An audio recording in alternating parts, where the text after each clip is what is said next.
Hello there, people, and welcome to Flight Chat, the listener feedback show for the FLITEcast. My name is Ray. Thank you so much for joining me. It's the second weekend of Superman's theatrical release, which means that we're getting closer and closer to the spoiler moratorium being a little bit lifted as far as this show is concerned. But if you are still someone that has not seen the new Superman film, directed and written by James Gunn for the DCU under DC Studios, then this is your official spoiler warning, because basically everybody that didn't email last week emailed this week. Well, just about everybody. I think we're still waiting on Anthony Dorsey to send an email. He'll send one soon enough, but there are plenty of Dorsey-sized emails that were sent this week. But here is your official spoiler warning. We're talking Superman again. Superman spoilers, full spoiler discussion, full honesty with respect to our thoughts on this film in this particular episode. So just tread lightly if you wish to avoid spoilers with respect to this particular film, if you in fact haven't seen it yet. I have a feeling most of you that are listening to this show right now have seen it and know that spoilers are going to be part of this conversation anyway. But either way, want to give that warning. All right. We've got a ton of emails to get through this week, so break out the popcorn, kick your feet up, relax, and let's talk about Superman, among other things as well, with movies, TV, and other assorted media. All right, John's going to lead off as always. He's got about 5 or 6 emails this week. Let's start with his first one, titled Email 1, Why Aren't We Asking the Real Questions? He's got 4 questions here. All right. First, he says, I'm coming to the conclusion that adjusted for inflation doesn't really matter.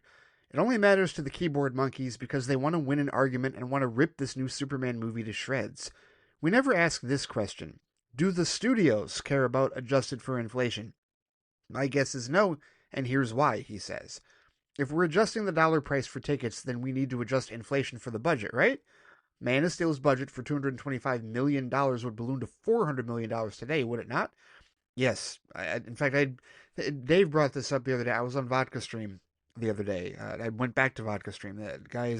I missed out on the Superman discussion that they had when the movie came out, but I popped up there. I had talked to Chris Balga and a couple of others that had mentioned that my name came up in the review, and so I went into the chat, popped into the chat. Dave sent me an invite, and we had a really good conversation. And he brought that up. He talked about how the box office, the adjusted for inflation doesn't just apply to the amount of money that it made at the box office, but also to the budgets, right? And yeah, I think that's a great question. Does the studio care about it? And I think you're right, John. I don't think they care about it whatsoever. I really don't. Because they're not looking at it that way. They're involved in the here and now, and they're looking like forward thinking in that regard. Like they want to see, they're trying to project profit and loss going forward. They're not concerned about anything going backwards, which is another reason why people are that delusionally believe that there's any hope for the Snyderverse returning. Like it's cut off right then and there. It has nothing to do with anything thematically or anything like, whether they like Gunn's version of, Superman and whatnot better. It has nothing to do with that. It has everything to do with financial stability and like moving forward. They're not going to go backward. They're not thinking about those past numbers. No, they're not worried about it being adjusted for inflation. And it would work both ways as far as for both the budget and the box office if we're adjusting for inflation. You're absolutely right. You're completely right. They would be spending more money in addition to making more money. So yeah, that's definitely something that they don't talk about. Number 2, he says, Deadline is reporting, and this was, he sent this on a week ago, 6 days ago. He said, Deadline is reporting Superman will have a 50% drop in its second weekend. Fingers crossed it drops less than that, but a 50% is good though, isn't it? It is actually. And, Gitesh Pandya, who is part of BoxOfficeGuru.com that I've been following for years. I found out, I think Brooklyn Batman, he was the one that told me that he apparently has an account on BLUESKY, which I didn't know that, because I know he's on Twitter, and of course I haven't been on Twitter in almost 3 years, so not going back there, but he's been posting on BLUESKY, and so I've been following him again, now that I have an outlet to follow his data and what he says. And so I have been looking, he had a really great comparison with respect to the box office drop, the second week drops. He posted a list yesterday with respect to, what company it's in. And at the time, before it crossed $400 million worldwide, which it has now, Superman is at $400 million worldwide. It's still doing much stronger domestically than it is internationally, but still, before we got those numbers for the weekend, Gitesh said that it was still early, but that Superman will have some good company with its second weekend box office drop. So 53% is what Superman's approximate box office drop. Others in that company include The Dark Knight. That had a 53% second week drop off. Deadpool and Wolverine, Thor Ragnarok, Captain Marvel, and Guardians of the Galaxy Volume 2 all had higher drop-offs. Deadpool and Wolverine and Thor and Ragnarok had 54% drop-offs. Captain Marvel had a 56% drop-off, and so did Guardians of the Galaxy Volume 2. The Batman had a 50% drop-off, and Guardians of the Galaxy Volume 3 had a 48% drop-off. So it's not the lowest drop-off in James Gunn's, theatrically released career, if you will. It's like the second lowest in that regard. But that's the point, is that that's the company we're talking about here. Guardians of the Galaxy Volume 3, of course, 800 million plus. The Batman, nearly 800 million. Probably would have made more if not for that 45-day window thing that I hate that Warner Brothers does. The Dark Knight, we know, $1 billion, right? Deadpool and Wolverine, $1 billion, of course, more than that. Thor Ragnarok made over 900 million. Captain Marvel, $1 billion. Guardians of the Galaxy 2, over 800 million. So again, this isn't meant to predict that that Superman is going to make $1 billion or, even get to like the 800 or 900 million range. But it is to point out that the second week drop off definitely means that the word of mouth is stronger and that the legs are there with respect to this film. And, people want to dismiss the box office domestically and act like international is more important. That's their business, but this entire argument is irrelevant because David Zaslav publicly took his victory lap and declared his support for the DCU, and whether you want to give me this whole he can't be trusted bullshit, the fact of the matter is he has no other choice because he's got no other franchises at Warner Brothers Discovery for him to hang his hat on and succeed with. He's got to be all in on the DCU. He's got to be all in on DC Studios, and on top of that, one of the things that, John, you just sent me this. You just tagged me in this on Threads as I'm recording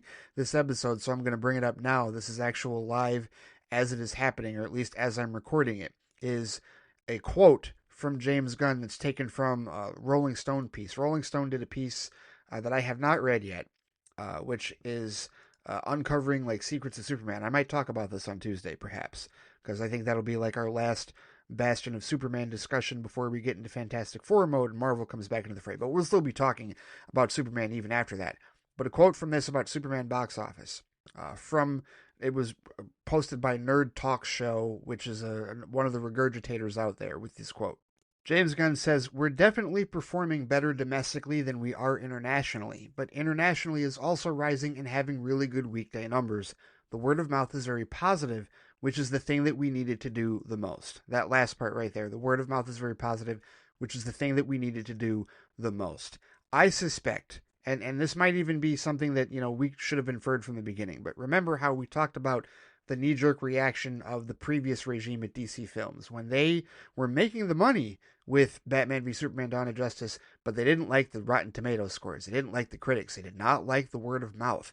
And that word of mouth contributed to the 67% second week drop-off that, has been beaten over our heads for the last 9 years, right? A drop-off that Superman is nowhere near, right? That's full 14% lower than Superman's drop-off and all those other films that I listed earlier, right?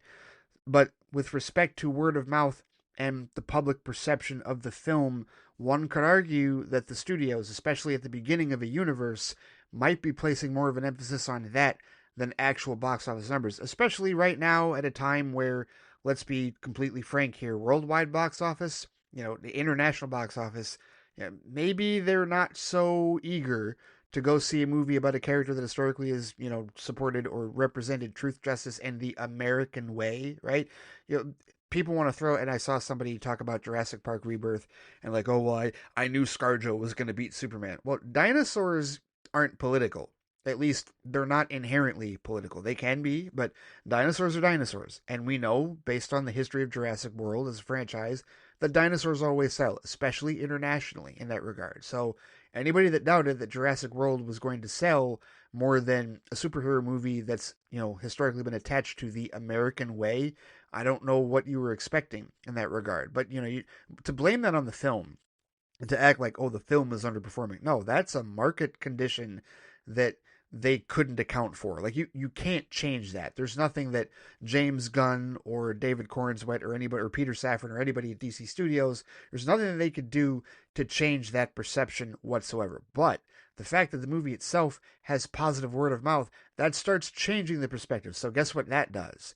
That puts Superman in a position that the next time a cinematic release of the film is out there, especially if think about all the things that people have been attaching to this Superman, like this particular film, right? All the allegories that they're pulling out of it. Whether James Gunn meant to do this or not, people are attaching the Boravia and Jarhanpur situation to Israel and Gaza. So there have been a ton of pro-Palestine accounts that have been posting their support for Superman and love the movie.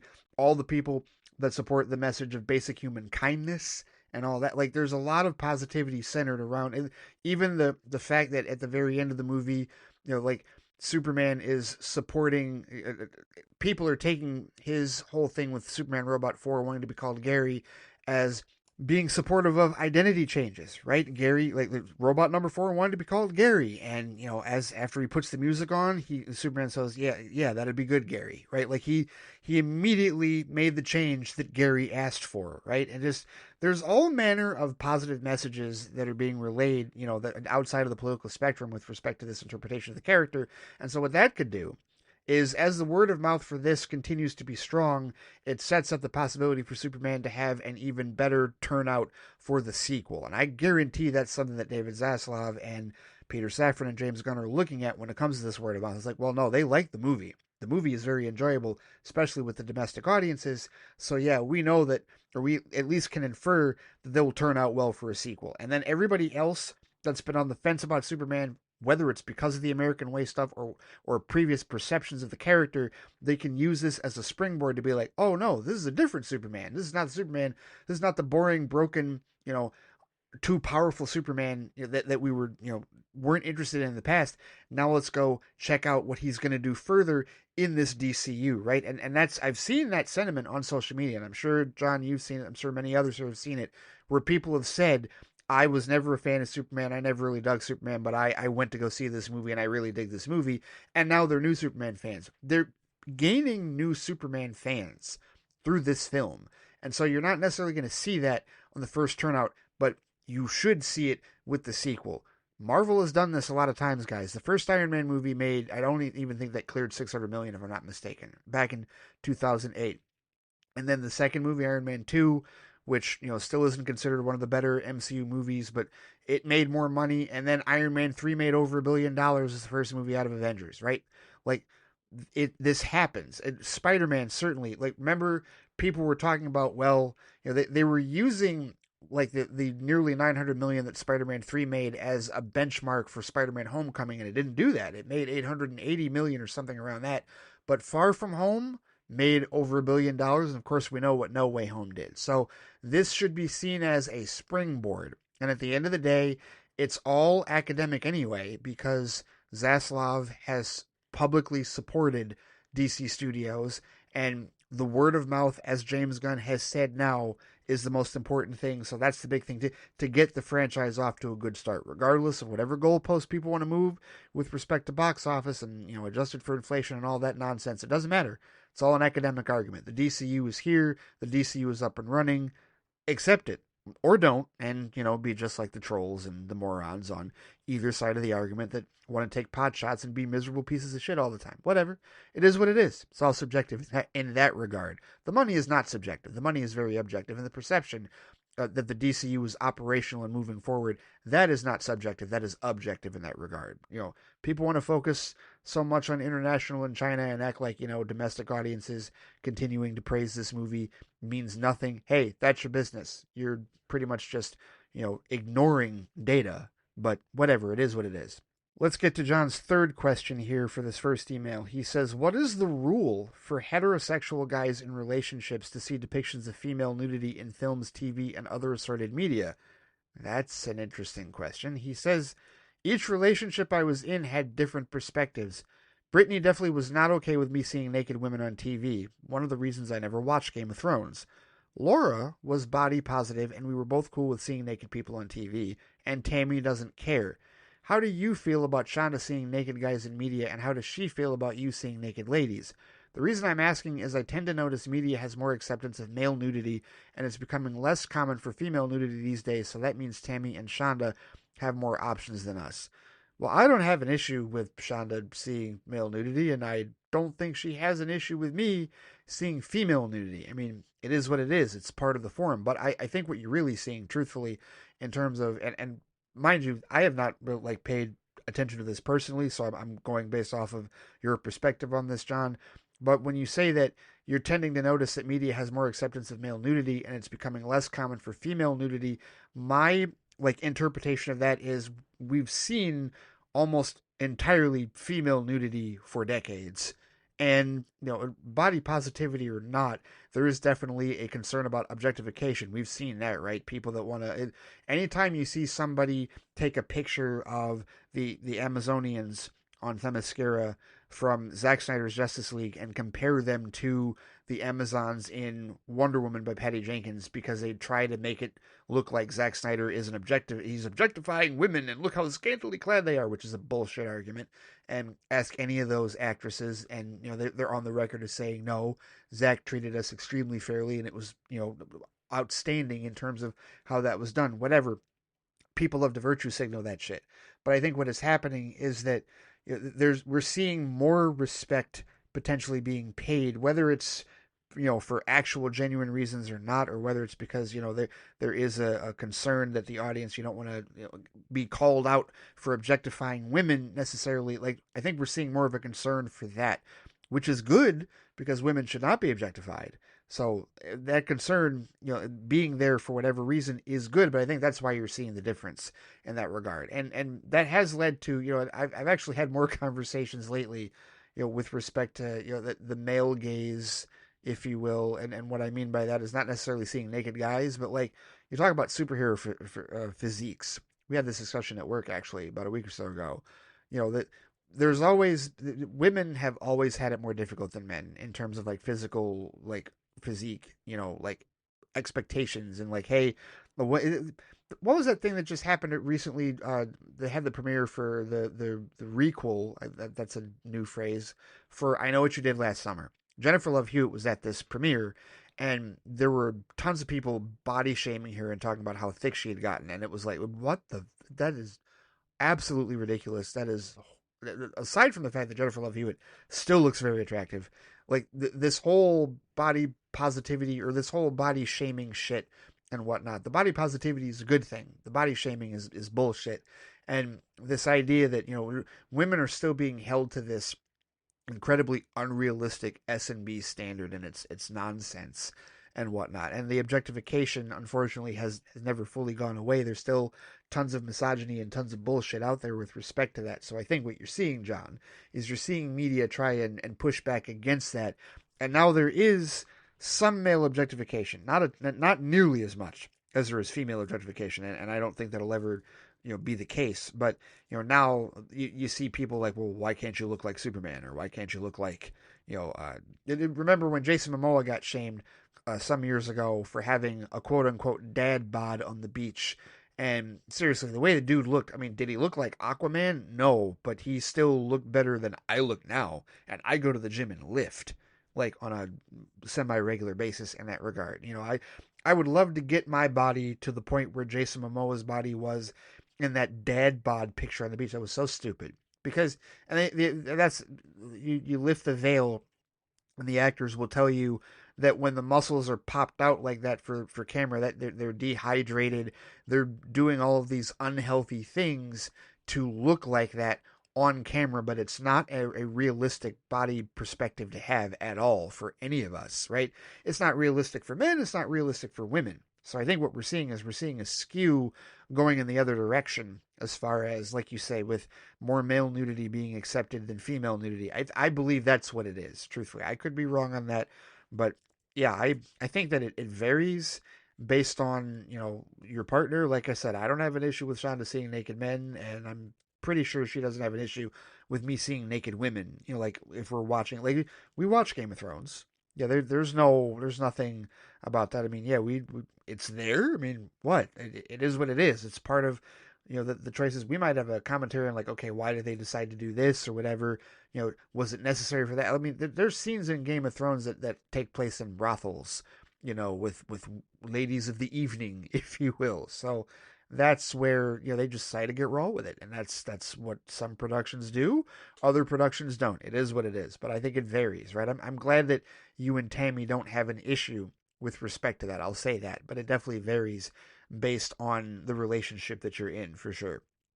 All right, so your fourth question in this first email is your scenario of the week.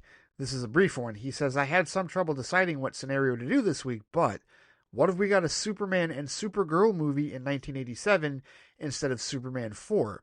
Lex would flat make clones of the two instead of Nuclear Man, but unlike what we saw in the 2025 film, Bizarro Superman and introducing Bizarro Supergirl. That would have been a better movie, John. I am supremely confident that what you just described would have been a better movie than Superman 4. Now, do I think that the Salkind still would have screwed it over? Do I think that all their meddling would have continued to make things ridiculous? Yes, I do. But I do think that film would have been a better film than, what we ended up getting with Quest for Peace. And it also would have given us, what would have actually been the first time that, Superman and Supergirl would have appeared together cinematically and actually exchanged lines of dialogue. Anthony asked this the other day. This was a spoiler question that he asked on Threads, Anthony Dorsey, that is. He was asking if the end of, and remember, spoilers for Superman 2025 here, people. He was asking if Kara being at the end of the movie, are we counting that as the first time that Superman and Supergirl have been on screen together, or were we counting that Flash cameo, where of course it's CGI Christopher Reeve with CGI Helen Slater in the big many universes scene, at the climax of the movie. And I said that even though that one technically counts, this one counts more because actual dialogue was exchanged. Before Millie Alcock's Supergirl spoke drunkenly to David Corenswet's Superman, the previous time that we had seen that, I think, was probably Melissa Benoist talking to Tyler Hoechlin in season 2 of Supergirl, right? So that's television, not cinematically. So this is the first time cinematically that we've seen that interaction. I suspect, I could be wrong, but I suspect we'll see more interactions like that in her Supergirl film. Maybe, I don't know. I still got to read Woman of Tomorrow, and I'm going to stick to this one. I want to read Woman of Tomorrow because every indication is that Woman of Tomorrow is going to be closer, the movie that is going to be closer to the comic than even this Superman film was to All-Star Superman and For All Seasons, which I still need to flip and read. My goodness. I was supposed to read those before the movie came out and I didn't. I'm going to read those this week, damn it. All right. Anyway. But yeah, I think that your situation, your film that you're talking about, Superman and Supergirl facing off against Bizarro Superman and Bizarro Supergirl, yeah, I think that would have been a better film than Superman 4: The Quest for Peace. Even for the things in that film that I actually do like, right? Because there are some good things in that film. It's just not really a good film overall. But yeah, I like that what if scenario, and that's very concise and to the point. I like that a lot. That's I would say, John, that's one of your better, at least for me, because it's also dealing with a what if that I have some thoughts on and that I can comment on, right? I like that what if scenario a great deal. I really like that. That's a good one. Good job on that one. All right, on to the second email from John here for this particular week. This one, no title, but he's got 3 more questions. First, he says, someone on Facebook presented a scenario for us. Let's say Galactus gives us 30 seconds, maybe, of a couple of minutes to convince him the world is worth saving. I'd take him a fine eating establishment. Benihana's is both entertaining and delicious. What would you do? 30 seconds, maybe a couple of minutes to convince him the world is worth saving, and you'd take him out to dinner. I can tell you that I do not have enough experience with Galactus to have a really I don't know that I have an informed opinion on what I would do to convince him that the world is worth saving. I mean, taking him out to dinner, if I'm just thinking of a generic or a more, not basic, but just a more generalized, there we go, more generalized idea of what I would do to convince him that the world is worth saving. I mean, I'd show him, I mean, I don't know how much compassion Galactus has, because my thought would be show him kids, show him the innocence of children and, how they, are at the time untouched by the horrors of the world, and there's still potential for them to not be destroyed by the horrors of the world. Because there are children out there that weren't destroyed by the horrors of the world. There are many that are and have been shaped by it perspective-wise and whatnot. But that's what I think I do, is I would show him kids. Like, hey, this is our youth. This is the potential that humanity has to change. There's always a potential for change with each generation. That's how I would implore to him. I don't know that would work. I don't know that fine dining would work. I don't know that anything would work because, again, I don't have a real, I don't know about Galactus enough to be able to give you a real perspective on that. This is going to be one of those cases where I may learn some things, at least among MCU rules about Galactus, and I'm sure people will talk about, well, this is what he did in the comics and we'll have those discussions pretty soon, right after this movie releases, for sure. So hopefully I might have a better answer for you, and maybe my answer later would be, well, there's nothing we can do, we're screwed, right? I don't know. We'll see. we'll figure out where that goes after we see first steps. So second question. Oh, this is a 4-part question. Okay. He says, what was the best prank you ever pulled / worst prank you ever pulled, and best prank ever pulled on you / worst prank ever pulled on you? So he's got an A, B, C, and D. All right. So his best prank, John's best prank. He says, my coworker left his canteen water bottle outside and was gonna forget it, so I hid it under our van. He always forgot it, so I decided to teach him a lesson. I told him not to forget his water bottle this time, and he thanked me for the reminder. He went to go look for it, and when he saw it under the van, he was absolutely livid. I couldn't help but laugh because it was the most innocent prank one could do. All right. My worst prank. He says, I was just 3 or 4 years old. I know I really shouldn't put a lot of weight on this, but I locked my dad and my friend outside the apartment. I think I locked them out for like 20 minutes. My dad was so mad he smacked me.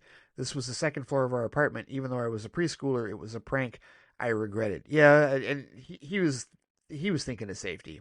He that's all it was. Because at age 3 or 4, like, he couldn't predict what you were gonna do, and there's no way he can get to you. So yeah, like that was a safety reaction. I don't know that he should have hit you. Like, that's abuse, but still, he was freaked out in that regard. So I get that. Don't beat yourself up for that at all. C, best prank pulled on me. He says, honestly, it would be either the Medusa roller coaster or when it was Donnie and I's mutual friend calling me up and telling me to head over to Donnie's house, and Donnie was surprised that I showed up. Okay. All right. Gotcha on that one. Let me see. Oh, you know what? The roller coaster. Yes, the roller coaster, definitely. I think that I would go with that one for sure. D, worst prank pulled on me. I don't know if being blackmailed is the same thing as a prank. I won't count it because that wasn't a fun experience, but neither was this. So I'll say when my friends dine and dash and stiffed me with the bill. I had to run away with them, and I got so freaked out I was going to jail. I called my stepdad because I knew I would only get one phone call if I went into the slammer. The 2 guys were pissed at me for snitching because I didn't want to dine and dash. Even one of the 2 guys were hesitant on doing it. Thankfully, we didn't end up going to jail, but my mom and stepdad had to talk to the 2 friends and me that night.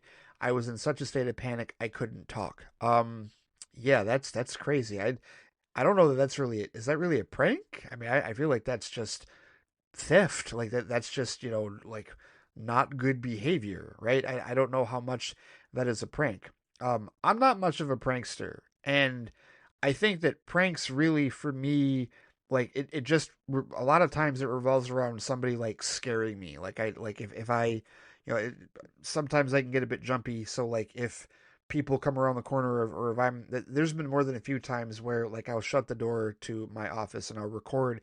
And if I really get into, like, something that I'm saying in an episode, or like, reading your feedback here in this show, and Shonda, like, comes into the office and I don't hear her, and then all of a sudden in the corner of my eye, there she is. Yeah, I have that will freak me the hell out. Like, that's probably the most common prank. I would also say that's also the most common prank, like the best prank that I have executed. I can't think of worsts in that regard because I really haven't been, like, worst pranks. Like, I guess if I had to really, like, dig back into the recesses of my brain, probably something as far as worst prank pulled on me, probably something to the effect of, dude, in the fraternity that I was in, he decided to, relieve himself on my car in that regard. It wasn't my car. No, it wasn't my car. They never did that to my car. That was somebody else's car that they did that to. So no, that didn't happen to me. I'm thinking here because I'm like, wait a minute, but I didn't do. Oh yeah, no, that was a totally different situation. But I can't think of a worst that has happened to me. Like not a prank. Like obviously, crazy shit has happened, but like I wouldn't call them pranks in that regard. But generally speaking, best pranks that I've pulled has just been involved scaring people or surprising them in that regard. And whether it happens inadvertently or intentionally, like it's happened either way. Like that's the best that I could say with respect to that. I don't really have a strong answer for that one. Certainly not to the degree of your scenarios that you brought up here, John. So I'll leave it at that. And then let's see. Number 3, he says, I have a joke. Younger cats love making things up. You could say they're kitten around. And he included a hand drawing of the rim shot. But yeah, that's corny. That's very corny, John. Very corny joke in that regard. I think that's the corniest thing you've sent. All right, so on to his third email. Here we go. Now we're transitioning a little bit here. We're talking Fantastic Four because he calls it Fantastic Four necessary steps. So he's got a couple of points here. His first point, he says, I'm not going to lie. My id is probably wanting Superman to be the highest grossing film of the year just so we can say DC has a win over Marvel, even though I shouldn't care. By and large, I don't, but there's always going to be that little part of me that wants to see DC on top for a change. No DC movie has outgrossed a Marvel movie during the years since The Dark Knight, although Wonder Woman does have two technicalities. First, Wonder Woman made the most domestic numbers in 2017, and Wonder Woman 1984 technically won 2020, even though there's huge asterisks to that year. Did it? Hang on. How much did Wonder Woman... I'm actually curious about this, because I see where you're going with that, and yeah, obviously 2020, like that is the ultimate asterisk year with respect to any theatrical releases. And Wonder Woman 1984, okay. So 2020, yeah, like that's, I mean, the reason for that though, John, is because Marvel didn't have any theatrical releases in 2020. So yeah, that's a massive asterisk that we can't in good faith count that in that regard. But he says, so I'm of two minds when it comes to Fantastic Four First Steps possibly making more than Superman. I think we need both Fantastic Four and Superman to be successful because it benefits the strength of the genre no matter who makes more at the end of the day, but it also validates the sore winner's prediction of that film crushing Superman. I hate those sore winners, and I'm tired of dealing with them for the last decade, but the thing I need to remember is Superman might have helped Fantastic Four, so the sore winners need to realize something. It doesn't matter. It really doesn't matter. And he included a gif of The Rock from his old WWF days saying it doesn't matter. He says it really doesn't matter which film makes more because at the end of the day, both Marvel and DC are stagnant and both need each other than be pitted against each other. If Superman is the number one superhero film of the year, it's a nice feather in the cap and it'll shut up the sore winners with their scoreboard BS. But the glass half full side of it is Fantastic Four making a lot of money helps stabilize Marvel and DC at the movies. I do have a bias, and that bias will have some inclination to see one do better than the other, but it doesn't matter. These are children, he says. These are monkeys in the pocket dimension bragging away at something that they really have no dog in, even if they think they do. If Superman wins 2025, I'll be happy, but I won't be a dick about it, because next year Doomsday and Spider-Man comes out. I don't think Supergirl and Clayface will be able to top that, nor do I expect them to. I'm seeing Superman again on Thursday with my friend and dad, and then Fantastic Four First Steps the following Thursday afternoon with my cousin, so he would have seen it last Thursday. Superman, that is.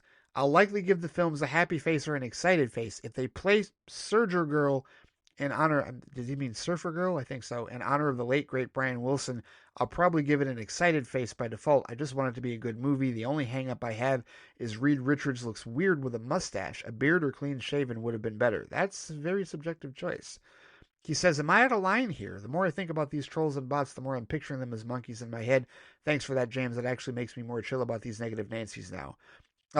I don't think you're out of line, John, but I will say this. First of all, I agree with you. We were having a talk about that on Vodka Stream as well, and there are people that thought that was Phil does not like. I'll go ahead and say he said he doesn't like the whole monkeys typing thing, but I agree, and I get why he thinks it looks silly and stupid in that regard.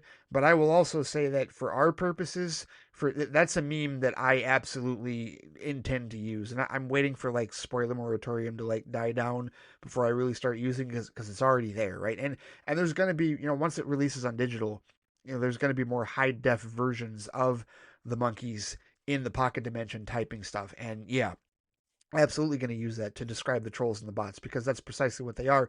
It's a great pictorial representation. It's even better than the Simpsons one, in my opinion, right? So I do thank James Gunn for that representation, to use that for them as a visual representation of that. So there's that. But with respect to what you're talking about in terms of the sore winners, I got to be honest with you, and maybe I'm wrong. Maybe I'm completely wrong on this. We will find out.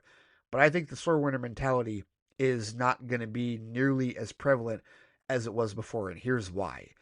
Before, it was literally used to it was weaponized against the DCEU because critics and audiences seemingly had such a polarizing reaction to Man of Steel and Batman v Superman: Dawn of Justice, and of course, the Rotten Tomatoes scores being what they are, right? But you see all these people, and mind you, I've made it abundantly clear, and I will reiterate on this show to anybody that doesn't know, but I'm sure all of you know.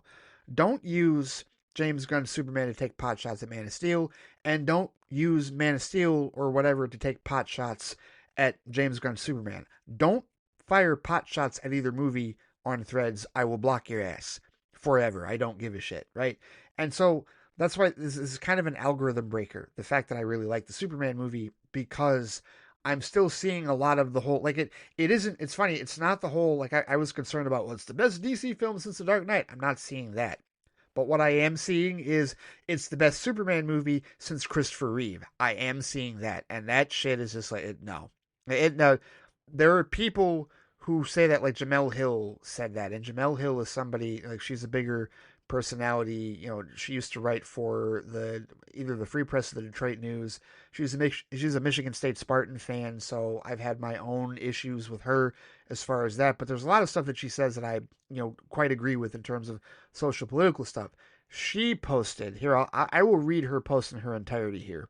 She said, "Finally saw Superman, and this is the best Superman movie since Christopher Reeve led the franchise. Finally, they tapped on the elements that made Superman 1 and 2 the blueprint for all great superhero movies. It's about the internal struggle of being blessed with immortal powers, but yet longing for a sense of belonging.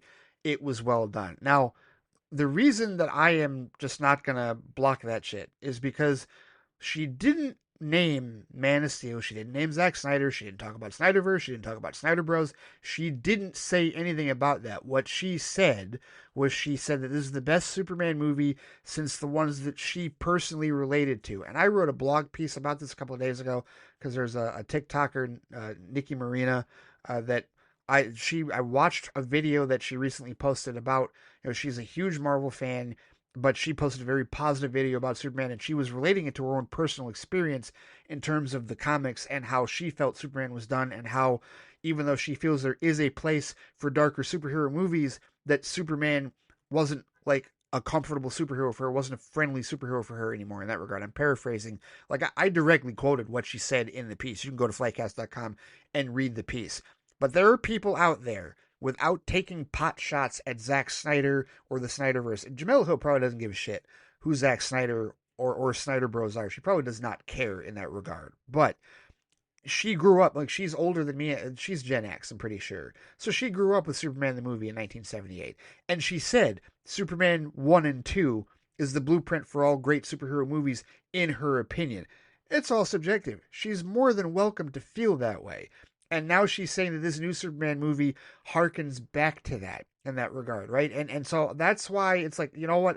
That's not negative because she's not taking aim at Man of Steel. I know some people look at that and be like, well, no, clearly she didn't understand. No, not everybody had to relate to Man of Steel. I think that's another thing we need to realize as fans is that not everybody had to relate to it. Not everybody had to connect with it on the same level that we did. We're not asking them to. We're just asking them to please respect that we did and that we do, right? We still can emotionally connect to it in a way that you didn't. But we all knew going into this DCU that James Gunn was going to have to make a more four-quadrant Superman film, and he has. He most certainly has with respect to this response. And so what I think is happening, John, is I don't think the sore winners are going to be quite as loud because there isn't a whole lot for them to lord over in that regard, right? And not only that, they don't have Rotten Tomato scores. Like they can't point to a Rotten Tomato score and say, oh, well, clearly Marvel is better. No, because Superman is certified fresh. with both the audience, with the audience and the critics, right, over on the Hell site. It's fresh in their minds, and there are a lot of Marvel fans that do dig it. You've got people like I said, Nikki Marina, long time Marvel fans, love Marvel fans, but she loved the Superman movie and called it a warm hug, right? I think there's more Marvel fans that appreciate that. So there's less like ammunition that they have to attack DC. And then on top of that, they've been taking it on the chin lately as far as box office reception, right? Tatiana Siegel, before she started writing for Variety, wrote that hit piece about, is Marvel, the Marvel in crisis, right? And, that we've already talked about how, and this is something, just to get back into the box office discussion for just a second here, right?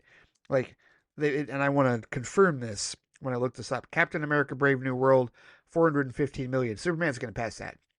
Superman is going to pass that. Captain America Brave New World made 415 million worldwide in the entirety of its run. Superman is going to pass that.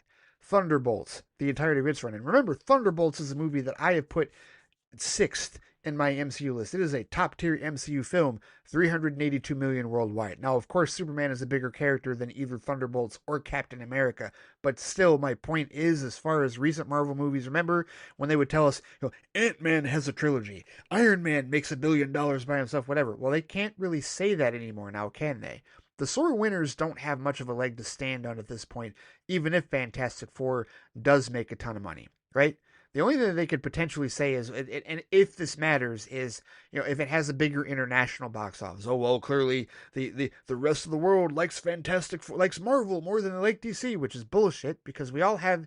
Again, if we put our thinking caps on, if we actually think about it, we can see why international audiences might not gravitate towards Superman quite like domestic audiences do in that regard. And there has to be a perception change. But, it's also been brought up that Fantastic Four has a perception change to overcome as well because they're still trying to succeed, like massively succeed with one of those movies. Now, do I think that this Fantastic Four First Steps film, do I believe that it is going to be the best Fantastic Four film that we've seen to date? Yes, I do.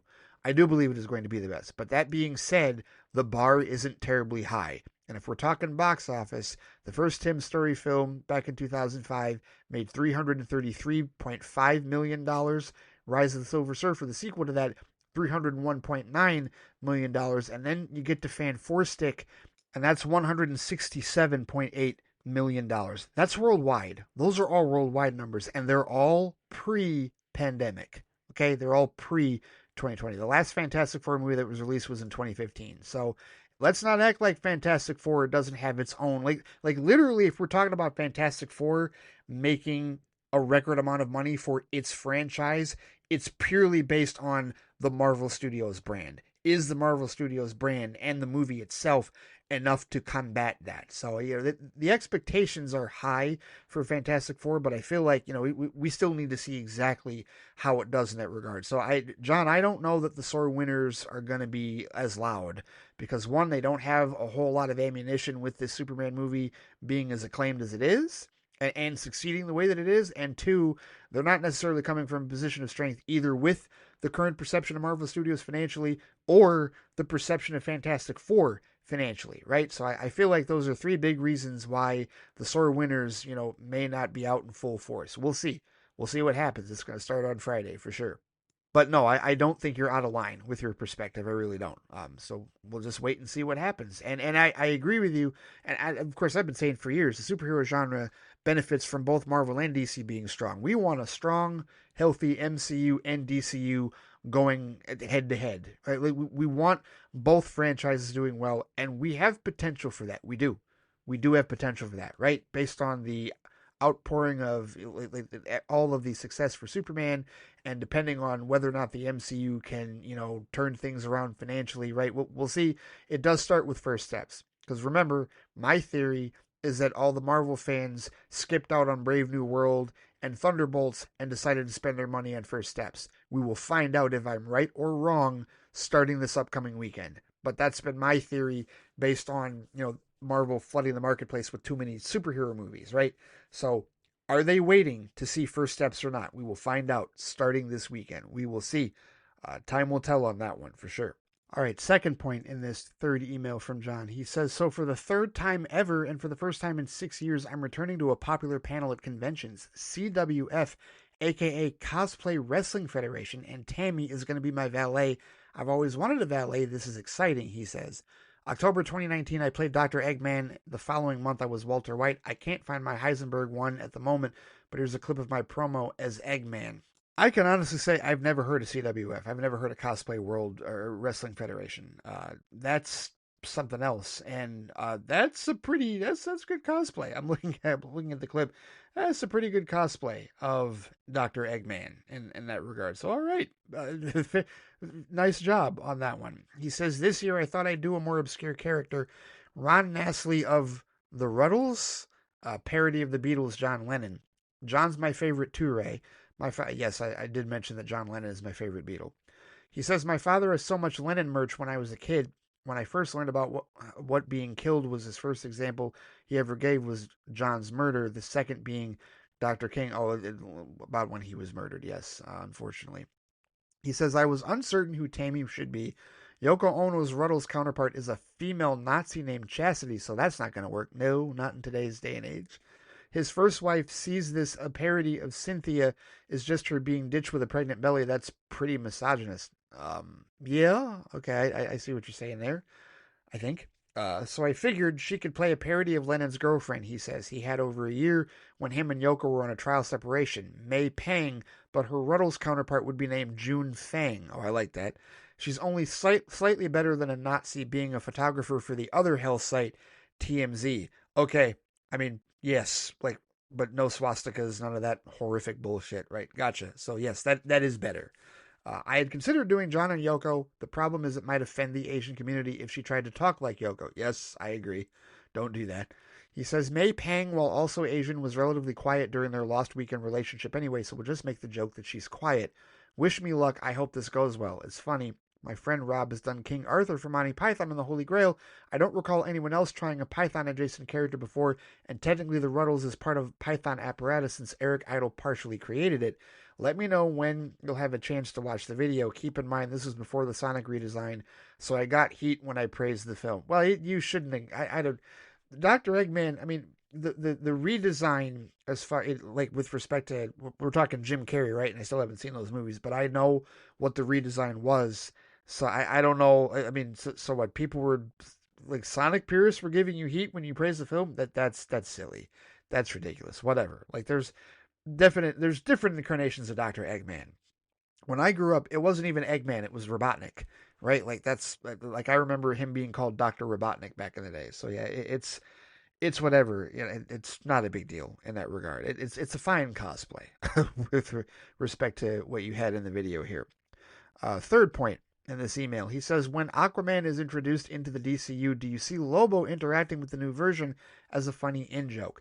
If there was ever a Crisis film or streaming series, it would be pretty funny to see Lobo, Momoa's Aquaman, and the new Aquaman interacting together. One, that's going to depend on what they decide to do with Jason Momoa's Lobo past the Supergirl film. And two, whether or not there's ever any point for them to interact based on the Gods and Monsters plan for the DCU. I don't know. It depends on their plan. I can certainly see it happening. And it also depends on who directs and who writes whatever script that is, for Aquaman or whatever movie Aquaman's going to be in, because there's no guarantee that Aquaman would be in an Aquaman solo film, right? I think another thing, and, for people who didn't get to, James Gunn's last interview that he did on the press tour before he finally went home to take a break was the Happy, Sad, Confused podcast with Josh Horowitz. It's a really good interview. And Horowitz is really good at asking questions that he knows he's not going to get answers to, but he understands on some level that even the reaction to a question that he's not going to get a straight answer to is also an answer for us in many ways in that regard that we can kind of extrapolate upon. And so when he was asking about the future of the DCU, all these coy answers from Gunn in terms of, what the Superman sequel is going to be, and, what's going to happen with Batman and when they're going to cast for that, and Wonder Woman and how that script is coming along and whatnot, and other projects, right? Like a director that got moved off of The Authority but is doing something great with another DC movie, another DC Studios DCU movie that they're working on right now that he's being cagey and coy about, right? Like, and now he's saying that he thinks that that what they're gonna do with Superman after this film is unexpected, right? Like, I think that we need to prepare ourselves for this being as wildly different from the MCU structure as we can think of. I mean, think of all the characters, and there have been those who have complained that there are too many characters in the Superman film. I disagree, because I feel like if you're going to do a lot of characters, this is literally how you do it. Like, I feel like that one of the strongest points of this Superman film, the current one from James Gunn, is how it balances all these characters, right? But you've got people out there, especially comic purists, that are like, Guy Gardner should have had his own movie, Hulk Girl should have had her own movie, Mr. Terrific should have his own movie, and that's just like illogical and silly fan bullshit. But if you're going to have them all in a Superman film and still keep the focus on Superman, this is how you do it. But we have to, because he's done that now with this film, we have to open ourselves to the very real possibility that this is how characters are going to get introduced in the DCU. Aquaman could very well pop into the DCU in somebody else's film. Batman could pop into the DCU in someone else's film before Brave and the Bold. Gunn kind of intimated that Brave and the Bold might not be the first time we see Batman in that regard. You know what else? Here, this allows me to bring this up, because this has been happening, and it's sad that this is on the Hell site only, because they really do need to move this over. And this is the point of me bringing this up. But apparently, there are in-universe, in DCU accounts on Twitter that are like acting as though things are happening, after the movie. Like, for example, on July 15th, the Luthor Corps Twitter account, over on Twitter/X, posted breaking news: our owner Lex Luthor has been wrongfully arrested. Right, like it's in universe stuff, and yeah, Twitter/X. I mean, they're good for that. I mean, I've seen them do that for a lot of things. I remember one of my favorites was when all the characters from the Newsroom on HBO, when they had their own Twitter accounts and they were responding to real social political stuff as the characters in the show. Like, that was really awesome. So there's precedent for that. I wish they would bring this over to Threads, because I feel like a lot of us are missing out on this. But when people screenshot it and bring it over to Threads, it's cool.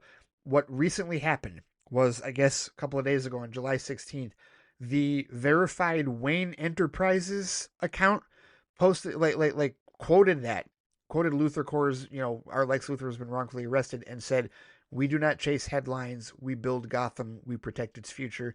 That's the Wayne difference, Wayne Enterprises. And they tagged at Luthor Corps News. And it's like, okay, I don't know if that's real. I mean, it's verified, right? So you would think that it's also another account that DC Studios has owns and is posting vicariously through. But that's awesome. That's cool. And again, it just gives you the idea that we may see Batman in another property, another film, before we see him in the Brave and the Bold film in that regard, right? Like, when he gets cast. And I don't expect his casting. I think Wonder Woman, depending on, since that script seems to be further along, I feel like that might be, it's not getting fast-tracked. Gunn also, put the kibosh on that. It's not getting fast-tracked. His whole thing about, so never mind what Tatiana Siegel said. Of course, never trust the shit that she says. Take it with a massive grain of salt. When she says that sources say that Warner Brothers wants them to fast track it. No, Gunn says we're not doing it until the script is ready. And he also, another thing he brought up in the Horowitz interview is he said that, let's focus on stuff that is actually happening, which I agree. Let's focus on Peacemaker Season 2. Let's focus on Lanterns. Let's focus on Supergirl and Clayface. We know that shit is actually happening. That stuff's actually in production. In Supergirl's case, post-production, right? In Peacemaker 2's case, Season 2, that is, post-production, right? So let's focus on the actual next chapters of the DCU before we get to Batman and Wonder Woman and the Trinity and all that shit, right? But I do think that Wonder Woman is probably going to get cast before Batman in this regard, because it does seem like they're further ahead. Even though they're not fast-tracking her script, it seems like they are further ahead in development on her script than they are necessarily with casting a Batman. So I am not in any hurry. I have plenty of Batman, as I've mentioned many times before, plenty of Batman on my shelf to satiate me until we get an actual DCU Batman cast. And yes, we're going to get a DCU Batman cast. Okay? People still holding out hope for Pattinson. No. Batman Epic Crime Saga is in its own corner with Matt Reeves, right? That script is finished. Batman DCU script, not finished. Batman DCU, not cast. Okay? So let's just, seriously, I know that this is never going to go away until the DCU Batman is actually cast and we start seeing that really get developed, but whatever. It is what it is. So, yeah, I think that the potential for Aquaman to meet Lobo and interact with Jason Momoa is there, but it just depends on so many other factors with respect to the future of the DCU. So that's my long, convoluted answer, if you will, to that particular question. Let's see, John, have you got other emails here? Well, you did send an email, and this was one that was just titled, "This Was My Theater Thursday Night." And basically, the point of this, he sent me a picture of how his Thursday night theater on July 17th was filled. It nearly completely filled. I mean, we're talking 90 to 95% filled for Superman on Thursday, July 17th. And so we're going to see what it does this week, right? And then its first big test. I mean, Superman obviously is not going to be number one at the box office this next weekend. It's not. Fantastic Four will dethrone it. The question is, how further down the list will Superman be? If Superman is still a distant second place to Fantastic Four, then that's incredible. That's amazing. Seriously, right? And regardless of the rest of the landscapes, and I know Smurfs didn't necessarily open that well. I know what you did last summer. The requel didn't necessarily open that well, but either way, like, that's going to be something that's going to be intriguing for the legs of Superman, right? Especially for all the people who, whether they're sore winners or not, they do think that that Fantastic Four First Steps is just going to stop all Superman ticket sales going forward, which I think is asinine to think and believe, but it doesn't stop people from being unrealistic. It's never stopped fans from being unrealistic with respect to their expectations and their belief of what they think is going to happen with the release of all these films and the crapshoot that box office actually is in that regard. But here we go. 2 more emails from John, if you can believe it. Here's email 5. Here we go. This one's titled, "The Friday Flight Tries Vodka Again." You know what? I like that play on that. Yes. He says, "From now on, I'm just going to do the hashtag thing for the email instead of the question marks. I'll only use the question marks as for the email being optional." That's his code for when he sends emails that he means for the show and some for not meant on the show. He said, "It was awesome to see you back in Dave's panel. I admit I forget Philip is a regular guest. I haven't seen the vodka stream as much. It just wasn't the same like I do like it when Scott is on there. Sorry, Phil," he says. "Anyway, hope to see you more on there. I admit I do sometimes worry about your sleeping pattern. Do stay safe as well, friend. Oh, and just to confirm, the theater seats pick I shared was this past Thursday, the 16th, my second viewing." Was it the 16th? It was. Yes, that's right. It was the 16th, not the 17th. And he says, "Oh, and I'm going to take a hiatus from the what if scenarios. Going forward, I'm going to emphasize my love for music, similar to when I talk about Beatles and Beach Boys, but I also want to share my other musical tastes too, like Papa Roach is a band I enjoy a lot. The song they do, The Scars, I really empathize with, and The Scars remind us that the past is real. I turn my heart open just to feel. Kind of feels like a modern take on Springsteen's song Promised Land. Take a knife, stab it through my heart. My dad is a massive Bruce fan, so maybe I see the correlation. Thinking of referring to the segment as Songs in the Key of Wisdom." Oh, I like that. Songs in the Key of Wisdom. All right. Yeah, I'm good with that, man, because I am certainly not against talking about music. Remember, it's movies, TV, and other assorted media. Music absolutely can be included in the other assorted media category for sure. And thank you for your kind words about the vodka stream. It really was great to talk to the guys again, and hopefully I can, maybe not be there every Friday, but try to be there, more often than I have been in the last year or so since I changed jobs, because that's really what changed my schedule with respect to that. Not necessarily for Fridays, but just like for my schedule and my sleeping pattern in general in that regard, right? Working 4 a.m. to noon it's a different beast. It's a very different beast, and it's certainly not something I'm going to do forever, but for right now, it's definitely what is most financially solvent for me at this point in time. But yeah, it was great to talk to Dave. It was really great to talk to Phil, and Ben Everts and Travis popped in there as well. Chris Belga, of course. Chris Belga is such a great guy. They're all great guys. I love all of them, and it's awesome to have that discussion and talk with these guys about this again. I definitely want to be on there for Fantastic Four. Phil's not going to be there, but I definitely want to talk about Fantastic Four with respect to that. And Phil's going to send an email at some point about Fantastic Four. It might not be for this opening weekend, but he's got an email today. We'll get into that later. But yeah, it was great to be on Vodka Streaming, and I'm really glad that the guys had me back, for sure. And now on to final email. This is a brief one. Final email message for us Superman fans. John R. says, "We're punk rockers. Yes, we are." Man, I have had that song in my head for like 2 weeks, or for like a full week, I guess. Maybe a little longer because of when we first saw the movie. But yeah, the teddy bears featuring Iggy Pop, punk rockers. It's all over TikTok. That's for damn sure. Yeah, but that's a great final email message for us Superman fans, because we're punk rockers. Yes, we are. Completely agree with that. Thank you as always for your feedback, John, and greatly appreciate it. Looking forward to more Let us know how that wrestling federation, the Cosplay Wrestling Federation thing went down. Hopefully it worked out all right. And yeah, looking forward to more of your music chat and everything else going forward, good sir. All right, next up, we check in with Amr Osama. His email this week is titled Gunn or Snyder? Maybe loving both versions is the real punk rock. Agreed, Amr. And he also says, in other things to talk about, also DS9. That's right, because remember, he moved on from TNG season 6, and before he gets to TNG season 7, he's watching season 1 of DS9. We got his thoughts on Emissary parts 1 and 2 initially. We'll hear what he has to say about the rest of DS9, or about some more episodes of DS9 season 1 later, but let's get to the beginning of his email. He says, "Hey Ray, I hope you're doing well," and that goes for everyone tuning in too. Man, I've had one hell of a week. He says, "I missed last week's flight chat thanks to a very involuntary sabbatical. My internet went down Monday evening and didn't come back until Friday night. Turns out the central ISP building caught fire, so I ended up with a full unplugged summer week. That's horrible, Amr. I'm sorry to hear that." He says that meant no Deep Space Nine catch-up, unfortunately, but on the bright side, it also meant I avoided Superman spoilers, which was a huge win considering how close the outage came to the movie's release. Okay, that's a silver lining right there, because, man, those spoilers were hot and heavy and still are. Like, they have not calmed down whatsoever. He says, "Thankfully, I was able to catch Superman as soon as things were back online, and now I'm here with what might be my most Dorsey-sized email yet. I've packed in my full and very stuffed thoughts on Superman 2025, and after that, I'll jump into where I left off with DS9. Before diving in, though, he says, I want to give a big thank you to Wally and Mustafa for the Superman comic recommendations. I really appreciate it. You've given me a great list I'm excited to read through. The only one I'd read beforehand was Superman Earth 1, which I read alongside Batman Earth 1. Either way, thank you again.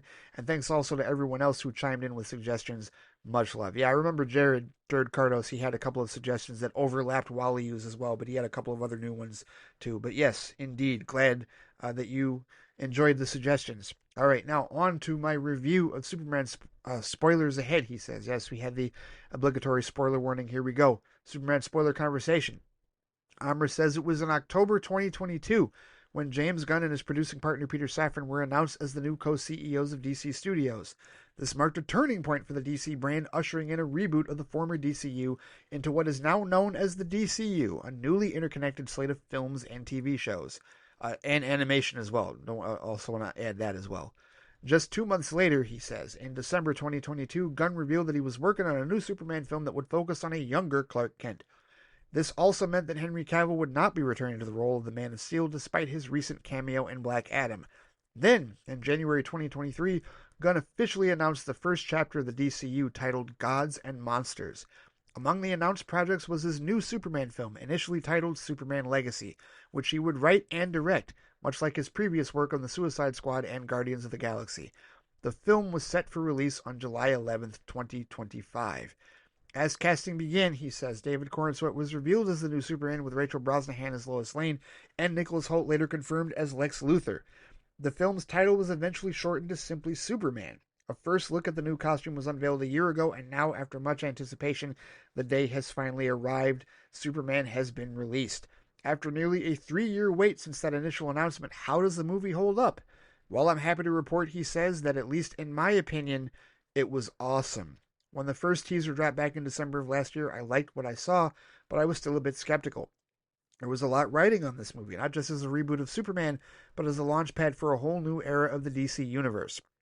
But as more trailers and behind-the-scenes details started rolling out, my excitement as a longtime DC fan only grew stronger. By the time release day arrived, I was more than ready, and the film did not disappoint. That said, he says I still tried my best to manage my expectations and not let them go through the roof. Having expectations that are too high is never a good idea. It often sets you up for disappointment, no matter how good the movie is. Thankfully, Superman lived up to what I was hoping for and even managed to surprise me in a few ways. First off, let's start with what I liked, he says, and honestly, there's a lot to love about this movie. From its tone to its characters, the world it sets up, Superman manages to strike a near-perfect balance between hopeful optimism and grounded storytelling. It's a movie that embraces the core of what Superman stands for while still finding room to explore deeper emotional and thematic layers.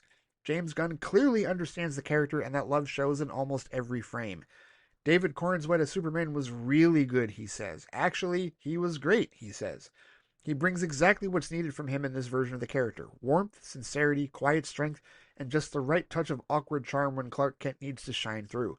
Much like how I felt Henry Cavill delivered exactly what was needed from his Superman in the context of those films, Cornswet does the same here, just with a different tone and energy that fits Gunn's vision of a more classic, hopeful Man of Steel. Rachel Brosnahan as Lois Lane was awesome to see too, he says. Before I dive into her take on the character, I just want to say that this isn't the first time I've seen Rachel in action. Like many others, I discovered her first through The Marvelous Ms. Maisel, and she was phenomenal in that series. What really stood out to me about her performance there, her sharp wit, charisma, and emotional depth, is exactly what she brings to Superman. She channels all that energy into her portrayal of Lois, making her feel instantly iconic but also grounded and real. It's a version of Lois that feels smart, driven, and genuinely fun to watch without ever falling into the usual cliches. I loved her dynamic with Cornswet's Clark, he says. It really helped solidify my overall impression of their chemistry. A standout moment for me was the interview scene. Oh, yes, love that interview scene. I already liked what I saw of it in the trailer, he said, but in the full context of the movie, it worked even better. The scene strikes just the right balance of humor and sharp banter, showing off their chemistry without feeling forced. It's a playful, well-written exchange that captures the essence of Lois and Clark's classic dynamic while also feeling fresh for this new version. We've never really seen Lois and Clark interact like this before in any other Superman media, at least not in my experience. I would say, from my perspective, I'm the closest to Superman and Lois. And even that's different because they're married and they have two teenage boys. So it's a different dynamic even there than what we're seeing here. But yeah, cinematically, no, you're absolutely right. We have not seen this before until now. Not like this. He says this version shows them at the beginning of their relationship, still figuring each other out, and that fresh dynamic really stood out to me. Based on what James Gunn mentioned in an interview, I believe they've been together for about 3 months in the film's timeline, and the early stage energy definitely comes through. Yeah, Clark says that. He says they started dating 3 months earlier in that regard. The closest comparison might be the Superman and Lois TV show. Yep, I just said that. But even there, we're dealing with a married couple who've already spent years together and are raising kids. I literally just said that. I did not read that beforehand. I just offered my own thoughts with respect to it, and then Amr literally said what I said. So we're on the same page. There we go. Whatever conflicts they face in that show, he says they handle them as a long-established team. In contrast, Gunn's film gives us a younger Lois and Clark still testing the waters.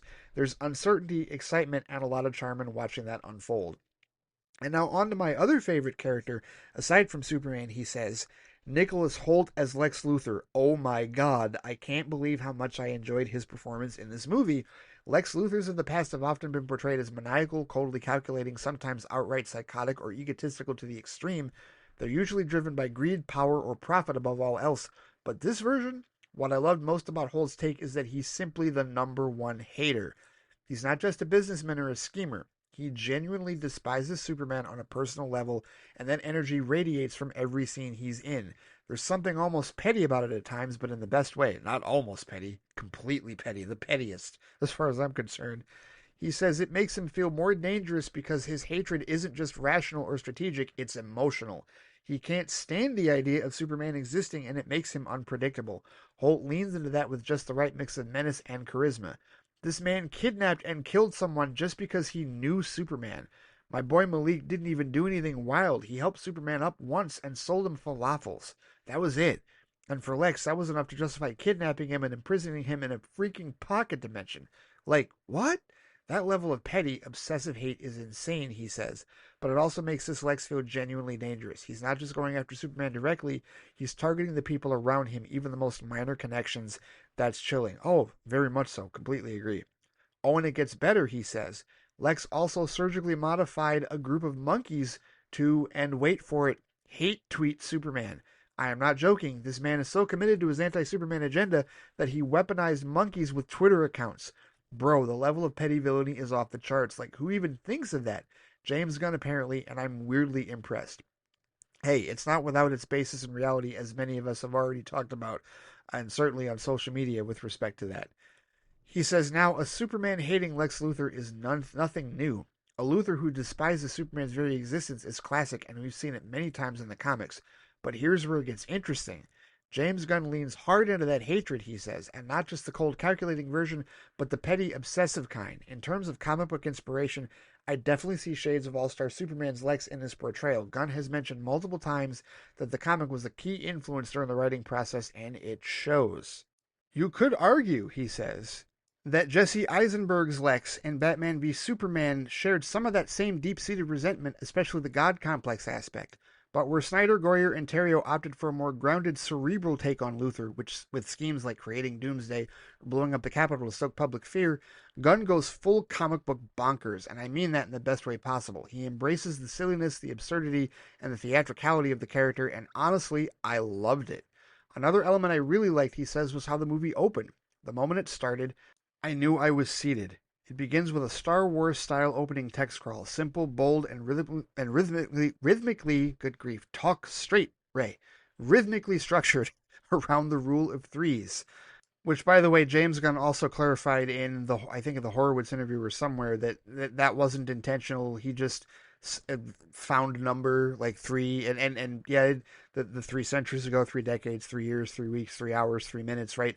And then of course the 3 months as well with Clark and Lois seeing each other. Like he didn't. There was no symbolism around the number three. He just picked a number in that regard that worked out. But no, right. And he also did indicate, he also did say that it was a Star Wars like crawl. He did make that connection as well, that it is like Star Wars because he says he always dug the Star Wars crawl when he was a kid.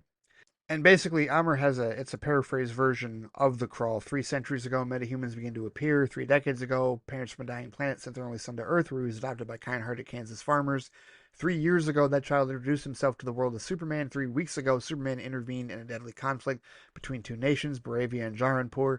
3 hours ago, the Hammer of Baravia arrived in Metropolis to confront Superman. 3 minutes ago, Superman suffered his first ever defeat. And he says that, now I'm paraphrasing slightly, but the effect is the same. This intro instantly sets the tone for both the DC Universe and the kind of film Gunn is making. It's efficient world building and narrative momentum all packed into a few lines, and it works. It doesn't work for everybody, but I do think it works largely for the masses, and certainly when you're dropping somebody into the middle, when dropping all of us into the middle of a fully formed universe, yes, it works, and I think it's necessary in that regard. And he also talked about in the Horowitz interview. He said that initially there were like test screenings where that crawl wasn't there, and it actually did confuse the test audiences. So they decided to put the crawl there going forward to alleviate that confusion. I certainly think it helped. I certainly think it worked, and I know there are a lot of fans that like the history lessons from the Snyderverse, from the DCEU, if you will. And don't get me wrong, I like the history lessons too, right? But Gunn has made it very clear that we're not doing origin films, which I'm also okay with because we've seen a ton of those. I don't disagree with him on that. So if he doesn't want to do origin films, I will certainly take these crawls. I think that these crawls are good, and they work out just fine for me, and certainly for you, Amr, in that regard. And he says, and immediately after we're thrown into the aftermath of that defeat, Superman crash landing into the Arctic, battered, bruised, and barely standing as he whistles for Krypto to come take him home. That 5-minute preview released online, it's this moment. And it's, as a cold open, it hits hard. It tells us this Superman bleeds, and we're catching up with him at a major turning point. Yeah, no need to ask if he bleeds. Is there? We know from the beginning. Now, about that Baravia and Jarhanpur subplot. Okay, Amr, yeah, I'm curious as to what your thoughts are for this. He says the more those two nations kept being mentioned throughout the movie, the more I started thinking, wait, is this what I think it is? No way, right? A Superman movie wouldn't go there, would it? At first I brushed it off, he says. Come on, this is a comic book film. They're probably just fictional countries for plot reasons. Standard superhero fare. But then I kept listening. The history, the escalation, the media narratives, the superpower involvement, the disputed borders, the refugees, and then it hit me. Oh, oh, he says. This is kind of an Israel and Palestine allegory. Holy shit. And honestly, he says, I think it works. It's not heavy-handed, but it's definitely there. Gunn doesn't pretend it's a one-to-one comparison, but the echoes are unmistakable. And Superman being caught in the middle of a morally gray geopolitical powder keg is a bold, unexpected narrative choice. It's not something we've really seen in a Superman film before, at least not this overtly. You could argue this subplot could stand in for any number of real-world conflicts, Russia and Ukraine, for instance. And honestly, I think James Gunn probably intended it that way. A kind of purposely ambiguous, generic international conflict for Superman to get caught in, only for real life to do what real life always does, make it feel way more pointed than intended. Art imitates life, and sometimes life beats it to the punch. That said, He says, I couldn't help but notice only one of the two fictional countries is shown to be a U.S. ally, while the other has a population portrayed with more Middle Eastern or brown-coated features. So yeah, maybe I am reaching, but that's how I saw it. And frankly, I like seeing it that way. That's the fun of a movie like this. It lets you bring your own perspective to the table, especially when it's working in broader allegories. He says, my suspicions were finally confirmed when I went on social media and saw other people pointing out the exact same thing I had noticed. Even in the theater, I overheard people discussing it after the credits rolled, asking the same questions and making the same comparisons. So maybe I wasn't reaching after all. Maybe Gunn knew exactly what he was doing with that allegory. Or maybe it was all just coincidental and real world events made it feel more pointed than intended. Believe me, I didn't intend to get political, but like this aspect of the film really, really surprised me, especially as an Arab from Egypt. That's why I've talked about it a lot. But either way, that's the mark of strong storytelling, he says. It gets you thinking, it invites conversation. Whether you're reading too far into it or not, you're engaged, and that's what makes this subplot work. Amr, I 1,000% agree with everything that you just said. No, you're not overthinking it. You're not reaching because it popped into my head. I talked about it in my review. Go back and listen to my 2 hour long review. I brought that up. I said, it feels like, but and this is before I saw anybody on the internet even mention it. I said this feel because this was still the only the Amazon Prime. Like I did my review on Thursday, on the Thursday like before the Friday release. So only the Amazon Prime people had seen it, right? Only the people that were past the review embargoes had seen it. The general audience hadn't seen it yet. Like it when I talked about it in my review of the whole Israel Palestine thing, and I also brought up Russia and Ukraine, and then I go on the internet like that Saturday, like that weekend, it just blew up. Everyone was like, I can't believe they did this, they did that, da da da. James Gunn is incredible for this and whatnot. And oh yeah, it's there. It's absolutely there. And whether he meant to do it or not, because obviously he wrote this script before the recent Israel Palestine conflict really got going, right? And then Baravia and Jarhanpur, like those have existed in DC Comics for decades, right? But here's the thing. The basic nature of that conflict is, I mean, replete with examples in human history, right? Like there's so many examples of what's happening between Israel and Palestine right now. Like all of that that's happened before, right? So there's always a template, going back to when Baravia, the original time that conflict was brought up in the late 30s, early 40s in Superman, right? Like, and it was a Baravian Civil War conflict situation going on then. I've never read it, but I know about it because people have done the deep dive into what that allegory actually is. No, that is the mark of strong storytelling. When you can put an allegory in there and the audience can make their own interpretation of what it is and draw strength from that interpretation. Like I said earlier, there's a ton of pro-Palestine accounts that are like posting about this, saying this movie is amazing, this movie is great because it does this, it does that, right? Like, and that's something that the international audiences maybe don't know, right? When we talk about, like, if anything that is going on with the United States is affecting, currently is affecting the international audience from seeing this movie, maybe they don't know about those allegories. Maybe they don't know about how different of a Superman this is, and that's what's affecting the box office internationally, and perhaps that will change, right? Maybe not so much for this film, but it could certainly change for the future Superman films, right? And the perception of the DCU, which is why, like he said, the word of mouth was the most important thing to get out there. People knowing that this is a different Superman, this is a changed narrative in this regard, in terms of how we're portraying him, and in terms of the stories that we're telling, and in terms of that allegory. Because I bet if way more people knew about that damn allegory from the beginning, and be like, oh wow, but you're not expecting it, like you said, not expecting that in the Superman movie, and that's also why I push back. One of the early reviews that I heard of this was somebody called it a safe Superman movie. No, it isn't.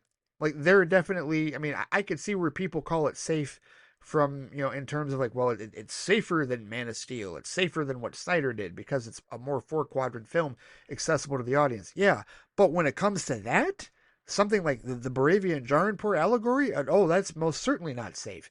That's absolutely a daring choice. And there are things about that, the whole immigrant story and the refugees and all that, that's absolutely, those are daring choices, whether people wish to believe or accept that or not. Yes. So I push back a bit on the whole narrative that this is a safe Superman movie. No, there are things about it that are safe for the audience, or other things not so safe that they actually do take some chances on, and I do really appreciate that. It is the hallmark of strong storytelling in that regard, especially when you can tell a story like that to a 4-quadrant audience effectively. So I'm with you on that. Completely agree. And you know what? I've gotten political enough, Amr, with talking about this stuff, and when it's there, it's warranted, and it's there. Trust me, it's there. We're not the only ones that see it in that regard, for sure. He says, now to get onto some other things that I really liked, he says. The supporting characters, especially the movie's so-called Justice Gang. This includes Guy Gardner's Green Lantern, played by Nathan Fillion, Hawkgirl, played by Isabella Merced, and easily the standout of the bunch, Mr. Terrific, played by Eddie Gathegi.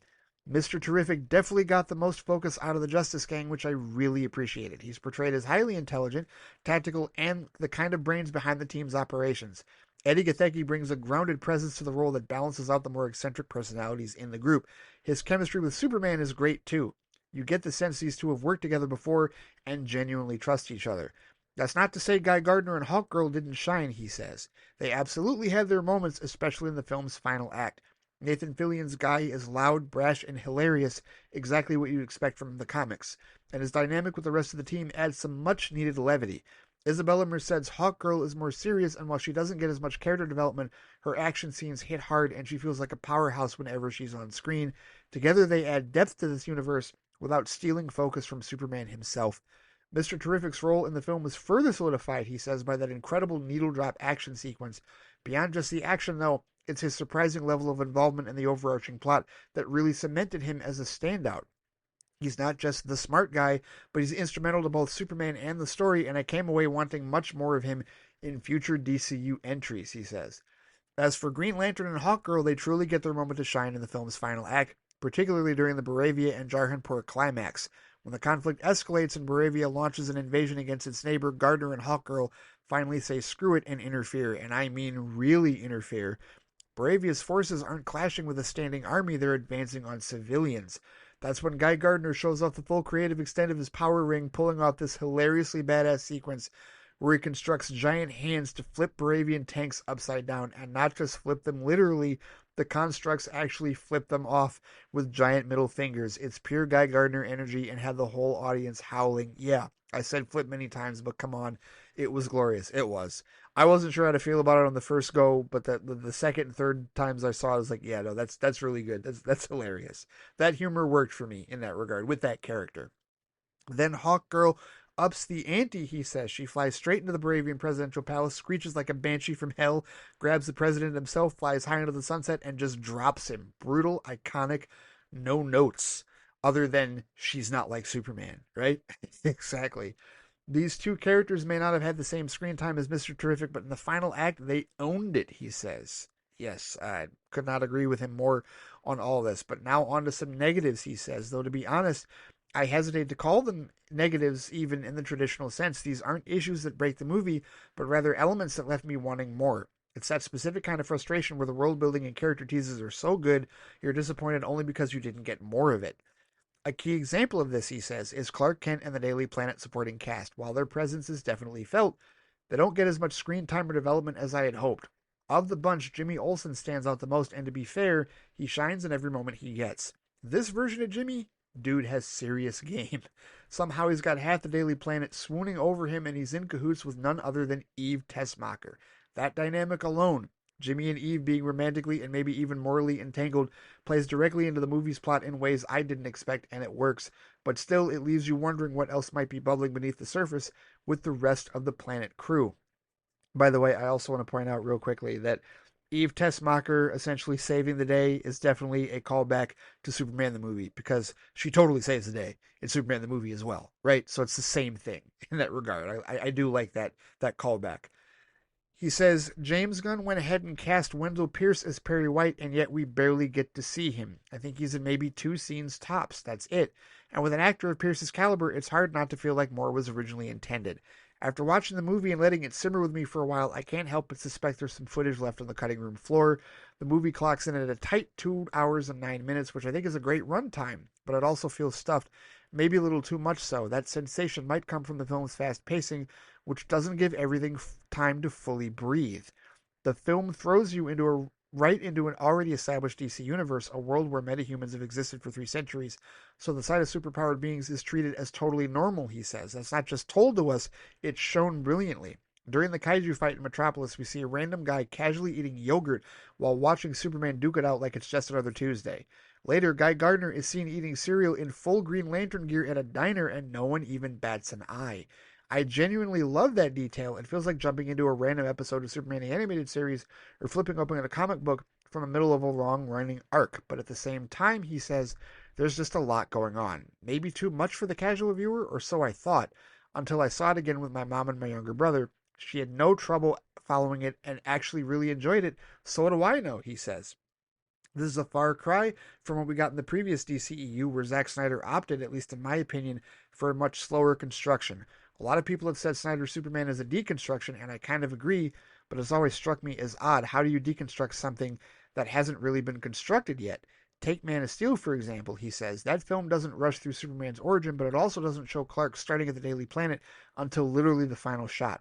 There's no classic dynamic between Lois, Clark, and Perry, not until the movie is over. So to me, Man of Steel wasn't a deconstruction. It was a very thorough, deliberate construction of Superman, one that seemed like it would have eventually led to the version of Superman we already know and love, had that franchise continued the way it was originally intended. I want to respond to that here quickly, Ahmed, but here, let me just read the rest of this particular portion of your email. You said, to a somewhat knowledgeable DC fan such as myself, I had no trouble following what was happening in the film.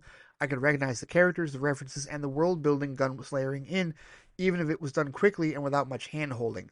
But I can imagine for someone less familiar with DC lore, it might feel like being dropped in the middle of a long-running comic run. That said, again, I was surprised to find that my mom, who doesn't follow comics or superhero media closely, had no trouble keeping up either. She enjoyed it, laughed at the right moments, and seemed just as invested by the end. So maybe Gunn struck a better balance than I initially gave him credit for. Alright, so one, I would agree with that. I do think that even though I personally would have taken 2 hours and 20 minutes, right, which I think is Man of Steel's runtime, I would have taken an extra 10, 15 minutes of this film. I don't think the general audience needed it. I don't.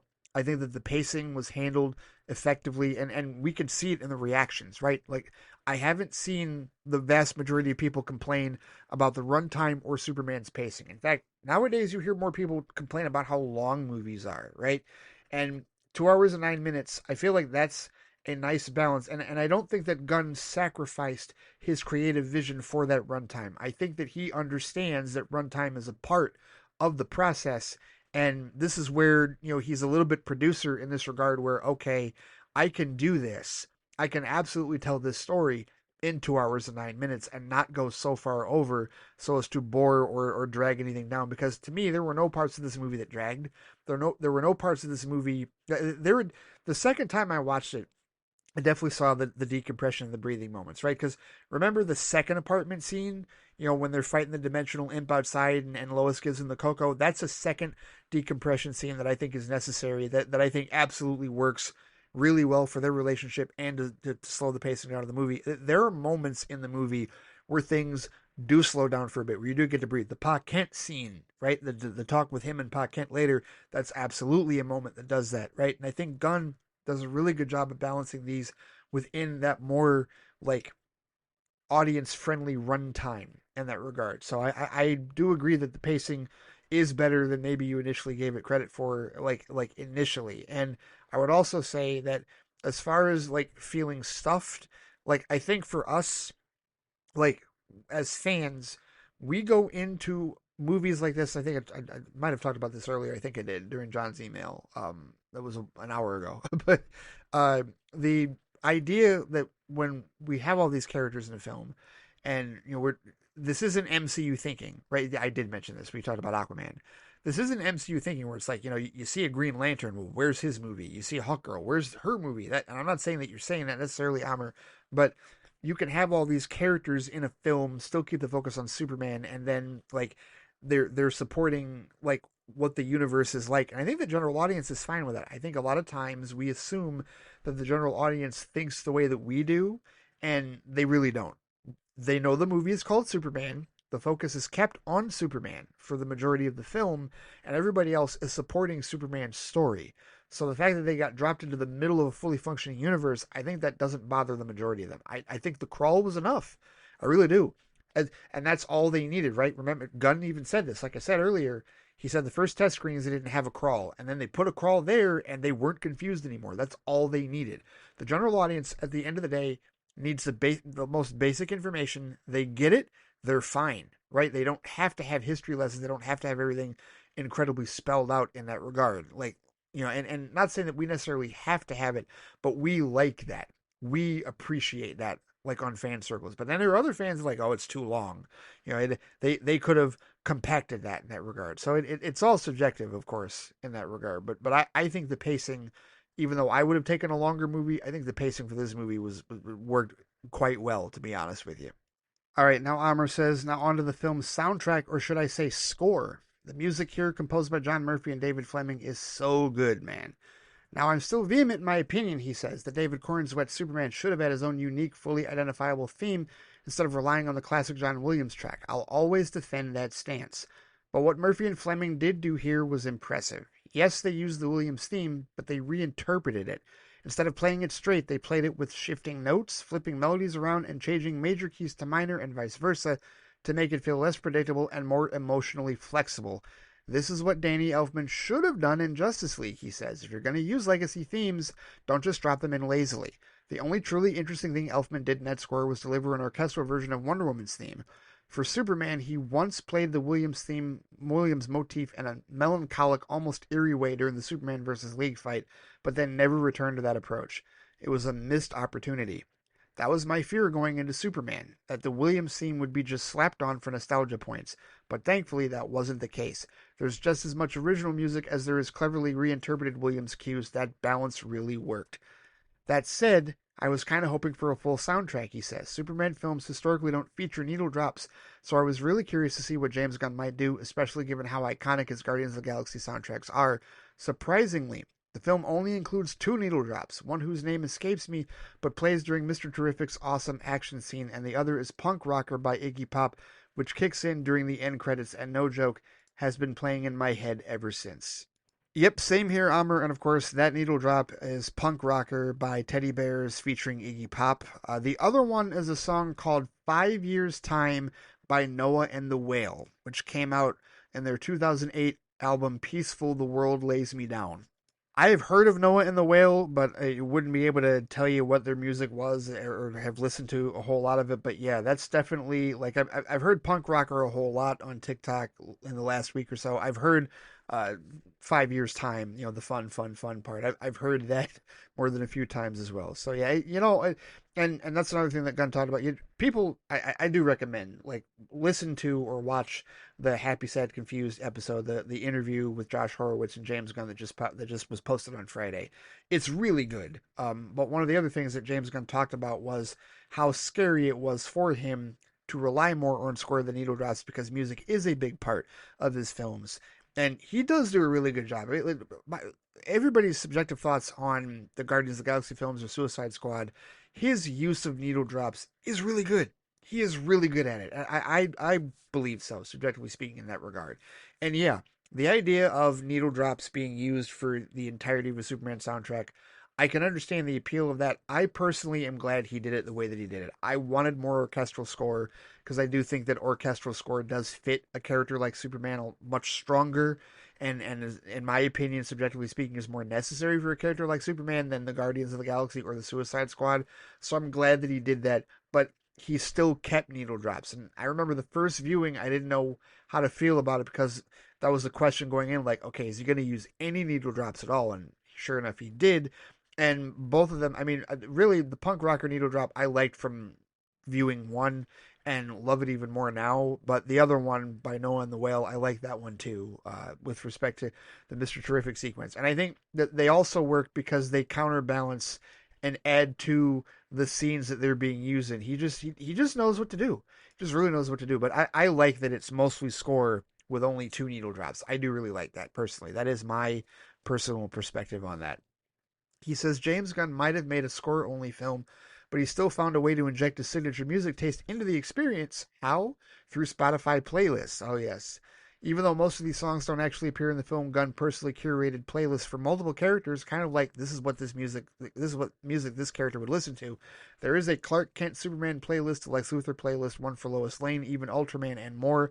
A fun companion piece to the movie and gives you insight into how Gunn sees these characters beyond the script. All of these can be found on Spotify.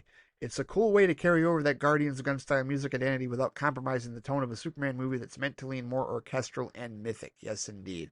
Completely agree with that. The Ultraman twist, he says. I don't even know if you can call it a twist, to be honest. It's revealed that Ultraman is actually a clone of Superman created by none other than Lex Luthor. For the average viewer, this might be a surprising and intense reveal, but for most DC fans, I think a lot of us saw this coming from a mile away, or at least predicted it well before the reveal happened. That said, this familiarity doesn't hurt the movie at all. If anything, it's satisfying to see how Gunn executes the idea and integrates it thematically. Yes, that wasn't a surprise to any of us. I think a lot of us clocked it very early. But the real twist, he says, the reveal about Jor-El and Lara Larvan, that actually got me. Got me in a way where I was like, looks like Gunn is doing this interpretation too.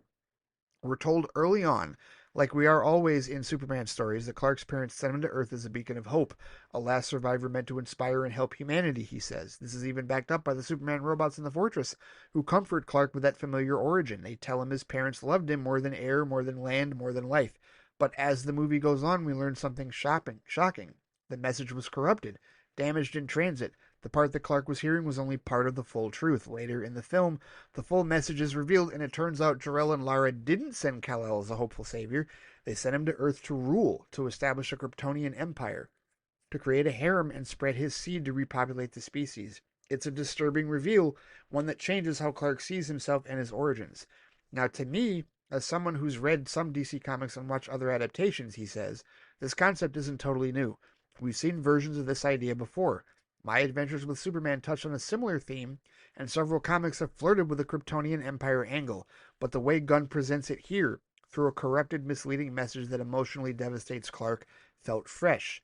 I know this reveal rubbed a lot of people the wrong way, he says, but in my opinion, it works. It adds emotional weight, it challenges Superman's identity, and it fits the larger theme of the film. What makes Superman human is what he chooses to be, not what he was made to be. Yep, I said that. James Gunn confirmed that as well. He says, now about that Kryptonian message, specifically the part that was corrupted, restored, and translated later in the film, the movie makes it clear this message wasn't tampered with or faked by Lex Luthor, it was real. And while some people online have called that a misstep, I honestly think it's the opposite. It serves Clark's arc perfectly, he says. Clark believed he was sent to Earth to be a beacon of hope. His whole identity was built on that idea. But when the full truth is revealed, when he finds out that his Kryptonian parents didn't send him out of love but out of imperial ambition, he's forced to question everything. And that's what makes his journey so powerful, because what he eventually realizes is this. He's not who he is because of where he came from, he's who he is because of how he was raised, by Jonathan and Martha Kent. There's this incredible heartfelt scene, he says, between Clark and Pa Kent that just cements this truth.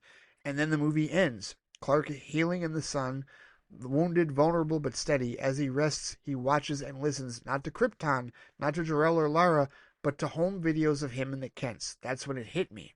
I didn't cry, but man, I felt it deeply. That moment just broke through all the noise. Yes, I love the ending of this movie so much. It is so beautifully poetic. I didn't cry either, but it's really, really good. Visually, this movie looks fantastic, he says. From the way the action scenes are choreographed to the quality of the CGI, everything feels crisp, energetic, and lovingly crafted. Let's talk about Krypto for a second, he says. The fact that I had to remind myself he isn't a real dog says a lot. Sure, he's modeled after James Gunn's own pup, but he's fully CGI and yet completely believable. You feel his weight, his presence, and most importantly, his personality. The action scenes, exactly what I hoped for based on the trailers, he says. They're packed with viscerality and kinetic energy, and the camera movement is incredible. Whether it's gliding behind Superman mid-flight or swinging around him during a brutal mid-air brawl, the film manages to capture that feeling of reading a comic book panel that's suddenly come to life. Now, I'll be real, he says. Nothing will ever quite match Zack Snyder's iconic visuals, especially what he did in Man of Steel. That film's style is in a league of its own when it comes to atmosphere and operatic fight choreography. But Gunn's take doesn't try to imitate Snyder, it does its own thing, and it works. It's brighter, more colorful, more comic booky, but still with serious impact. And hands down, my favorite shot in the entire movie? The moment where Superman is hovering in broad daylight, completely still, surrounded by swirling fog. It's majestic, eerie, hopeful, and mythic all at once. just stunning. I don't know that that's my favorite shot. I've come to realize this.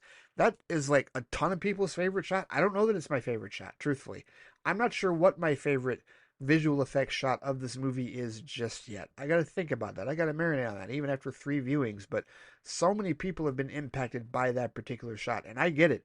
It's a gorgeous shot, and there's a good amount of gorgeous shots in this film. It's very well done visual effects and CGI, and I think a big part of that is also because of how much they did practically. And this is something that we've known about James Gunn from the beginning, is how much he does like to do practical stunts and like do things practically in addition to CGI. Like he uses the visual effects in concert with what they do practically. And we I think a lot of us learned that with the Suicide Squad, because I remember during the DC fandom days, the DC fandom days, that is, we were privy to, like, we saw the behind the scenes look at the wire work and stuff that they were doing with the Suicide Squad. We're like, oh wow, there's a lot of practical shit in here. Okay, all right, and that, I think, serves the production very well when it comes to, because it's not just giant blue and green rooms that they're acting in. It's not just volume that they're acting in. I mean, there's a degree of that, but there's also a degree of this other stuff where it's like, okay, we're going to use the real people. We're going to do this. We're going to location shoot.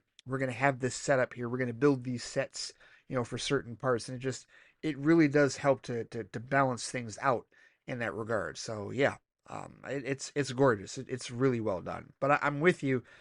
It's a different type of visual effects than we saw with Zack Snyder's trilogy. And whether you prefer one or the other, they're both very effective and they're both very well done at what they within their tones and what they do.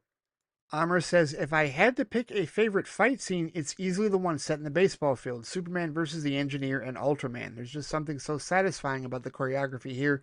The moment where Superman grabs the Engineer and slams her into the ground repeatedly, I'll admit I giggled. Not loud enough for the whole theater to hear, but it definitely got me. Yeah, that I've seen some people repost that. It's pretty awesome. That scene perfectly captures one of my favorite traits about Superman that doesn't always get enough credit, he says. Once he realizes you can take a hit, he doesn't hold back. He locks in. There's this mix of brutality and restraint in the way that he fights. He's always aware of his power, but when he's up against someone who can match him, he lets loose just a little, and it's awesome to watch. The Engineer, played by Maria Gabriela de Faria, is another one of those side characters who felt like she needed a little more to do, but Gunn does this smart thing where he gives even the lesser used characters just enough personality and flair to leave a strong first impression. I didn't know much about the Engineer going in, just that she's a member of the Authority, another DC project Gunn has announced, but hasn't updated us on yet. Technically, he has it lost its writer, but that writer has moved on to a different DC project, so the Authority isn't dead, but it's in limbo at the moment. He says it's been a bit of a struggle, been a bit of a struggle with that particular project, but that's again down the road with respect to things that they want to do in their Gods and Monsters plan, if you will. But he says that connection makes her inclusion feel like a seed planted for the future. She doesn't have a ton of screen time, but her moments count. She's the one who recovers the Kryptonian message from the Fortress of Solitude, and she absolutely wrecks the Superman robots. Her powers are visually cool and distinct. Her body seems made entirely of some kind of nanotechnology. There's this one part where she's upside down, and instead of turning around, she reforms her entire body upright in this eerie, liquid metal kind of way. Just a really neat visual. Yeah, I'm with you on that. Like, she's a henchwoman in that regard, but she didn't need to do more than what she did in the film. You know what I mean? We already know who the big bad of this film is, and everybody else is working for him, so I think we're good. Like, I don't really have complaints in terms of that. And, it's also a character that, yes, we could see her down the road, if and when, the Authority gets on track and she becomes a part of that. Yes, absolutely. That most certainly could happen, for sure. He says, now Ultraman. He's a Gunn original, and while it's not a huge twist to comic fans that he's a Superman clone made by Lex, it works well within the story. Hang on. Not a Gunn original. No, that's not entirely accurate there. Ultraman first appeared in DC Comics in Justice League of America 29, August 1964, created by Gardner Fox and Mike Sekowsky, and he was originally an evil alternate universe counterpart of Superman and leader of the crime syndicate. But he's also been portrayed in live-action television series Smallville, and this version, I mean, the way that Gunn put him together for this film is different than other interpretations, but it's still Ultraman, so it's not entirely a Gunn original. Just the way that he's been portrayed here is what Gunn decided to do with the character, but it is a long-standing DC Comics character. I will say that, Amr. He says he's underdeveloped mentally and much dumber than Clark, which plays into the whole Bizarro-like energy. I wouldn't be surprised if Gunn eventually rebrands him as some version of Bizarro in the future. There are a lot of people speculating that.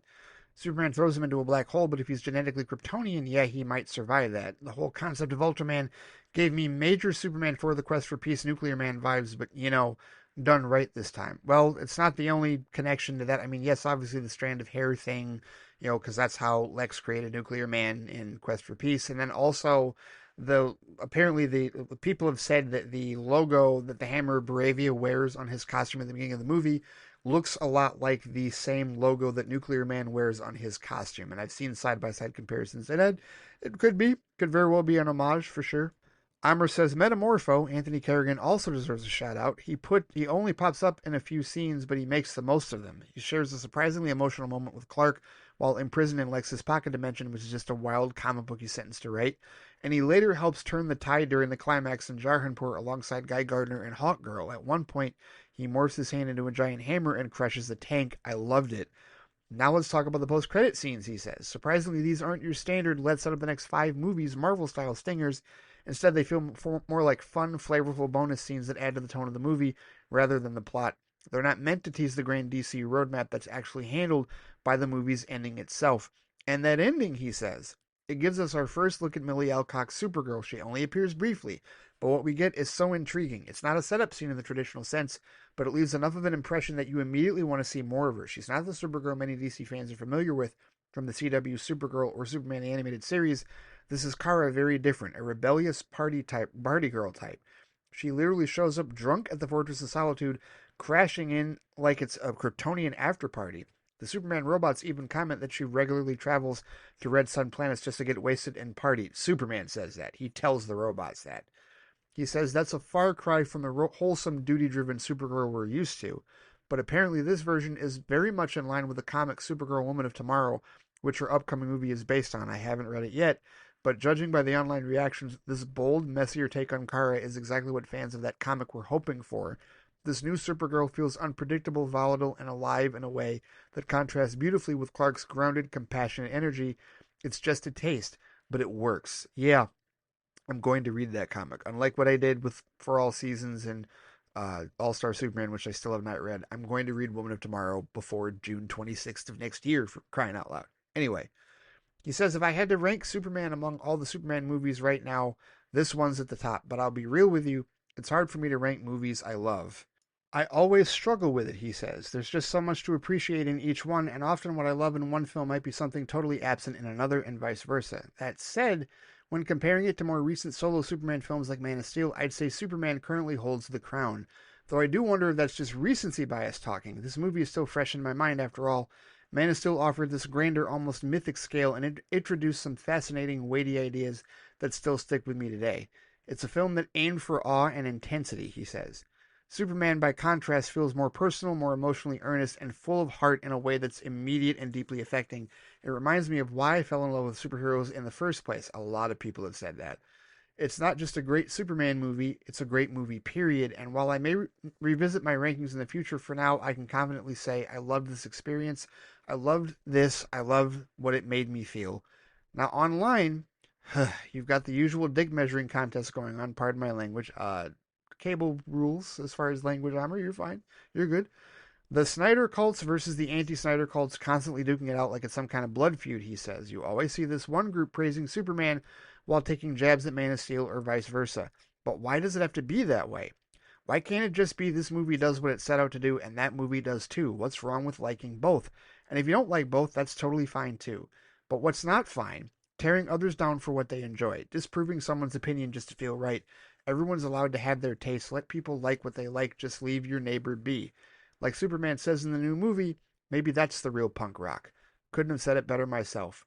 Yeah, I don't disagree with a single word of that whatsoever. He says, honestly, one other thing, of all things, I didn't expect this movie to get slapped with the label woke. And yet, here we are. Most of that noise seems to be coming from the usual grifters online, especially when it comes to the Bravia and Jarhanpur subplot. That part of the film definitely ruffled some feathers in those circles, but honestly, that says more about them than the movie, he says. This movie is filled with so much heart and sincerity, it reminded me of the Raimi Spider-Man films. No other superhero films, except maybe those, have made me feel this kind of emotional connection. Now this film sits proudly beside them. You know, I've seen people say that too. I've seen people, I saw one person earlier make a connection between this and Spider-Man 2 in that regard. So yeah, you're not alone in that one either. He says this was a great movie, exactly the Superman film I needed, and one I believe many others needed too. Man of Steel was the Superman movie I needed when I was 10 years old. Superman is the Superman movie I need now at 21. The hope, the clarity, the decency, it all landed with me in a way I didn't expect, and what excites me even more is what it sets up. This film doesn't just tell a story, it quietly builds a world around it, a justice gang of characters I want to see more of. Guy Gardner is set to appear in the upcoming Lantern show. I'm ready. Peacemaker Season 2 is coming soon, also ready. Rumors of a Mr. Terrific spinoff? Please bring it like it's already late. And Hawk Girl, what's her deal? Where's she from? I want to know everything. There's just so much to look forward to. This film gave me serious deja vu when I was 10 years old watching Man of Steel and hearing that it would kickstart a whole cinematic universe, only this time I really, really hope it works out. So do I. I really, really hope it works out as well, and I think it's off to a stronger start. And obviously we're in a different landscape with respect to, public mindset and perception of the character and just where we've gone, in the last 9 to 10 years, with respect to the evolution of DC. And now that we have DC Studios, now that we have the DCU, now that things are going the way that they're going, organizationally speaking and structured, yeah, here's hoping, fingers crossed. I mean, so far, so good in that regard in terms of Superman's performance and what it really needed to do to cement that DC Studios and the DCU is up and running for everyone involved at this point in time. So yeah, here's hoping, fingers crossed, that it continues on. Now, he says that concludes my thoughts on Superman. I move on to my thoughts on the new Star Trek show I've started recently. That is Star Trek Deep Space Nine. Man, do we have time for that? We'll see. Here we go. How many episodes has he got? It looks like 5 or so. All right. Let's briefly get out of Superman mode here for a bit. Let's put on our Starfleet insignias. All right, let's get into Star Trek mode. Here we go. All right, episode 3, Deep Space Nine, past prologue. Oh, yes. He says, after the major blast of the premiere, past prologue feels like the first real taste of what a regular episode of Deep Space Nine will be. It trades the spiritual and cosmic questions of Emissary for something more grounded. The political tensions around Bajor and the station. This shift gives us a clearer sense of what DS9's week-to-week storytelling might look like. Character-driven, morally complex, and steeped in long-term consequences. Yep, nail right on the head. This episode centers on our Bajoran lead, Major Kira Nerys, he says, and it doesn't waste time testing her. It's essentially her first spotlight episode, and it plunges her into a moral and political crisis that forces her to confront who she is now versus who she used to be. Kira isn't a typical Starfleet officer. Well, she isn't. She works for the Bajoran Provisional Government.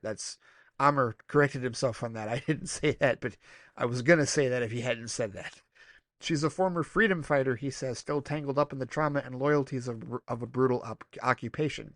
When Tana Los, a former resistance comrade, arrives on the station seeking asylum, Kira has to decide whether she still belongs to the old fight or if she's committed to building something new for her planet alongside the Federation. She's pulled into 2 directions. Her identity as a Bajoran patriot versus her role as an officer in DS9.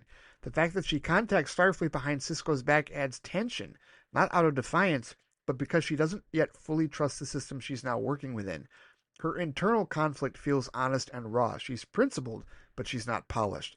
And that's what makes her journey so compelling. In the end, standing against Tana when he reveals his extremist agenda marks an important early moment in her evolution from insurgent to someone trying to protect peace. Yes, and it was also an early moment of mistrust in her relationship with Sisko, right? Because that had to build and that had to grow, even with him being the emissary, right? There was still, because the Starfleet stuff she most certainly did not trust initially. And so there's definitely the beginning of an evolution with that going forward. We're also introduced, he says, to a mysterious character, Elam Garak. Oh, yes. His first scene with Dr. Julian Bashir is incredible. Garak slides into the frame with theatrical charm and cryptic turns of phrase that immediately spark curiosity. Is he just a tailor, a former operative, a spy still pulling strings? The episode never answers, and that ambiguity is exactly what makes him so compelling. You have no idea, Amr. You have no idea. He says Bashir, still green-eyed, wide, and in full Starfleet adventure mode, becomes our lens into Garrick's world. His excitement makes Garrick's sly behavior even more fun to watch. When Garrick tells him, I suggest you buy a suit at precisely 2,500 hours, 2055 hours is what it was. It's a pure spy thriller energy, he says. It doesn't give Bashir any real intel, but still manages to steer him toward the truth, all while maintaining deniability. It's clever, theatrical, and oddly endearing. That moment relates to another, he says. The Klingons arriving on the station. They aren't just any Klingons, but the Duras sisters. That's right. Familiar faces from TNG. Their presence ties directly into Tana's larger plot and helps expose his true intentions. Garrick's role in nudging Bashir towards this realization raises the central question, whose side is Garrick really on? The answer, of course, is never clear, and that's exactly why he was a memorable character this episode. The inclusion of the Duras sisters is a nice bit of continuity. It reminds us that DS9 exists in the same universe as TNG, and the show isn't afraid to pull familiar threads into its more politically unstable and morally ambiguous world. It also reinforces that this station isn't some remote outpost, it's a flashpoint, drawing in figures with real power and dangerous agendas. Past Prologue may not have the cosmic weight of Emissary, but it's a crucial early episode. It defines the tone DS9 is going for, serialized, politically charged, full of gray morality and shifting alliances. Kira's torn loyalties, Garrick's cryptic debut, Bashir's youthful idealism. All of it lays the groundwork for deeper character arcs. Even what seems like a small interaction or choice here will ripple through future episodes. This is the kind of Star Trek that's less about bold exploration and more about living with consequences, and I'm all in. Oh yeah. Scratching the surface. I tell you, seriously, scratching. I mean, you're only like 3 episodes in at this point, but yeah, the groundwork for a lot of stuff. You know, even though I still say the show really does find its footing in season 3, but like you do see the groundwork for what they do later on, even in these early episodes with with the character building moments and whatnot, for sure. All right, episode 4, A Man Alone. While the previous episode focused on Major Kira, he says A Man Alone shifts the spotlight to our shape-shifting security chief, Odo. Yes, which you didn't mention him in Emissary. You've mentioned him now. All right, here are your thoughts. This is the first real character study of Odo, and it dives deep into his sense of isolation, not just as a changeling with no known origin, but as someone whose values, demeanor, and loyalty set him apart from everyone else on the station. The murder mystery at the heart of the episode, with Odo as both investigator and suspect, creates a compelling structure that allows us to see how others perceive him. He's not Bajoran, not Starfleet, not Cardassian, and doesn't even know his own species. And yet he's carved out a role as the station's moral compass, guided solely by justice and order. That said, he says the mystery itself isn't especially strong. The clone twist at the end feels rushed and underdeveloped, and the science behind it is waved away with technobabble. Get used to that. That's a Star Trek thing, Amar. You're 6 seasons into TNG. You got to know that at some point stuff gets waved away with technobabble. It's happened multiple times in TNG. Trust me on this. He says it's clear that the murder plot is more a vehicle for the character drama than a tightly crafted whodunit. Absolutely. No question. I don't disagree with that at all. Similarly, the mob scene, where suspicion turns against Odo, escalates rather suddenly. The prejudice theme is important, but its execution here is blunt rather than nuanced. Still, the emotional core of the episode works. The suspicion Odo faces taps into something real, how fear of the unknown can turn communities against outsiders, especially when they're misunderstood or visibly different. Odo doesn't plead for acceptance. He simply continues to do his job with quiet dignity. That stoic pride becomes the first glimpse of what makes him one of DS9's most compelling figures. He may not know where he comes from, but his integrity gives him a place on the station. Yep.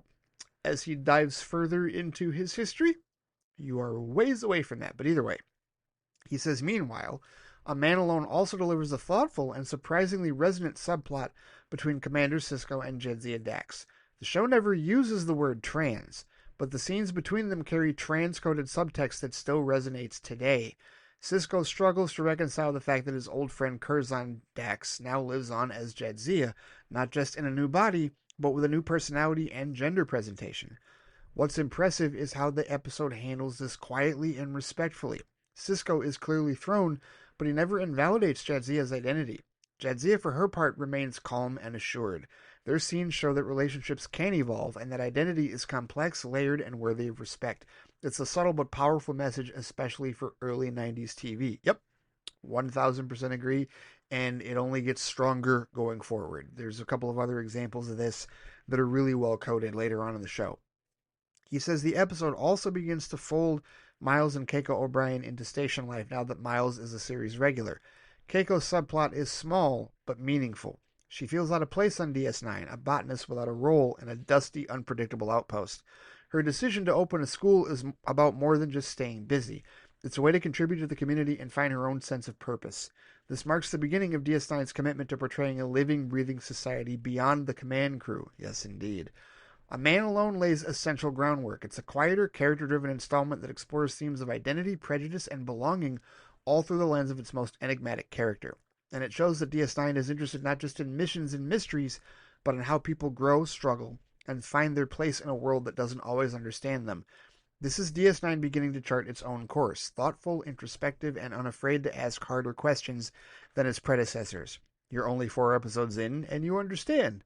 This is only going to get heavier, and this is only going to get more thoughtful, more introspective, and way less afraid in that regard. Way more unafraid, for sure. Harder questions will certainly be asked of the audience and of these characters going forward. But here, episode 5, Babel. He says this was an alright episode, not the greatest, not the worst. What stood out the most were the character interactions. The cold open with Miles O'Brien is a strong moment that really sets the tone. DS9 is a mess.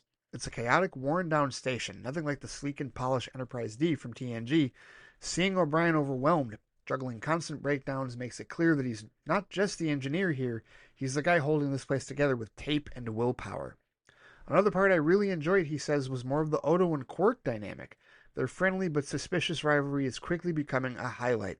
Odo stands for law and order, while Quark thrives in the gray areas, but there's a strange mutual dependency between them. When Odo needs help later in the episode, it's Quark who unexpectedly steps up, using a little rule-breaking for the greater good. That balance between opposition and cooperation is one of the most interesting relationships on the show so far. Yes, and that further develops as well. And of course, we had a couple of those interactions in Emissary and certainly also in A Man Alone. In fact, there was a scene in A Man Alone you didn't bring up that I really like where they're like talking in the bar and they're just having conversation. This is before Ibadan shows up, but they're having a conversation just observing everybody else on the station. You're like, business is good, Cork, or almost making an honest living. A lot of new faces, right? And they talk a little bit about O'Brien and Keiko, and that leads into a conversation about relationships, which is kind of funny because you see Odo's perspective on relationships back then. And then they talk also a little bit about the thing with Jadzia and Cisco as well. So they kind of preview in that one bar scene, they preview the B and C subplots in A Man Alone before they get to the A plot, which is when Ibadan shows up, right? So I actually, the structure of A Man Alone in that regard, I actually really like the way that they intro that, to be honest with you. But getting back to Babel, he says the main plot of Babel, a mysterious virus that causes aphasia and spreads throughout the station, isn't the most gripping storyline, but it works well enough. It serves more as a backdrop than a central narrative. What makes the episode work is watching how each character reacts under pressure. We get to see Cisco in command mode while also trying to care for Jake, Bashir working frantically for a cure, and Kira being bold and decisive, even going so far as to abduct a doctor off station. This episode also continues to show the station as more than just a workplace. Civilians like Jake are affected too, and moments like these quietly expand the show's scope. This isn't just a Starfleet crew, it's a whole community of people living in close quarters. The virus itself is a leftover Bajoran bioweapon from the occupation, which adds an interesting layer, he says. It's a reminder of the station's violent past and how that history still lingers in unexpected ways. That element is more compelling than the virus's actual effects, which feel more like a sci-fi device to drive the ensemble into crisis mode. If there's a weakness here, he says, it's the rush resolution. Kira's quick off-world mission gets the cure in time, but it all wraps up rather suddenly. The ending feels a bit abrupt, especially considering how tense things had become just before.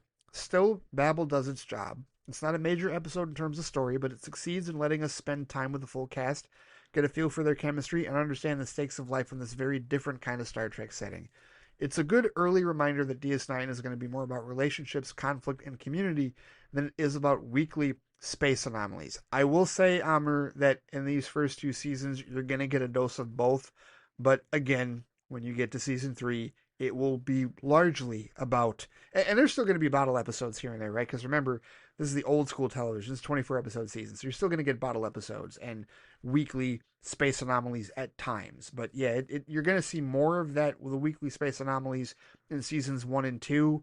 and less of it in seasons 3 for the rest of the series. Trust me, you'll find out when you get there. I'm very excited to see you get there. But yeah, Babel, I remember as a kid being freaked out by it because the whole virus thing like freaked me out. And when I first watched it, because I watched that episode live, obviously, like when it aired way back when in 1993. But yeah, like it is kind of your standard basic sci-fi plot. I guess it is a little rushed in terms of that, but you came to expect that in television. And there's definitely like episodes of TNG that kind of happen the same way in retrospect. So they really were, they were building a different cast, and they were building a different dynamic out, but they did take a lot of DNA from the previous show that at this time was still going in that regard. Let's see what you felt about episode 6, Captive Pursuit.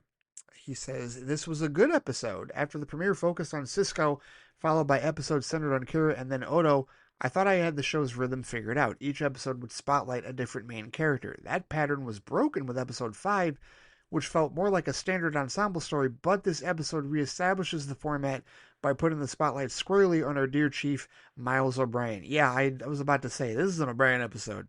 Captain Pursuit is definitely an O'Brien episode, I would say. He says it feels like a true return to that early character-driven style, this time giving O'Brien not just screen time, but real moral weight.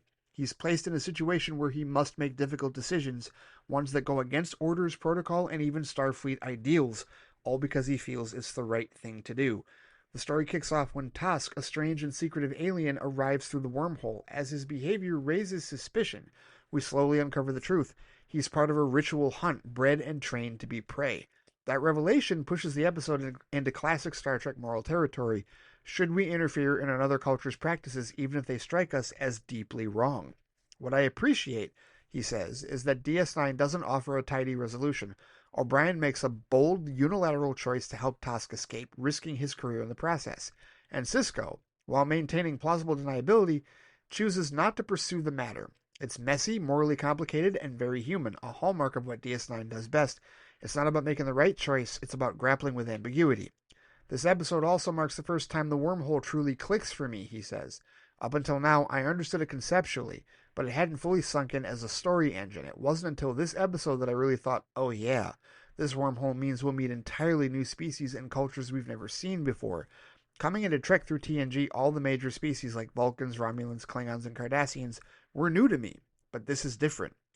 The wormhole introduces us to a whole other quadrant of the galaxy, and the first emissary from that space is Tosk. Tosk's culture presents a direct challenge to Federation ideals, he says. He lives for the hunt, not as a predator, but as the prey, and his honor is rooted in secrecy and sacrifice.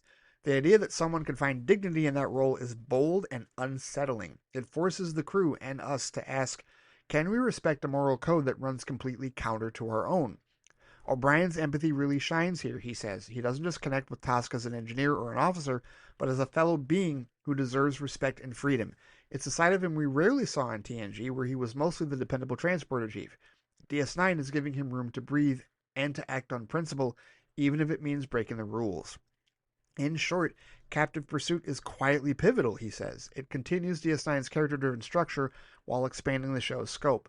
For the first time, the wormhole feels like a real gateway to the unknown and a source of moral and cultural complexity. It deepens O'Brien's character, introduces new philosophical changes, and reinforces DS9's commitment to stories where the answers aren't always easy. It's not a flashy episode, but it's one that really stays with you. Yes, I would say that it probably is the first episode in this early going that definitely has some staying power as far as everything that you said. Like, I really can't disagree with any of your thoughts with respect to how you presented the episode, the moral ambiguity especially, right? And I also like how when that episode ends, it isn't just that, because it was a case where O'Brien had set up those diversions, if you will, to allow him to get Tosk to escape.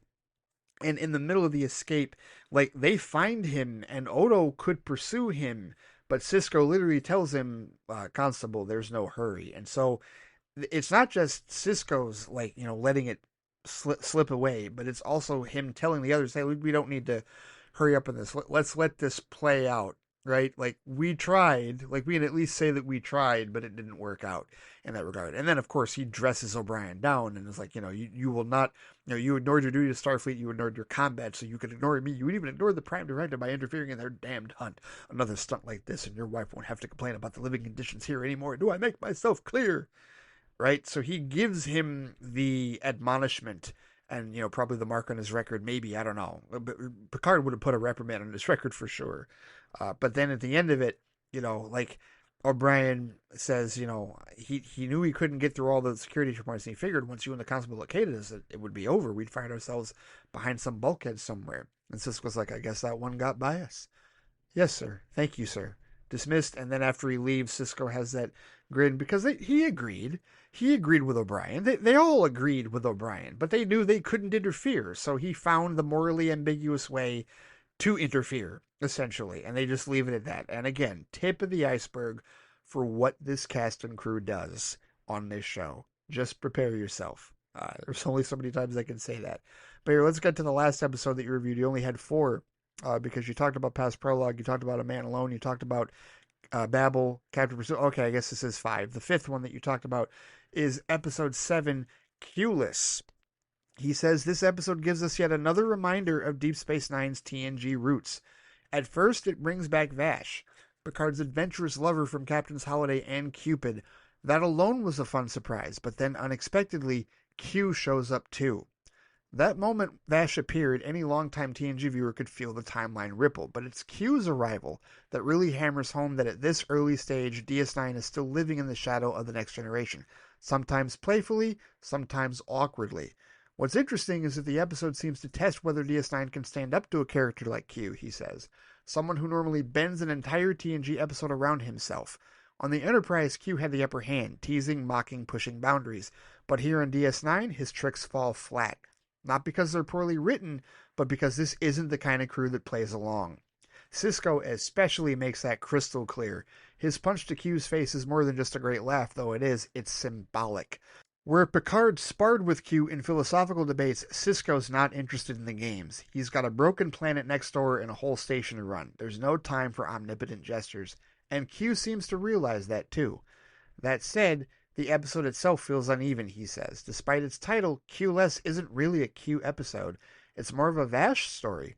Q's presence is mostly superficial. He tosses out a few sarcastic jabs, causes some station instability that turns out to be a red herring, and then lingers in the background. Aside from his fight with Sisko and the hilarious Picard never hit me line, he doesn't have much impact. For someone who once flung the Enterprise into Borg space, he's surprisingly passive here. Vash's dynamic with Q is arguably the most interesting part of the episode, he says. 2 opportunists with matching greed and charm, but her presence doesn't add much depth to the DS9 crew, and her relationship with Q feels like a retread of old beats rather than anything new. Julian awkwardly tries to flirt with her, and she shares brief scenes with Sisko and Dax, but none of it really sticks. The mystery surrounding the artifact she brings from the Gamma Quadrant ends up feeling like background noise. And the twist that it's a spaceborne lifeform that just wants to return home clearly echoes the TNG pilot encounter at Farpoint. While not a direct copy, it's hard to ignore the deja vu. That kind of story, about accidentally exploiting a living being, worked better when it had more emotional or ethical weight. Here, it feels like a familiar idea used to wrap things up cleanly. Ultimately, he says Q-less felt like a transitional episode. It wants to remind us of where DS9 came from, but also that it's charting a different course. It gives us a taste of TNG nostalgia, but without fully committing to any of its threads. It doesn't know whether it wants to be a Q episode, a Vash story, or a sci-fi mystery, and in trying to be all 3, it ends up feeling a little unfocused. Still, it's a useful palate cleanser. After several strong character-driven episodes, Q-less offers a breather and a clear message. DS9 isn't the Enterprise, and Q, for all his power, doesn't belong here. He seems to sense it by the end, and so do we. And I'll respond to that in a minute. He just says, well, that concludes my very lengthy email. I hope you enjoyed reading through it as much as I enjoyed writing it. I hope those listening enjoyed it as well. As always, until next time, Amr Osama. Amr, of course, thank you for all of the very in-depth thoughts, especially, the review of Superman was very complex and went through the whole gamut of the film, really, but also your thoughts on DS9. Just briefly on Q-less.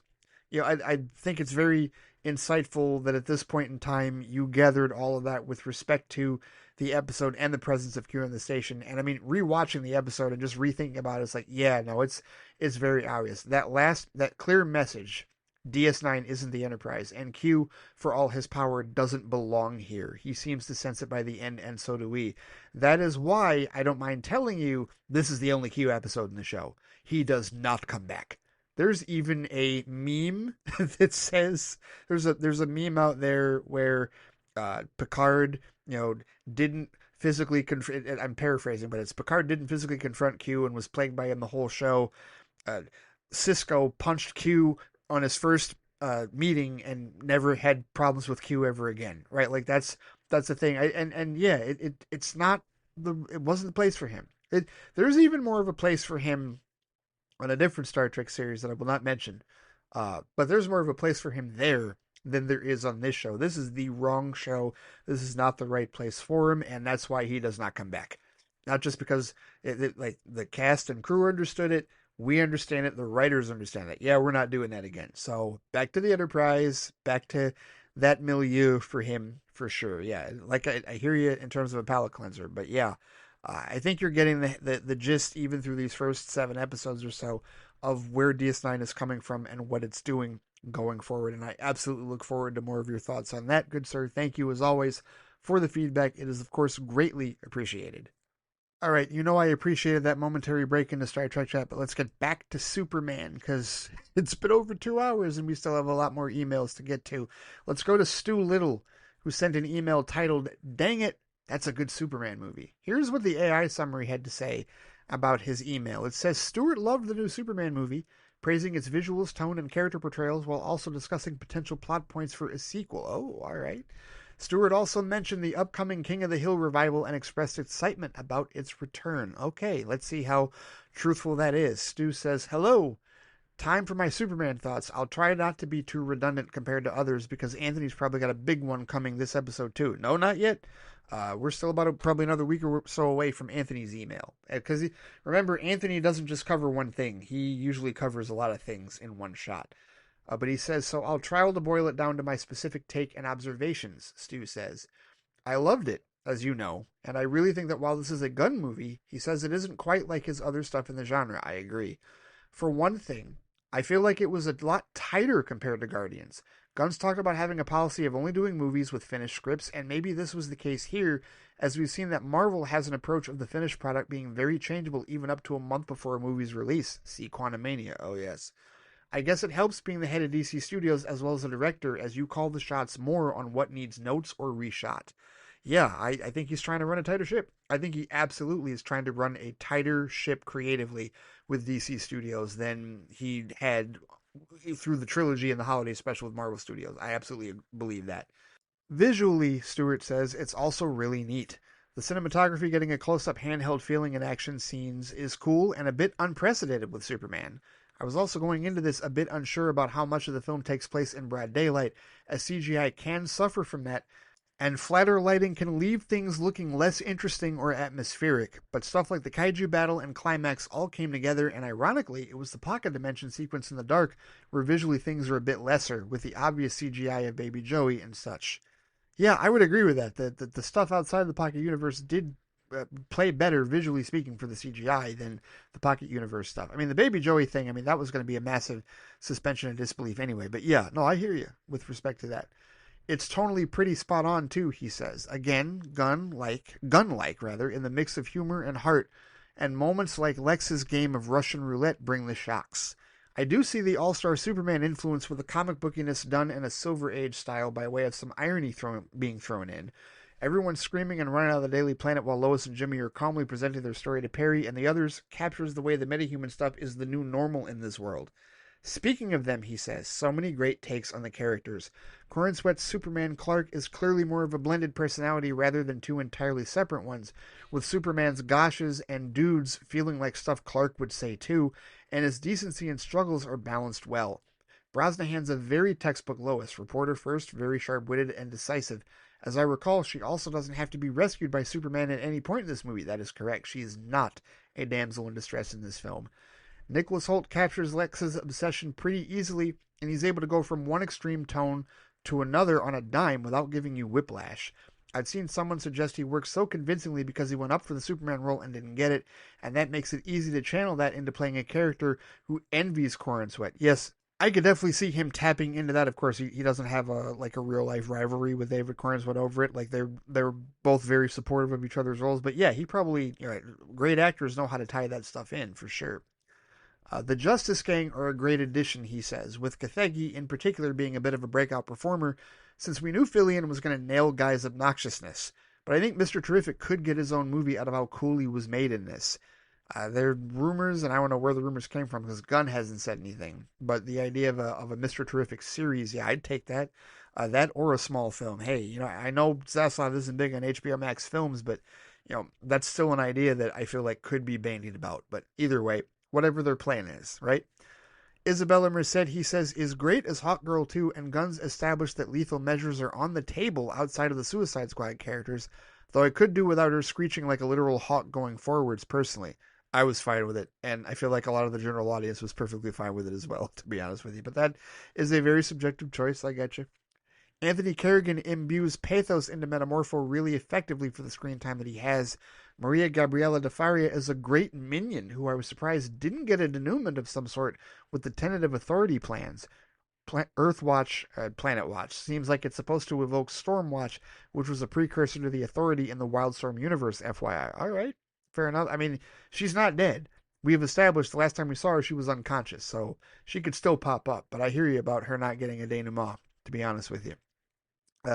Daily Planet staff were great too, he says, with Jimmy feeling most like the gets into weird shit because he's in proximity to Superman aspect of the character we've seen in live action.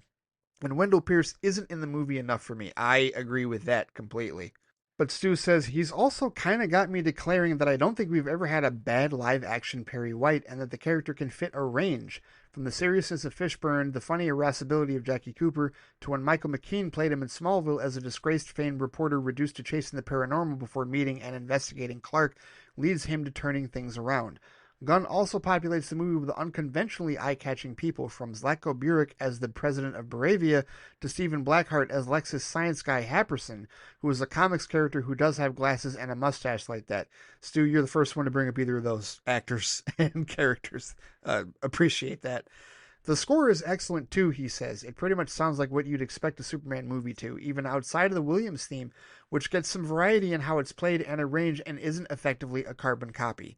There's also a melody in the latter part of the track Home you can listen to on the Water Tower Music YouTube channel that I think is a nice piece I'd like to have recur. I'll have to listen to that for sure. In terms of real complaints, he says, I only really have one serious one, and it's also really the only way in which I'll compare this movie negatively to the Snyderverse. Martha Kent feels a bit of a think sketch of a character, kind of boiled down to being quaint and May, without having the benefit of the conversation that Pa gets to have with Clark in the third act to flesh her out more. It's not a huge thing, he says, but it's hard not to think of what Diane Lane got to work with in comparison. Overall, great stuff, and while Gunn wisely just lets the movie story stand on its own without having to explicitly tease the sequels, the closest being Supergirl's cameo kind of setting her own movie up very vaguely, I guess, I do think there are things done where I do have ideas of where Superman 2 could go. I personally would do Brainiac, he says, and as a result of the challenge that brings, Lex Luthor returns, having made a deal with the government for his freedom in exchange for helping. We'd get an unlikely allies plot with the two of them, which Lex could turn to his own advantage to try and kill two aliens with one stone. Superman could also end up shrunk down and put in Kandor, meeting other Kryptonians besides Kara for the first time, perhaps following up on the Jor-El and Lara revelations to see if this was a Kryptonian thing, or just their reasoning about what Clark had to do to ensure their race's survival. Though maybe all that is a little much for one movie. I also feel like Ultraman was too close to Bizarro, he says. I kept expecting Lex to yell B-Zero as one of his command codes during that last fight for it to not come up again. Maybe Ultraman was simply the best of a bad batch of attempts, and there's a more comic-close version of Bizarro in a tank somewhere, or what people are saying that if he could come back from the black hole, because he certainly could survive that in that regard. With respect to the other stuff that you were talking about, the Ma Kent thing, it is a contrast. But you know what's interesting about that, Stu, is I know people that really dig the Christopher Reeve films, and there's been this talk, and I think Kevin Smith even said this, and this has been brought up a few times, where the relationship between Clark and Jonathan Kent had to be cemented, and it is in Man of Steel, most certainly. This goes back to Glenn Ford and the conversation that he had with the younger Clark in the Smallville portion of Superman the movie in 1978, right? Like that is the bigger part of the equation as far as the Kents are concerned that I think the audience and people are looking for it. And Zach definitely went off book. I mean, not completely off book, but he involved Martha a lot more, a hell of a lot more in Man of Steel and certainly in BVS, right? Like he made her more of a focal point, but I think that was a change. I think that was absolutely a difference, if you will. For all the people that want to claim that Snyder's movies are for incels and bigots, yeah, not when you see how he treats women, and not when you see the agency that he gives women in those movies. If they actually watch them with any type of understanding in that regard. But either way, yeah, I think that this goes back to the classic conception of the scene is going to be between him and Jonathan, right? Like that's where the actual like the character growth is going to come from, and that's another homage to Superman the movie, and it doesn't bother me. It really doesn't, because Martha is there, and she does play part of the family. It's not like they ignore her. She does get lines, Neva Howell, and people talk about the that she's too twangy and she's too much of a caricature, and I just sit there and go, I know people that have behaved exactly the way that she behaves and speak exactly the way she speaks. So you know what, and I don't live in the Missouri part of the Midwest. I live in the Michigan part of the Midwest, but I still know people that have said that.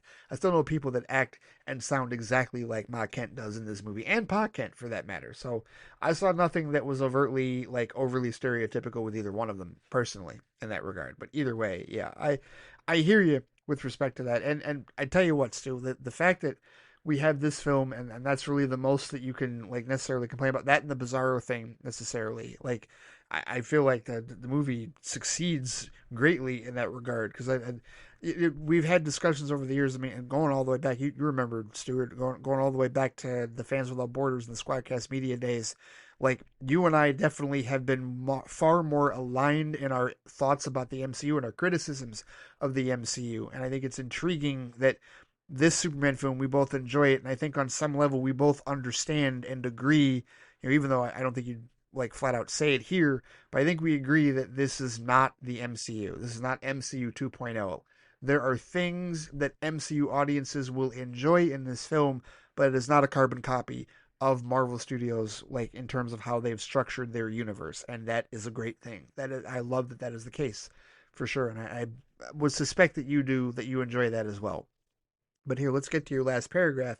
You said, other than that, one other thing I wanted to bring up is the upcoming King of the Hill revival, the new series slated for the beginning of next month on Hulu.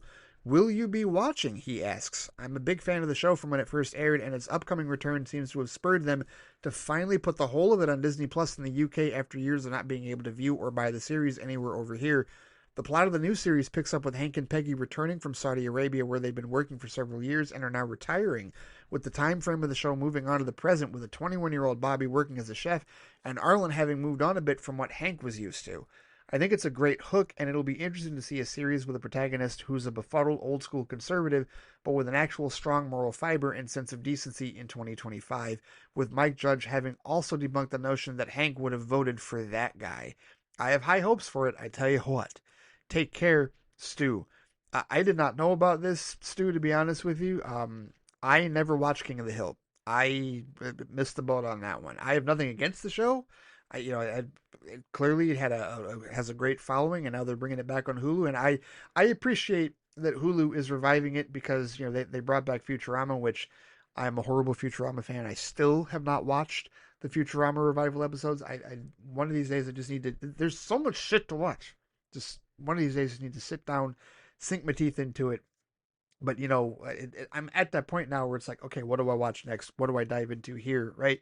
But I'm glad that Hulu is becoming a place where revivals can happen, especially for animated stuff. Futurama, King of the Hill, that's great, that's awesome, and the idea that they're continuing from where that goes, and I do like what you said, Mike Judge debunking the notion that Hank would have voted for that guy. Yeah, no, that's great. It's fantastic. I can't say that I will be watching, Stu, but I am glad that it exists. I am glad that it's something that you can look forward to, because you're a fan of the original series, and I hope you do enjoy it. And hopefully give it some grace, because I feel like a lot of times with revivals, sometimes, it's like, well, how much of the old glory are they trying to recapture? And sometimes that can color our perception of a revival, but other times it can be obvious. Hey, you know what? Maybe the revival isn't quite as up to specs as the original, right? That certainly does happen, subjectively speaking, in that regard. But you enjoy it, Stu. If you want to talk about it here on the show, you are absolutely open to do so and bring it up. Thank you for letting me know that the rest of it is on Disney Plus. Well, at least in the UK. Like, I don't know if it's like where is it at here? Let's see. Where is King of the Hill streaming at here in the United States? Okay, over here it is on Hulu, which also means that you can get it on Disney Plus because you can use Disney Plus as your central locus for Hulu shows and whatnot. I believe that's how it works in that regard, where they open up the Hulu stuff to the Disney Plus apparatus as well. I have the bundle pack, so I get both, right, in my bundle pack with the two of them. So either way, I'm glad it's there. Happy for fans of the show, and hope that you all enjoy the revival for sure. No doubt about it. Thank you for the feedback as always, Stu. Greatly appreciate it. Looking forward to more of it. All right, next up, an email from one of our recurring contributors who I actually just talked to, like, over StreamYard, if you will, on YouTube. Philip Barker, who I literally just spoke with and had a great vodka stream conversation with him the other night. He did not know that I was going to be on the show when he sent this email. And he was the one that called attention to the fact that I was in the chat on Vodka Stream when I popped up on Friday.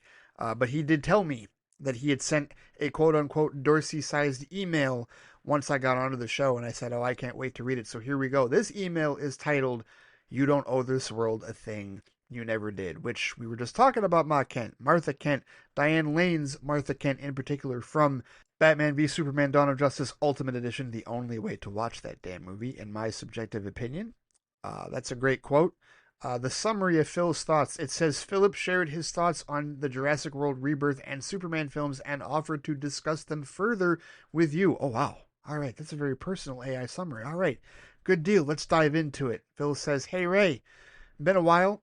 I know I don't contribute nearly as much as I used to, but I know that's all fine and dandy. No animosity over here on my end. Just the same old busy life we tend to live. Wanted to check in with you and let you know that I'm still listening to all you've put out. Loving the flight chats. All right. Thank you, as always, Phil. Certainly no animosity. Hell no. Absolutely not. Even when we disagree on stuff, which I know we're going to disagree on some things today, but it is all subjective and it is all rational, good sir. So here we go. He says, I guess I'll start here. Jurassic World Rebirth. Now, I have not seen Jurassic World Rebirth. I will say that. Like, I haven't, I still haven't just, I don't know that you put any spoilers into it. It's not a big deal if you did. It's okay. I'm still behind on the series. I've only gone up to Fallen Kingdom. I have not seen Dominion. I didn't get to watch it in time before the new one, Rebirth, came out. So either way, I will get caught up at some point, but not yet. But here we go. Let's dive into your thoughts on Jurassic World Rebirth. He says, this franchise and I go all the way back to the original film, and I don't think anyone is arguing that any of the subsequent installments have reached the heights of the first film, because they just haven't. On the whole, I quite enjoy The Lost World a lot more than most. So do I. I really do. But I'll also add, he says, that the book Michael Crichton wrote is mostly a better experience, savor the ending. The ending to the book is quite terrible, in my opinion. I feel like other people have told me that. I feel like I've heard that before. I don't know if you've said that before, Phil. Someone else has told me that the ending of the Lost World book is trash. Someone has said that, but I don't remember. But that's not I've heard that sentiment before somewhere. Either way, he says, Ian Malcolm is drugged up on morphine for the last few chapters. There are camouflaged dinosaurs that are completely wasted, and the antagonist, Dodson, is taken out in the most generic way possible. I would even go as far as to say that the movie is a better dinosaur experience than the book it's named after. Wow. Okay, fair enough.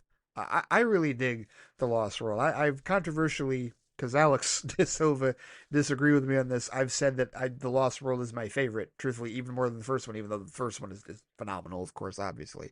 Grew up with that movie.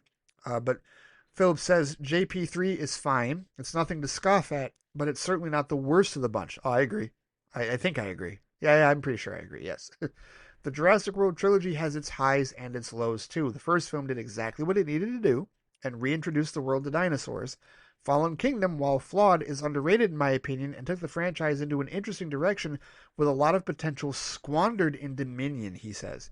While I think Dominion is the weakest one of the three, I do also think it has the novelty of getting the original cast back together with the new cast, even if the story and circumstances that bring them together is muddied, if not a little contrived. That said, there was still fun to be had with the new trilogy, flaws and all. See, and that's the thing that I'm wondering when I do finally watch them, Phil, is which one will I like more? Because I agree with you. I think Jurassic World is probably the best of that trilogy, even though I haven't seen Dominion yet. But what am I going to like more, Fallen Kingdom or Dominion? I don't know. Very intrigued. I'm not sure. Like, I don't know where. But I will tell you that your description of that, you know what it kind of reminds me of, truthfully? It almost sounds like you're describing Last Jedi and The Rise of Skywalker. Specifically, when you say Fallen Kingdom, while flawed, is underrated in my opinion and took the franchise into an interesting direction with a lot of potential squandered in Dominion. Anthony Dorsey, that's almost exactly what he thinks of The Last Jedi going into The Rise of Skywalker. And I know a lot of people that feel that way in that regard. So I almost wonder if I will feel the same way, if I will draw on those parallels when I finally do sit down and watch those films. All right. But either way, let's get to your thoughts on the new film. You say, then there's Jurassic World Rebirth. He says, if I could sum up this film in a single word, it's contrived. Granted, you could argue the rest of the films following the first are contrived to some varying degree, and I wouldn't disagree. However, that is the word that just kept coming to mind. Why are the dinosaurs moving to the equator? Because they couldn't handle our climate? That's strange. Because they seem to be doing just fine in between Fallen Kingdom and Dominion. Why are there people going to an island full of dinosaurs? Because some rich mogul wants their DNA to profit from. Why is there a big scary mutant dino in the beginning? Because we need it to come in at the end and terrify our main cast. The highlights of this film truly start and end with Gareth Edwards' direction and visual flair, he says. Outside of that, none of these characters are all that interesting and feel like carbon copies of people we've seen before in the franchise. This movie even takes things from both novels and adapts them in seriously lazy ways. The river raft T-Rex scene ends with the family laughing after being chased by a gigantic prehistoric carnivore. Suspension of disbelief aside, this film is hands down without question the one I will probably never watch again. Oh, wow, that's... all right, that is sharp. He says, I think the film was a lazy attempt to keep a franchise going, and it looks like it is going to continue. I know people enjoyed this film, and that's great. After 6 movies of seeing the same cycle of events, I feel like this is the movie that will likely make me bow out from future entries. I've seen an island full of dinosaurs and mutant experiments on 3 different occasions now, and it's only a matter of time before we see true dino-human hybrids or dinosaurs in space. We know Universal would probably consider one, if not both of those options. Well, Universal is the franchise, or is the studio rather, that holds the keys to the Fast and Furious franchise, and they haven't done hybrid humans, but they have sent them to space. Oh yeah, that's happened. Watch F9 if you dare. I like that series, but man, have they just jumped the shark like so heavily, so many times either way. But he says, to make matters worse, this was without question one of the worst theater experiences I've ever had to date. Oh no. He says, prior to this film, I've enjoyed every other film in the theater and had a great experience watching them without any real disruptive factors. Let me tell you just about how bad this experience was, dude. First, there was a couple that sat next to me that played around on their phones for the first 20 to 30 minutes of the movie, and by the half-hour mark, the guy next to me had the audacity to answer his phone. Wow. That is so incredibly rude. What the hell? Because not only did you have the flashing of the damn cell phones, because I know they had it up full brightness, because they're stupid like that, but then he answers his phone? Wow, that's ridiculous. He says, at this point, I vacated my seat, which I paid for, called him a dickwad, and moved to another seat in the front row. Then, for whatever reason, someone brought a baby to a 10:30 a.m. Thursday showing of this film. The baby continued to cry throughout. On top of feeling like the film was a waste, my experience at the theater was also disappointing. To top it off, he says, after the credits rolled, 2 guys who worked brought in their trash bins to clean up, and as I'm heading toward the exit, I go to throw my trash in one of the bins, and the employee dashes away from me with the can. I loudly say, oh sure, I guess I'll just toss my trash outside. No big deal at all. I've had some bad experiences at the theater before and still enjoyed the movie, like Candyman in 2021, but this was a whole different level of unfortunate. I was so disappointed, safe to say. Of the films I've seen this year, Jurassic World Rebirth was the first disappointment for me, theatrically speaking, and it wasn't my last. Yeah, I just that is wow. That is. I'm trying to think of some of my worst experience. I feel, you know what it feels like, Phil. It seriously feels like you took an amalgamation, because I've experienced all of that. I've experienced people. In my case, it wasn't a couple that was playing on their phones. It was a kid playing on an iPad during a movie, and I was just trying to get that bright light out of the corner of my periphery, right? And then one time I actually yelled at my buddy Dwayne, who answered the phone during Robots. I literally, I think I've told this story before. It's been a while, but he answers the phone 30 minutes in, and without me remembering that it's a family DreamWorks animated movie, I yelled, "Dwayne, are you effing kidding me? Hang up the GD phone." Yep, I said that out loud. Like, just whatever. Because it was, that's so rude. Don't answer the damn phone in the middle of the theater. Leave. Get the hell out of the theater before you answer your flipping phone. I don't give a shit if it's an emergency or whatnot. Leave the theater. What the hell? Like, just, or at least start walking away. Start walking down the steps away from people trying to enjoy the damn movie. But there's that. Let's see, the baby crying while there was the person who brought the newborn to the Bond film. There was that. I once had a kid kicking my seat at Ant-Man that really pissed off me and Shonda. And then the trash thing. Okay, I've never experienced that, but that's crazy. Like, he just pulled the can away from you. What the hell? Oy, I'm sorry, dude. That is a terrible, terrible experience. I am sorry that you had to deal with that. But, of course, you said it was the first disappointment for you of the films you've seen this year, Jurassic World Rebirth, that is, theatrically speaking, and it wasn't your last. He says, "It would be very uncharacteristic of me to not bring it up or talk about it because we are DC fans. Superman." Yeah, I'm just warning everybody here, Phil didn't like it. Phil did not like Superman. So let's just get into his thoughts. I am glad he is sharing his thoughts, right? Remember, it is all subjective, right? And Phil's, he's going to present his points here. This is stuff. If I had been on that Superman review on Vodka Stream, I would have heard, and he did share a little bit of it on Friday. But here, let's dive into it. Let's see what he says. All right. For anyone who may be new or doesn't know, he says, "I've often said I am not James Gunn's biggest fan, nor his biggest detractor. I was very 50-50 on this film from the moment it was announced, to when it was shot, to marketing, all the way up to release. People know I liked the first two trailers. It wasn't until the last trailer and the clips started pouring out that reminded me of everything I wasn't a fan of in Gunn's toolbox as a director. Friends, yourself included, Ray, even told me I probably wasn't going to like it." That is true. I said he probably wasn't going to like it. "Some even assumed I was ready to hate it, and I had to say every single time I will pass judgment when I watch the damn movie." Well, I watched the damn movie, he says. "You and many others turned out to be right. I really did not like James Gunn's Superman. Whether you and other friends were right or wrong about how I felt, that's neither here nor there. Here's the bottom line. People enjoyed it," he says, "a lot more than me, and that's great. The movie seems to be doing well from a box office perspective, and that's great too. People got the film they wanted. Whether they're diehard Snyder haters, big-time James Gunn fans, Superman fans, or DC fans in general. I have my movies and other assorted Superman media that I can turn on anytime I want if I want to. When it comes to this movie or any other film I end up not liking going forward, my thought process in terms of online discussion is this: I don't care. And here's what I mean by that," he says. "I don't care to go online and express my disdain and dislike for this film on any social platform in a text-based situation, because then I would be no better than the people who did the exact same thing from 2013 to 2017 and continue to do so now with the film Zack Snyder made. Hell, I don't even need to bring up those movies to criticize this one if I chose to.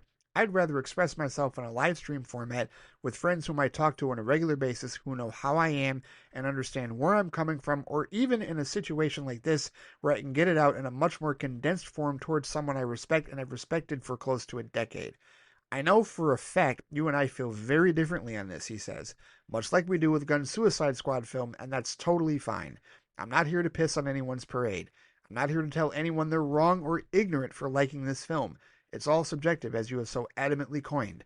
The Snyder fandom already has a bad enough image due to the cult's behavior, and it's not like diehard Gunn fans or Snyder haters are help mitigating that in any regard. Why would they? They thrive off that negative discussion, and frankly, that is just something I do not want to be a part of," he says. "I do not feel compelled to share my perspective on this film because I have a feeling I already know what kind of responses I'll get met with, and I don't need to waste my time acting like a monkey clacking away at a keyboard inside a pocket dimension shouting nonsense into a virtual void. If anyone wants to get an understanding of where I'm coming from, they can read my Letterboxd review or look at my spoiler review on YouTube. Outside of that, as I said earlier, I will likely only discuss this in certain formats, but ultimately, I'm checked out on the Superman discussion, he says. I'm moving on with my life. I have other things to look forward to, and I am not going to waste my time typing rebuttals on threads or wherever if I disagree with someone about this film in any regard. As a Snyder fan, he says, I refuse to fit that negligent image that's often portrayed, and I'm aiming to be better than that. As far as the new DCU goes, he says, anything James Gunn does in a live-action form going forward, I probably won't check out, and if I do, I feel like I know where I'll land. If he's writing or directing it, chances are I know how I'll feel. That said, I think he should stick to animation or at the very least oddballs and obscene characters. I do not think his sensibilities fit with any of DC's biggest hitters personally. I'm sure you probably won't agree with me on that based on your reaction to Superman, and that's fine. All right.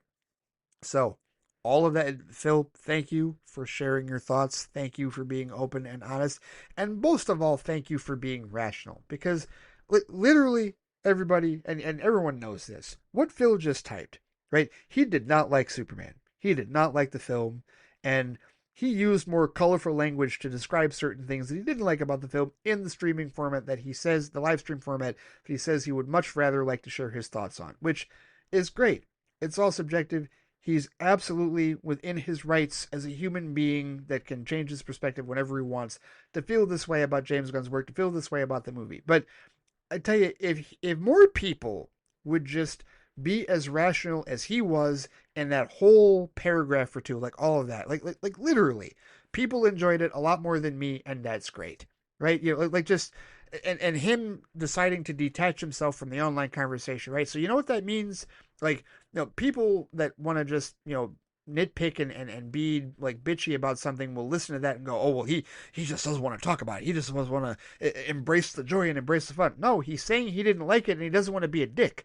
He's saying he doesn't want to be an asshole about it. He's saying he doesn't want to yuck your yum, if you will, right? To use that phrase, which I don't really use that phrase very often. But that's what Phil is saying here. Phil is providing a rational perspective on somebody that really didn't like the movie, really did not care for it. And look, there are people out there, that rational individuals out there that do not like the movie. That one the other day, I don't know that I ever...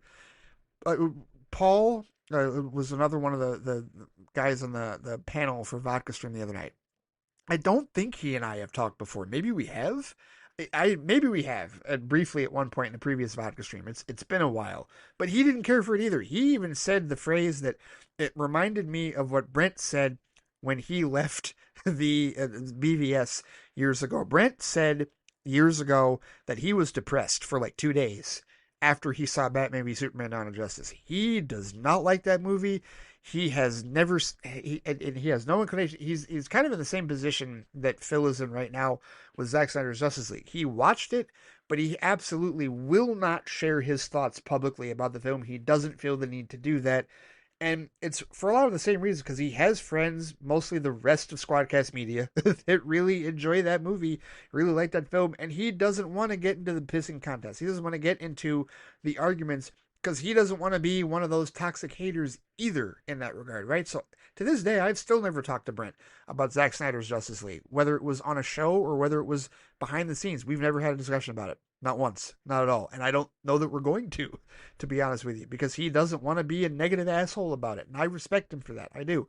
And I respect Phil's position here immensely, because I really wish that other people that don't like Superman would just adopt this perspective instead of getting on threads and Twitter and Facebook and everywhere else and, you know, doing all this delusional cultish nonsense bullshit, you know, making up numbers, trying to, you know, have a pissing contest with box office, like all this other noise that we all hate, that anybody listening to the show just despises. No, Phil is staying above that, and I wish more of the fandom took that perspective, right? If you don't like it, and not only that, like, you're taking this perspective here with Superman, but you've also set the tone for DCU stuff going forward. You know where your baseline is with James Gunn.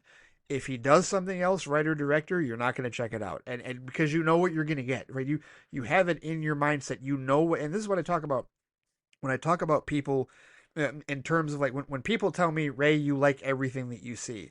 And to me, I'm like, well, that's because I make a conscious decision on what I'm going to see and what I'm not going to see. If there is a director or if there is a story or characters or whatever that I'm not interested in, that I don't think I'm going to enjoy, I don't go see that movie, right? And I don't understand this. It's like people, in general, like have this mindset of, oh, well, just go try it, even if you don't think you're gonna like it, because maybe you'll surprise yourself. You know what? I'm gonna trust my gut. I'm gonna trust my instinct. I'm not gonna see it. This is why, and I'll bring up the other director that Phil feels even stronger about, Taika Waititi. The only movies of his that I've seen that he's directed are the two Thor movies, and that's because they're part of the Marvel Cinematic Universe. I've never seen anything else that Taika Waititi has done, and the only other thing that he's done that I really have any interest in seeing, to be honest with you, is not Jojo Rabbit. It's What We Do in the Shadows, because I saw the trailer and it looked funny, and I've seen clips from the show, and that looks funny, and that's the only other thing that I'm really all that interested in seeing that is like attached to him, unless he does another thing for Marvel, and I see it as a result of the franchise. But even then, like going into not necessarily Ragnarok because I wasn't sure, but going into Love and Thunder, I was like, okay, I have an idea.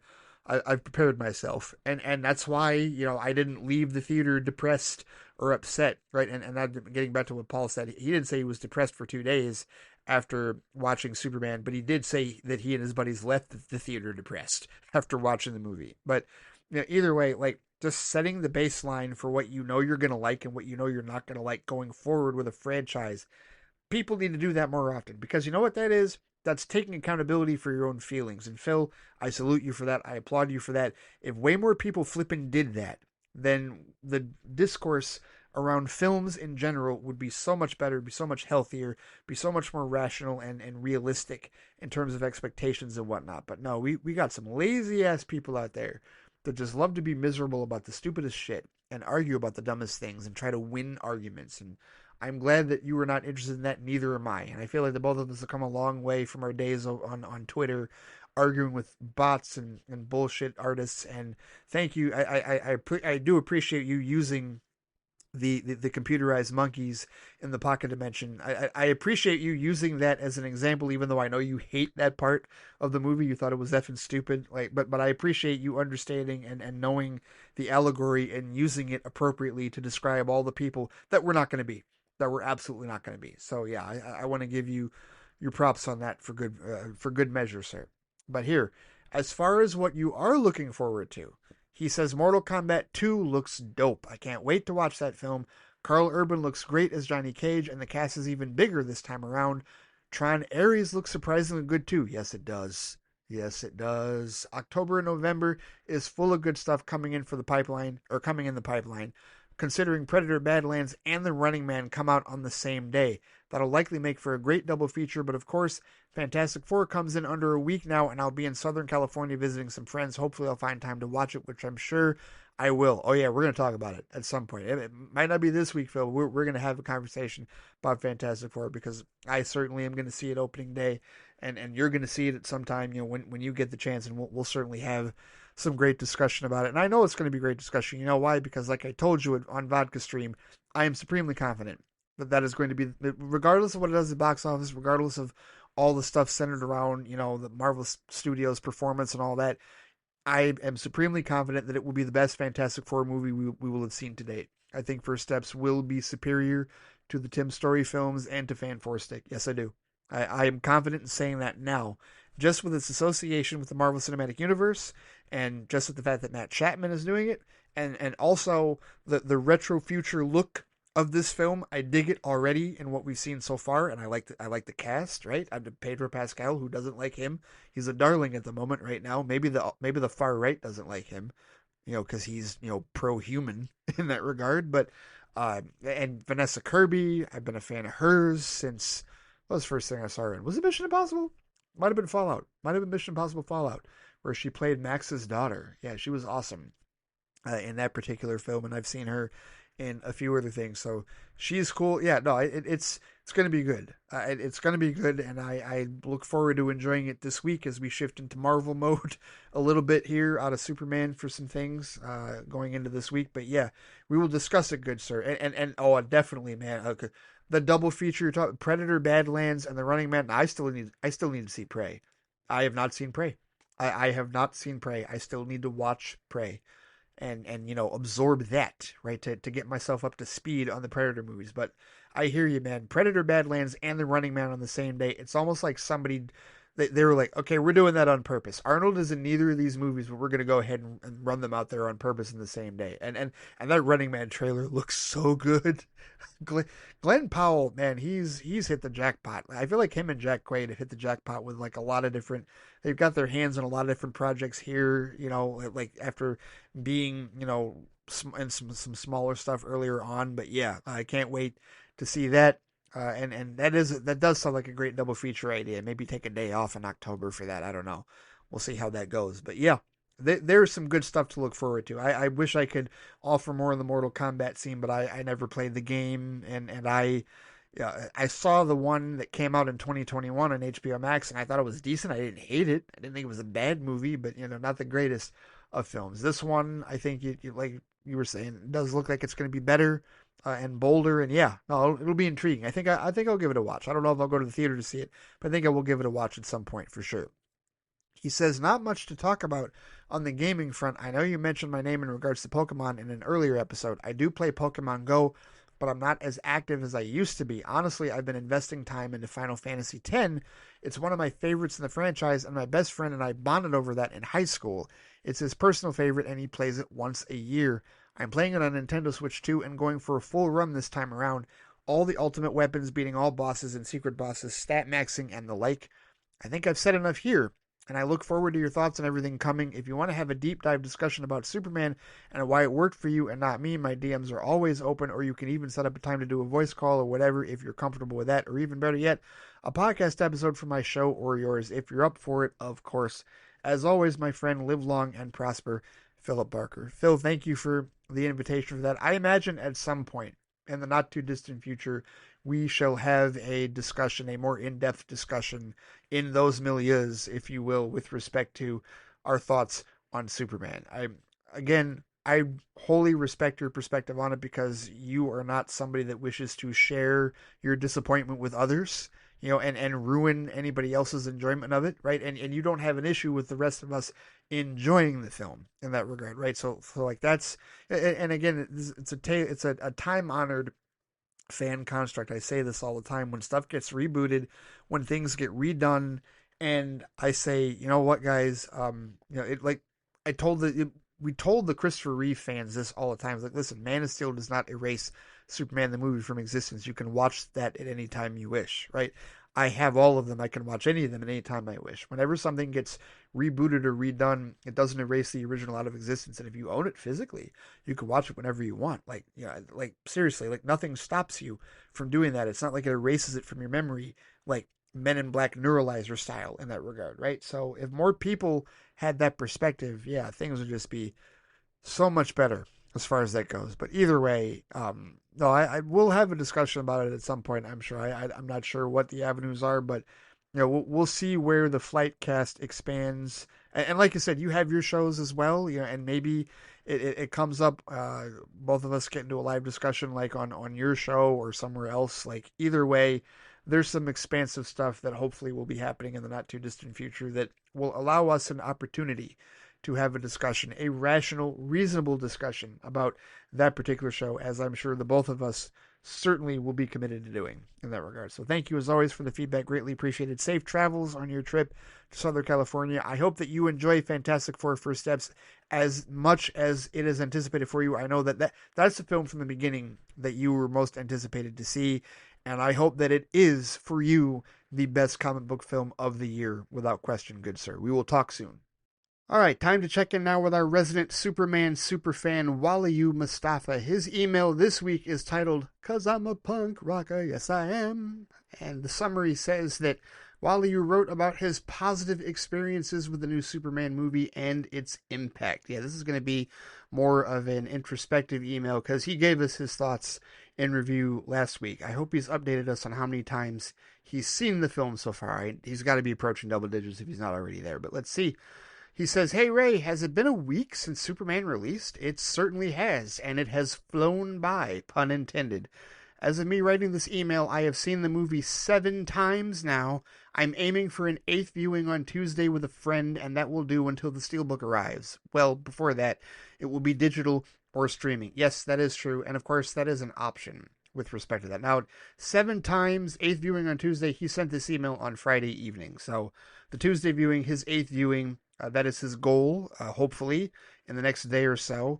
And then, yes, there is a Steelbook. Now, I'll go ahead and say this. Apparently, a lot of people were not aware that Steelbook existed because I posted it on TikTok because I'm posting on TikTok now. I'll talk more about that on tomorrow's Flight Speed on the Patreon and also probably on Tuesday as well.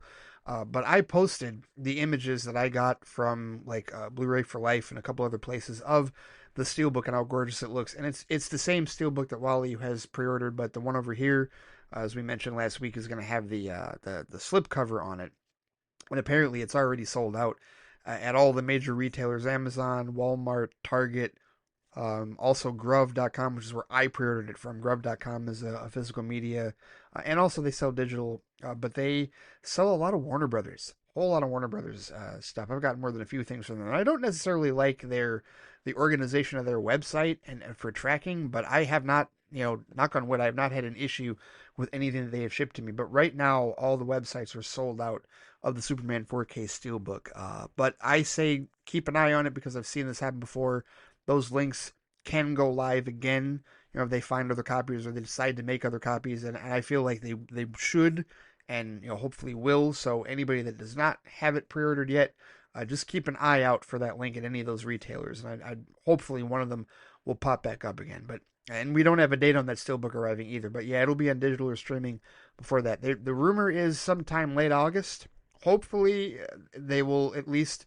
It'll be longer than that because I really do want to see like what type of legs this film has theatrically. Although we did hear yesterday that Sinners just finished its theatrical run at around $366 million, and it's been on VOD and HBO Max for the last week or so, last couple of weeks. So apparently there is precedent for movies being the theatrical still having a run, like still being in theaters, even though like you're seeing them on secondary markets and whatnot. So hey, either way, like I just want this film to be successful and make as much of a profit margin for DC Studios as it can. But I hear you. 7 viewings, 8th on Tuesday, and you said that'll do until the Steelbook arrives, or before that with the digital or streaming. Gotcha. He says, "It is amazing to see that the buzz surrounding the movie is still going strong. It's great that this movie has come out when it did. When my partner and I came out of the screening on Tuesday, a guy approached us because I was wearing the suit that you see in the attached picture, and he asked what we thought of it. He said it was very much needed with everything that's going on in the world right now. He hit the nail on the head with that comment, and I've seen many people say the same thing." Yes, 100%. And, for people who don't know, Wally, I didn't see a picture attached to this email, but I presume that you mean the Superman suit with cape and whatnot. It's the David Corn sweatsuit. It's the DCU Superman suit. I presume that you're talking about that suit that you did wear to several of the viewings last week. Or maybe you might also be talking about the suit jacket, the actual two-piece suit, which has the Superman logos on it. Either way, you were represented in that regard. I didn't see the picture attached to this particular email. But yeah, a ton of people, and like I mentioned earlier, like pro-Palestine accounts and people that are very much fed up with the state of the world and current socioeconomic policies right now, absolutely feel that this movie is extremely timely, and they have latched onto it emotionally, spiritually, mentally, as a beacon in a very, very, very trying time for a lot of people, not just in the United States, but worldwide in that regard. So absolutely, I have seen that. He says, "What is also amazing, though probably more of a shock, is the fact that the search for adopted dogs shot up 500% after people saw the movie. I mean, forget box office numbers. That is the real success here," he says. "That is the power of movies, and I think not everyone realizes that this is what the general audience cares about. They don't care about box office numbers or fan discourse. If they see a movie like this and it makes them want to adopt a dog, then you know you've made a hit. Just imagine when they buy the Blu-ray and play it at home for their dog to enjoy it. Yeah, I talked about that. That was a piece that James Gunn shared. The rep wrote a piece shortly after the release of the film that talked about how the adopted dog searches had gone up. You can just imagine how many dogs in this country are going to be adopted, like, and whether they already have a name, are they given the name Crypto, or how many of them, like, especially if they're terrier mutt blends, like Crypto is essentially in the movie, like, how many of these people, I've already seen people put the red capes on their dogs. I mentioned that one where they put the cape on the dog, and that thing just sped down the road. Like, it was the dog thought it was Superman. So yeah, it definitely hits the general audience in a lot of different ways, and certainly in that way, that's a very endearing way, a very endearing response to the general audience. One of many endearing responses that this movie has certainly triggered within the general audience. Wally says, on the flip side, I think we will see surges in comic books as well, especially All-Star Superman and Superman for All Seasons. In fact, I saw Jim Lee respond to someone on Threads who asked what comic books they should start with, and he not only recommended those two, but also Supergirl Woman of Tomorrow, and I think they were a general audience member. Again, the power of movies. Yeah, I'm very curious to see, and I, not just with Superman, but also with the DCU in general, because James Gunn has made it abundantly clear since he became the creative head of DC Studios that the connection to the source material is of prime importance. He gave us books to read in preparation for the DCEU's final farewell tour, right? He told us, hey, read Flashpoint and these other Flash books for the Flash film, right? He gave us reading primers, like he told us to read All-Star Superman, Superman for All Seasons for the Superman film. He has told us about Woman of Tomorrow, which I do want to read. I've mentioned that a few times already in this episode.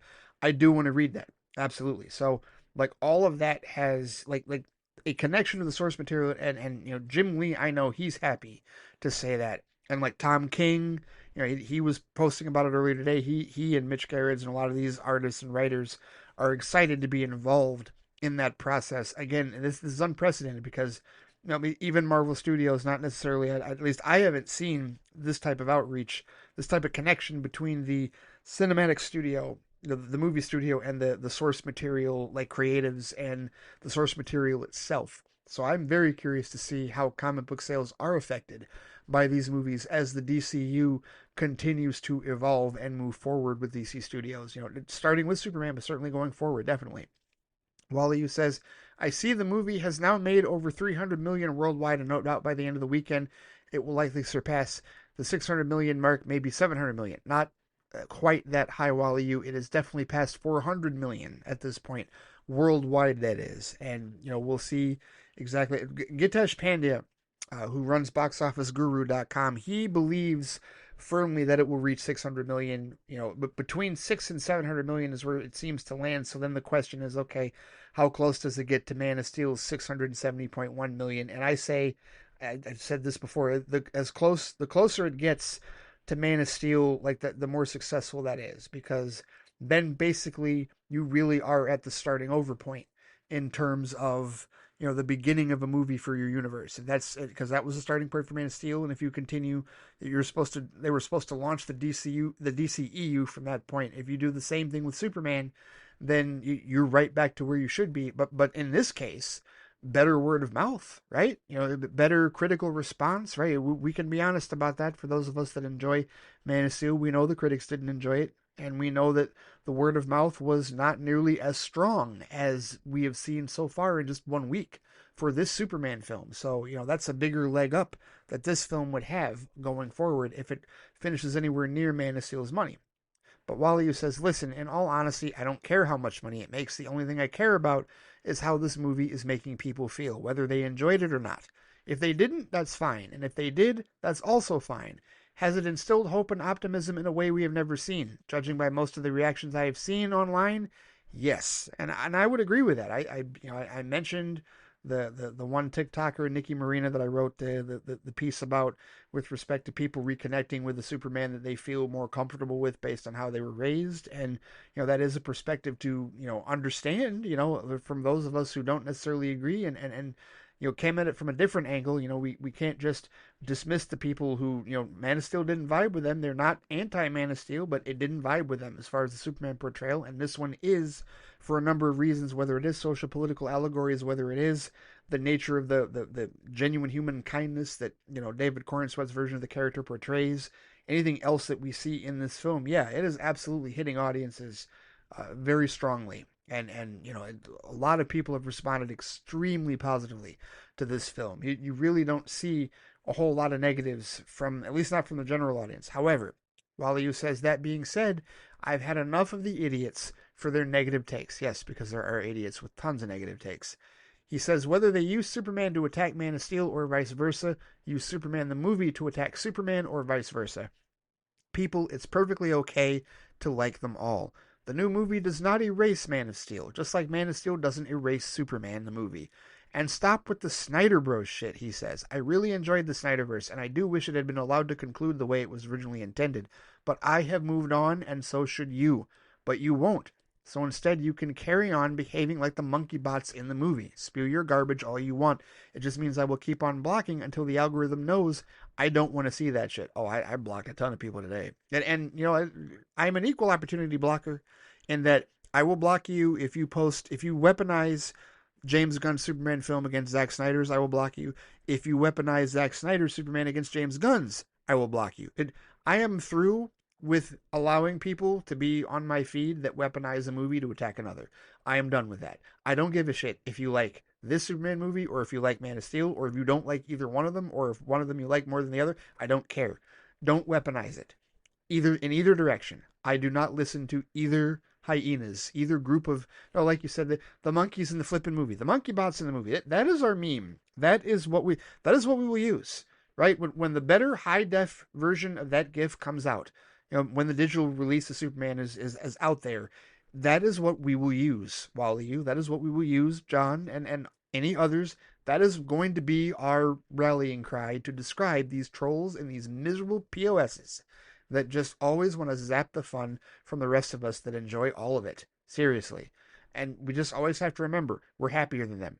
We are happier than them. We've been happier than them. We will always be happier than them. They will be miserable pieces of shit. And we will continue to be happier, more rational, more worthwhile human beings that actually don't like harshing other people's fun. Right? That's where we're at. That's what makes us better than the haters and the trolls and the rage bots. So, moving on to the next Kryptonian up on deck. Wally says, I saw that James Gunn released the teaser poster for Supergirl. The way it uses the look up tag for Superman, but it has the word out sprayed over up. And you have Kara standing to one side wearing her costume with a trench coat. Can't wait for June 2026. Yeah, that's another thing. I mean, I really like that poster, and I liked how they basically just took the marketing that they'd been reinforcing for the last several months with Superman, and they basically just gave us a different, and it tells two stories, right? One, it's letting us know how different that Kara is going to be telling a different story, that her story is different from Clark's, from Kal-El's in that regard. But on top of that, it's also giving us a window into just how different it's going to be. We know it's going to be different, and that's the type of difference that it is going to be. And somebody also noted, zooming in, because I haven't talked about that poster, it's something else I'll probably talk about on Tuesday, among other things. But like the blood on her fingers, right? Like she's clearly been in some fights. And we're talking about a rough upbringing. And this is another reason why I really want to watch or read Woman of Tomorrow to get a good idea of exactly what they're going to go with, because it sounds like they just really have gone like closer to comic accurate for that particular film. And it will be very intriguing to see exactly how that plays out. I'm looking forward to it. I know we've got Peacemaker season 2 before that. But yeah, absolutely. Begin the press, begin the promo, begin all that with respect to Supergirl, the next feature film in the DCU. How about that? He says, I had no idea Star Trek Strange New World Season 3 had kicked off, so I will make sure to watch the new episode soon. And I see that Season 3 of Foundation has also begun, so another show to get back into. Yes, as I have said many times already, and as I said earlier in this show, too much shit to watch. How do we find time? How do I find time? I don't know. I still haven't watched the 2 new episodes. We've been waiting 2 years 2 years for the premiere of Strange New Worlds, and I have not watched the new episodes yet. And I won't know because this me recording this episode is running a little bit later. Maybe I'll watch when I get home tomorrow. I don't know. Either way, but and then he brings up Foundation. That just reminds me that there's all of Apple TV Plus for me to watch. Well, not all of it, but a long list. Man, I don't know how I'm going to figure all this out. But he says, I saw the new trailer for Tron Ares starring Jared Leto, Evan Peters, Jodie Turner-Smith, and the dude himself, Jeff Bridges. Looks really good, and the original music by Nine Inch Nails sounds really good. Never heard anything of theirs before, so it would be interesting to hear the full score when the movie comes out. I loved what Daft Punk did for Tron Legacy. I have no doubt that Nine Inch Nails is going to absolutely make a phenomenal score for Tron Legacy, and I think it's very appropriate that they do that, considering where Ares is going to take place, on the real, with all the real world stuff, as opposed to like the real merging, as opposed to being in the game grid world like we were for Legacy, and certainly in the first film, right, the original Tron film, definitely. He says, speaking of music, I'm continually surprised to hear that you like a lot of English bands. After hearing John R. talk about his taste for the Beatles, then you chime in with the likes of Chemical Brothers. I was like, this guy is the American version of me, just more articulate, brilliant, simply brilliant. I think that will do it for me. Let's continue to look up and enjoy the success of what Superman will bring. Until next time, Ray, give my best to Shonda and have a great week ahead. Thank you, Wally Mustafa. Thank you, as always, for the kind words and for the feedback, Wally. With respect to my taste in music, yeah, you know what? Here's the thing. I mean, the Beatles aside, right? Like the Chemical Brothers, like it's electronica, and I love electronica. And let's be clear, unless it's coming from the like either here, like in the Detroit area, like or like in Michigan, like there's two hotbeds for like electronic music. Like the birthplace of it was in Detroit. The birthplace of it was in like Michigan. But then you've got like some groups out west, like the Crystal Method, right? Like do stuff out there, right? But a lot of really good electronica is British, right? The Chemical Brothers, Black Rock and Beats, man. I will never forget that. Walk up one morning, get ready for school. MTV shows the video for Black Rock and Beats, and it was just like, oh, this is good. This is really good. And that was it, man. It was downhill from there. I've been a fan of Tom Rowlands and Ed Simons since literally the late 90s. Like I said, Dig Your Own Hole, probably. Did I say that was my favorite of their albums? Maybe. But I also love Surrender. Surrender's a wonderful album. Come With Us is a fantastic album. Push the Button was good. And some of their other newer stuff is good. I like a lot of the older stuff closer to the like late 90s, early 2000s, but I still love the band, right? I still really dig their stuff. And here's another one. Here, let me throw out another British electronic group for you. This is one that they didn't do a whole lot, but I really like what they did, obviously, because of one track in a movie, and that's an English duo known by Propeller Heads. That's Will White and Alex Gifford. They're the ones, for people who don't know, they created the track Spy Break from the first Matrix movie. The scene the scene that everybody talks about in the first Matrix movie, for those who remember. What is the most iconic scene in the first Matrix movie other than the bullet time scene on the roof? No. The scene before that, the shootout in the lobby. The shootout in the lobby with all the cops. Like that is like one of the most, like arguably the most iconic scene in the film. And that music, Spy Break by Propeller Heads, it's on an album called Decks and Drums and Rock and Roll, which came out about a year or two before The Matrix did. And obviously I heard it in The Matrix, which The Matrix on its own has a fantastic, soundtrack, right? And of course, The Prodigy. Yes, I did. Yes, The Prodigy. Fat of the Land, music from the Jilted Generation. Yes, absolutely. All that, right? But Spy Break by Propeller Heads, like that was what really helped propel me into electronic music as well. Because, dude, late 90s, seriously, late 90s, early 2000s, when I transitioned from high school into college, like, I inhaled so much electronic music. I love it. I love it. I love it. I love it. I love it. And yeah, a lot of good electronic music is British. A lot of it. Whole lot of it. If not most of it. At this point, especially. But yeah, definitely, man. I love all that stuff. And I am not above talking about any of it. Absolutely. I'll talk about all that shit. And like favorite artists, favorite tracks, favorite groups, and all that. Definitely, for sure. So if you ever want to rap about that, Wally, you feel free. Absolutely feel free. I will talk about that because there's a lot of really awesome British electronic music out there, indeed. But thank you as always for the feedback, good sir. And yes, we shall continue to look up and enjoy the success of Superman and continue as it moves forward with the DCU and DC Studios proper. So now let's go to Kobe Wilcox for some more Superman 2025 thoughts and Pokemon Go as well. The summary of Kobe's email says that Kobe shared his thoughts on Superman 2025, detailing criticisms and praise for the film, and also updated me on achieving level 50 in Pokemon Go. All right. Well, let's see. He says, "Hey Ray, I want to share my thoughts on Superman 2025. Saw it on premiere night at my local theater, and I thought it was all right. Casting was good," he says. Mr. Terrific and Metamorpho were the standouts of the Justice Gang, and I would be on board for a potential Terrifics movie. Watching Krypto beat the crap out of Lex for all his crap at the near end of the movie. If I have any criticism for the film, it's that Corrin's Wet Superman deserves his own thematic score. Ray, I understand your stance on how the film uses different arrangements of the John Williams theme, but for me, hearing the score repeatedly calling back to the retro tune multiple times throughout the film felt insulting after a certain point, as if the movie is saying, "Hey, all you Reeve purists, look, it's the John Williams theme. We're just like Superman 78. Please love us." It reminded me of Star Wars The Force Awakens' blatant attempts to cater to the loudmouth OT purists who deemed unapologetic prequel trilogy enthusiasts as fake fans that don't deserve to exist. Side note, I know they're not the only fandom to do this, but I find it interesting how the Reeves purists emulated the gatekeeping behavior of OT purists and in some instances surpassed them in toxic online discourse. In relation to this, Kobe says, I read your blog post on the audience perception on Superman. What stood out to me was how you stated the audience needed to know that the heroes understand their pain, their suffering, and their daily tribulations, and that those heroes haven't lost their goodness within all of that. My problem with this, he says, is that Man of Steel has exactly what they wanted. The humanity, the tribulations, unapologetic goodness, all of that does exist in the film.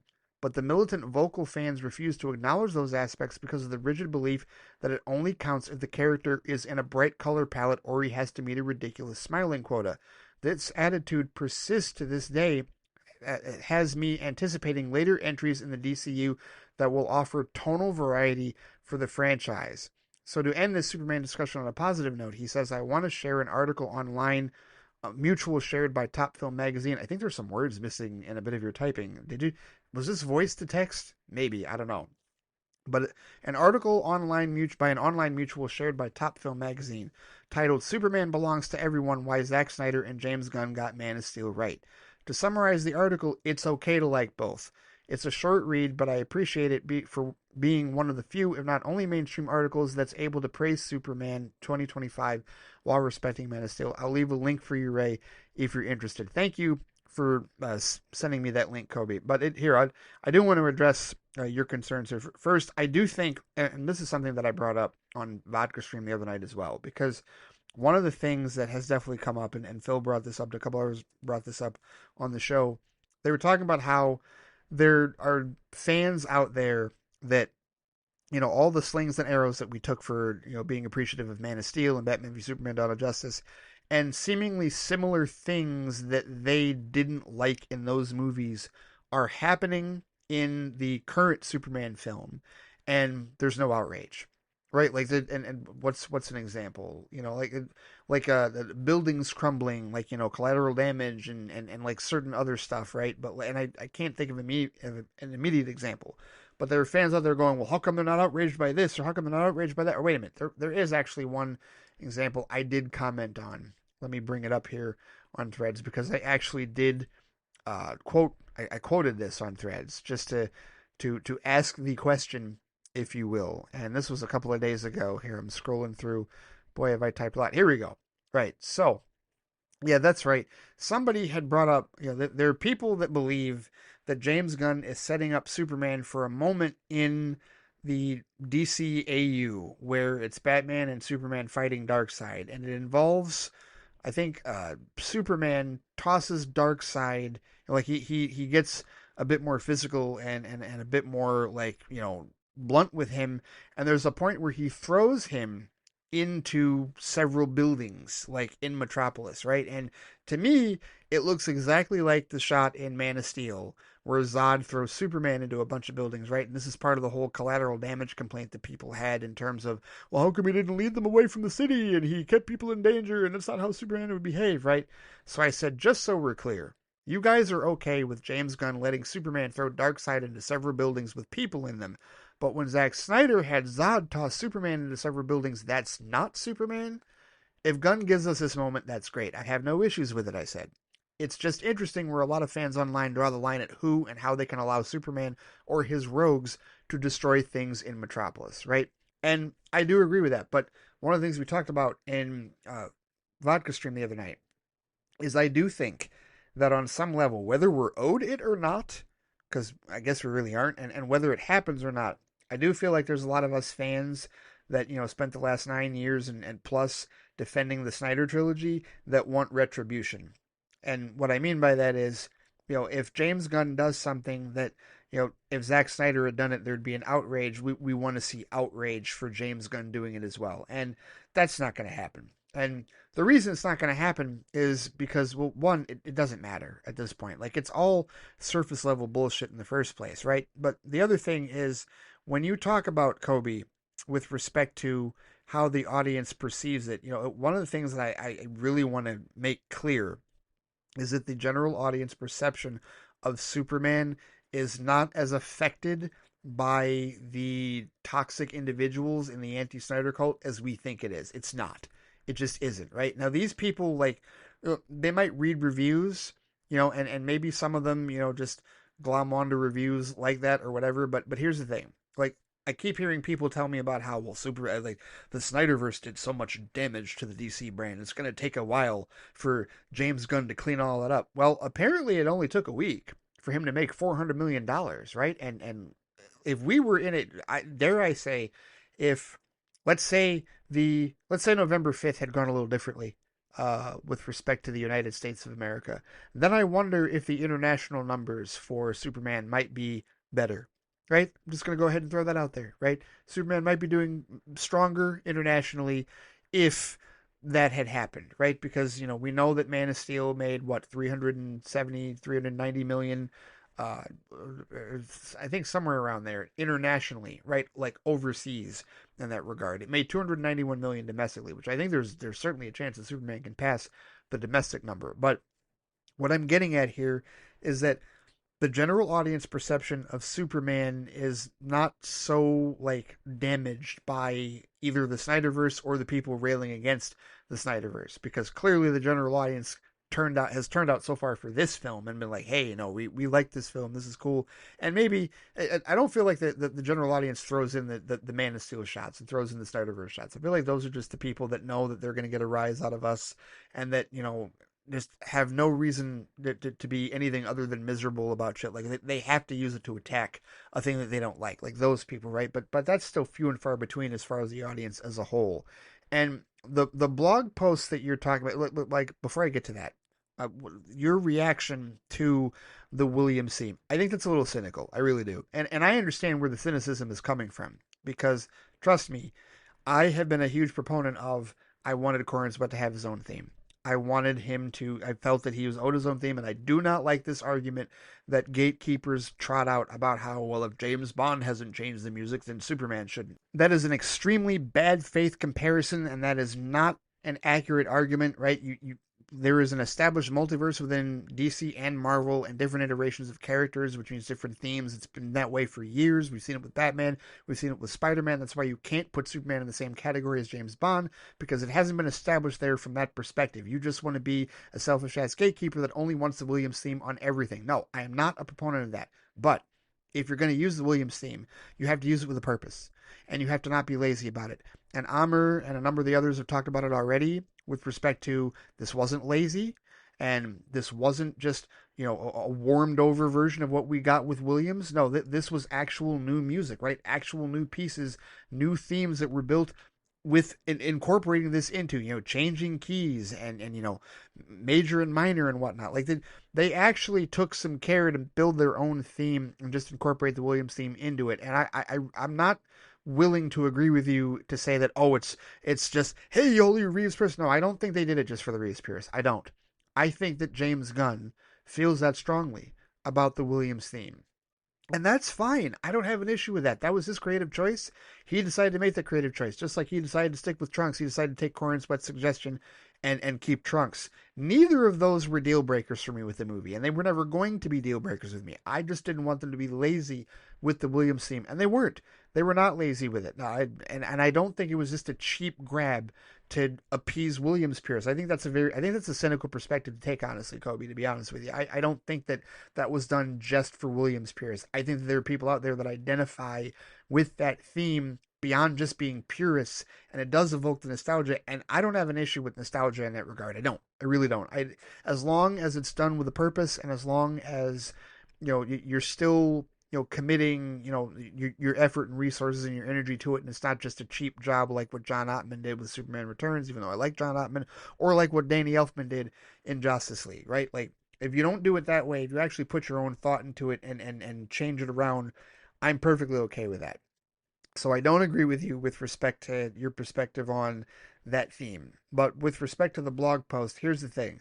I made it very clear that Nikki Marina, the TikToker that I was quoting in that post, that did you forget the part? Like, there's the part in, like, and it was a good couple of paragraphs of what I transcribed from her video. Her video was much longer than that. But there was definitely the part where she says that, there is a place for darker interpretations. And well, do I 100% agree with her using the term edgelord and dark to describe the Snyder films? No. But I also think that a lot of times those are catch-all terms, and I have to look past the surface level and actually try and decipher what it is that she's saying. Is she saying that those movies don't need to exist? No, she wasn't saying that. She's saying that there is a place for them. But for her, she didn't connect with them. And I think we need to really accept, Kobe, that there are people out there that are allowed to not connect with the Zack Snyder trilogy. And all the stuff that we saw, all the stuff that you're talking about, the humanity, tribulations, unapologetic goodness, just because we see it does not mean everybody else is going to see it. We can't expect that everybody else is going to see it. And all of these different interpretations are going to hit everybody a different way. And this is where I have to be open-minded. At least I feel the need to be open-minded with people that didn't care for the Zack Snyder trilogy. It has never been about whether or not people like the Zack Snyder trilogy. It's never been about whether or not they saw the same things that I saw. It's always been about whether or not they were at least respectful of those who do see them. The people that gave us shit, the people that give us shit, the people that say we don't know film, we don't know Superman, those are the people that can go to hell. Those are the people that can kick rocks. The Williams theme is not in this movie for them, I assure you. It's not, and the tone that James Gunn has evoked with this particular Superman film, that's not for them either. Because again, these movies have to be geared toward the general audience, and James Gunn made a Superman movie that is geared toward knocking down the three basic arguments that the general audience, generationally speaking, has had against being a Superman fan. He's boring, he's overpowered, and he's unrelatable. All three of those arguments destroyed, laid to waste with the way that James Gunn put this film together, in my humble opinion, in that regard. So to me, I don't have quite the cynical look at this as you do, Kobe. And believe me, I get it. I get where you're coming from, because I know there are a lot of fans, a lot of Snyderverse fans, DCU fans, and whatnot that feel that way. And you know what? Here's the thing. I'm looking at your link here, and this isn't a long article whatsoever. So here, let me go ahead and it doesn't show an author, unfortunately. So it's top film. But yeah, here we go. It's a picture of, Henry Cavill's Superman and David Cornsweet right next to him. Superman belongs to everyone. Why Zack Snyder and James Gunn got the Man of Steel right here. Yeah, I'll go ahead. I'll read this because this is a brief bit here. We're going long as it is. It's already 3.5 hours. It's going to be a longer episode. Whatever. It is what it is. So this piece says, there has never been a better time to be a Superman fan. In the past decade, we've been gifted not one, but two distinct and powerful visions of the Man of Steel on the big screen, one from Zack Snyder, and one now emerging from James Gunn as part of his new DC universe. Both interpretations honor different parts of what makes Superman great, and both deserve appreciation. Yet somehow, instead of embracing this abundance, fans have turned the conversation into a battleground of toxicity, missing the point of Superman entirely. Zack Snyder's take on Superman, led by Henry Cavill, was a bold attempt to ground the character in our complicated modern world. It wasn't always easy to watch. but it was never meant to be. Snyder challenged the myth of Superman, asking what it really means to have godlike power in a broken world. In Batman v Superman, he gave us perhaps the most powerful moment in Superman's cinematic history that slipped under the radar of many. Superman, vilified, isolated, and doubted, still chooses to sacrifice himself to save a world that never fully accepted him. That's not darkness, that's heroism in its purest, most painful form. What's often overlooked is that Henry Cavill wanted to show Superman's evolution. His intent, during Snyder's reign, was to start with a man burdened by expectation and fear and gradually bring us toward the bright, hopeful symbol people were clamoring for. Snyder set the stage for that arc, but the studio pulled the plug too soon. Cavill's Superman was never allowed to complete the journey, and that's a tragedy. Now James Gunn is taking the reins, and he's doing it his own way, the piece says. His new release Superman film already promises a fresh yet familiar tone. David Cornswell looks like he stepped out of a Golden Age comic, but more importantly, he feels real, relatable, and warm. He brings the likability that makes you believe Superman could be your best friend or your next door neighbor. Gunn's Superman seems to carry that gentle optimism we associate with Christopher Reeve, while still confronting the hard questions about power, identity, and legacy. It's no less thoughtful than Snyder's version, just filtered through a different emotional lens. What's fascinating is how much mutual respect exists between the two directors. Gunn even consulted Snyder about the Superman costume, specifically about the controversial trunks. These are not men at war. They are artists with different palettes, painting the same symbol from different angles, and they're friends. Meanwhile, on the internet, the so-called Snyder cultists and Gunn cultists throw digital stones at each other, feeding a war that doesn't even exist in real life. This brings us to a bigger problem, the piece says. The internet's inability to handle disagreement. Somewhere along the line, fandom stopped being about shared love and became about ownership, tribalism, and ego. People no longer just say, I didn't like that version. Instead, they say, if you like that version, you're not a real fan. People mock Snyder for being too serious or Gunn for being too goofy, not realizing that in doing so, they're partaking in the very bullying behavior Superman would stand against. Superman represents kindness, humility, and hope. If you find yourself mocking someone's love for a film or spewing terms like cultist every time someone disagrees with you, maybe you need to ask yourself what you're actually fighting for, because it's not Superman. It says we've been gifted with two visionary takes on a timeless icon. Instead of choosing sides, why not recognize the beauty in variety? Superman has always been a reflection of the times. Sometimes he's a lonely alien trying to find his place. Sometimes he's a beacon of hope in a troubled world. Sometimes he wears trunks, sometimes he doesn't. But at his core, he's always about doing the right thing even when it's hard. It's time fans followed his example. All right, and that's the entirety of the piece. Thank you for sharing that, Kobe. But to me, when I read that piece, to me, it's more of a critique on fans. And I really don't believe that piece refers to the Nikki Marina who I was quoting in the TikTok article. I don't think that at all.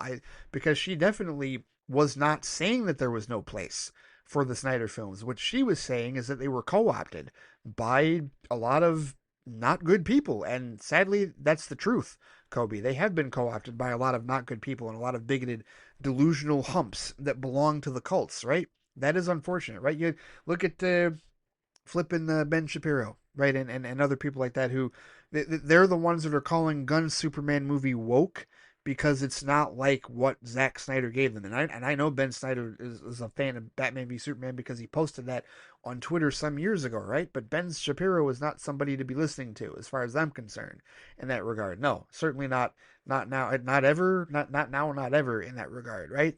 But I think we are kidding ourselves or fooling ourselves if we don't think that, sadly, what happened with the DCEU and what happened with Zack Snyder's trilogy wasn't co-opted by not good people, right?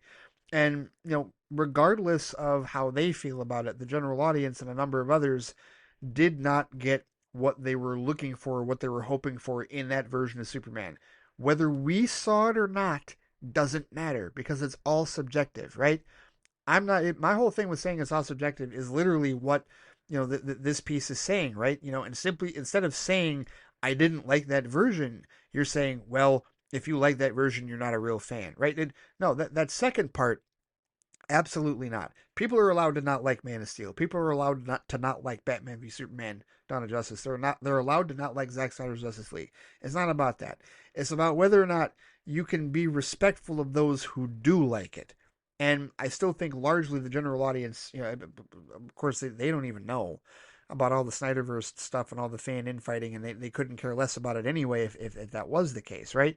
Like, I still think that's fine, right? Like I don't have any issues with that. Okay, so I guess that's where I will not necessarily agree with your perspective on this because I feel like people are allowed to dislike those films and not connect with the material. Like I know I get how you feel, man, and you're saying, look, all the stuff that they were looking for is in the movie. Yeah, but it wasn't the way they needed it. It's not the way it wasn't presented in the way that they needed it to be presented in, and that is their prerogative, man. That is it. Look, me, like I said, this is when I say that I am literally happier than a lot of other Superman fans who take sides. That's really not subjective. That's objective. I mean, my opinion is subjective, but objectively, the fact that I can watch Man of Steel, get all that stuff out of it, that I also get out of Superman means I'm in a happier stratosphere than anybody who can't see it in Man of Steel or who can't see it in the new Superman movie or even people who can't see it in Superman the movie. I own all of them and I can find enjoyable things out of all of them. And I can see all the stuff in there, right? Whether I'm on an island with that or not, the fact of the matter is that's how I feel. And yes, it makes me happier in an objective sense than the people who can't find it. But just because that's the case doesn't mean that those people are necessarily wrong for not being able to find it. It just means they can't. It just means it's beyond their purview. Sometimes shit's like that. It's beyond your purview, right? You just beyond your capabilities, right? You're not necessarily a bad person for it. The only thing that makes you a bad person is if you weaponize it and try to trash others that do see it. Like, you don't know what you're talking about. It's this. It's Homelander. No. Nikki Marina even said, and again, I challenge you to reread the piece I wrote, Kobe, because I feel like that's not the person you're talking about, right? Like, if you reread what she said, she said that it was co-opted by people who glaze Homelander. She didn't say it was Homelander because she knows it isn't. She just knows it's not a Superman that she related to. This one is. And there's nothing wrong with that because not everybody's going to relate to every interpretation, right? Phil Barker doesn't feel this version, doesn't relate to it. And going forward, he's going to keep James Gunn's work at arm's length with the rest of the DCU. That is his prerogative. He's not wrong for that. He's not. Just like people are not wrong if they, were holding Zack Snyder's interpretation at arm's length. That's not the wrong part. That's not the part that is bad or toxic, right? The dislike of Zack Snyder's films or the dislike of James Gunn's films, that's not the toxic part. The toxic part is when you try and tell other people that they're wrong for liking them. That's the toxic part. That's the unacceptable part in that regard. So that's where I will push back against what you were saying. And I know that there's still more of your email that we need to get to with respect to the Pokemon Go stuff, but I really wanted to talk about that because I really think that that's something that as fans we have to really come to grips with that, man. We have to come to grips with this idea that there people are allowed to dislike the Zack Snyder trilogy. They just are not allowed to be toxic about it. If they're going to be toxic about it, there's going to be consequences, right? There's going to be situations around that. But if they relate to James Gunn's Superman more than they did Zack Snyder's Superman, that is their prerogative, that is their business, that is the definition of it's all subjective. What they're not going to do is be assholes about it. That's what they're not going to do. And I feel like, and I feel like the piece that you sent me from Total, like that basically embodies exactly what I just said. So thank you for sending that piece. I appreciate that. Glad it was short enough that I was able to read it here really quickly. Let's get to the rest of your email. You said, on a more positive note, remember how I said I would make it to level 50 in Pokemon Go by the end of the month? Well, thanks to a boosted XP event that started days after my last email, a raid boss event that took place the following Saturday, and my determination, I have joined the level 50 club as of July 12th. So despite reaching what can be considered as an end goal, I'm going to stick with the game for 3 reasons. It motivated me to be more physically active. I've made some good friends from playing during in-person events, and I have another goal, to catch at least one 100% shiny Pokemon with, or a more commonly referred to as a Shundo. I know you're not into Pokemon, and what I'm going to explain may sound like gibberish, so apologies in advance. He says, in the Pokemon game, the creatures have 2 forms, the standard form and a different colored form, that are as a highly rare occurrence.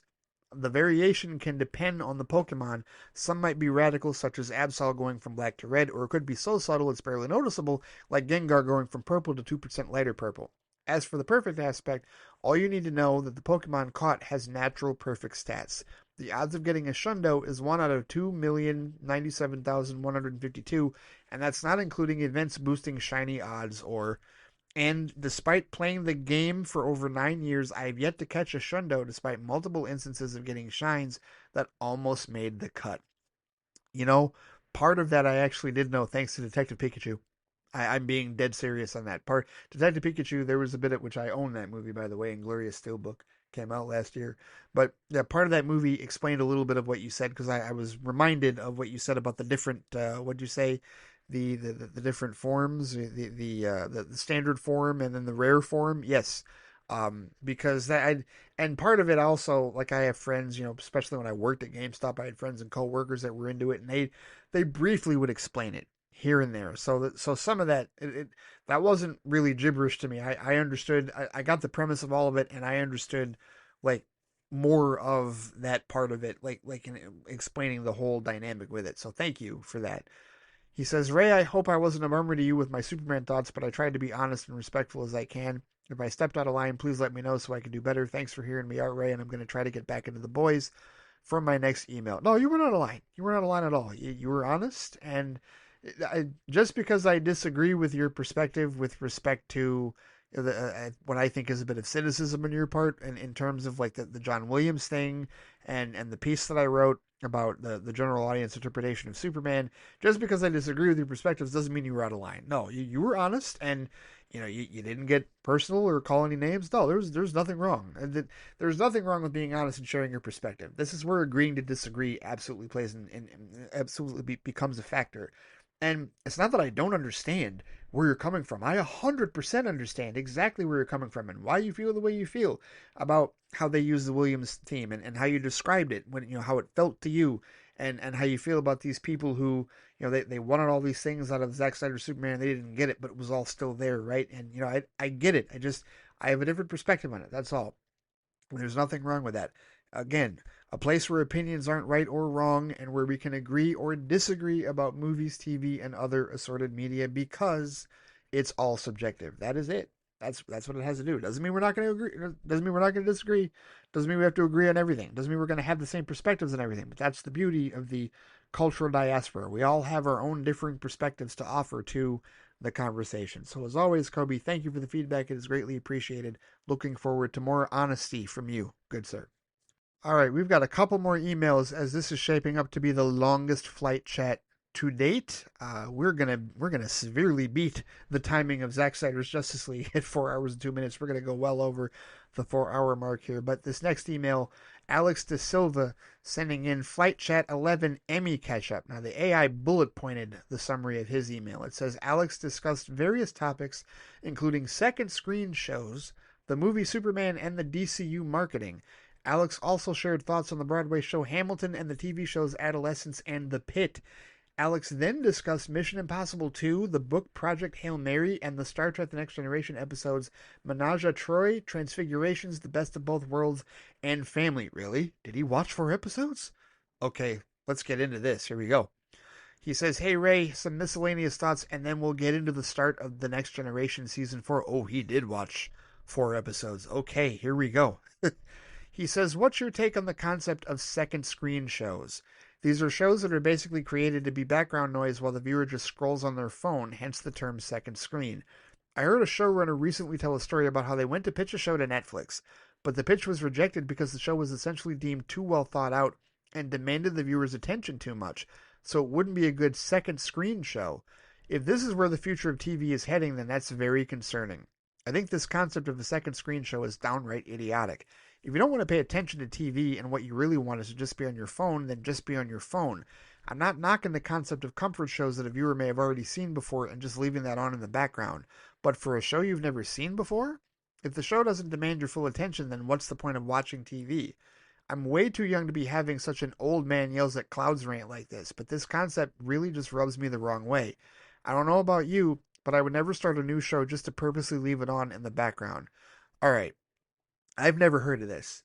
You've introduced me to a new concept as far as second screen shows. So thank you for explaining it, and thank you for going further into detail on what it is. Yeah, on the surface, it sounds incredibly silly. Like I would never put on a brand new show just to be on in the background so that I can surf on my phone. Now, I'll do that with shows I've watched.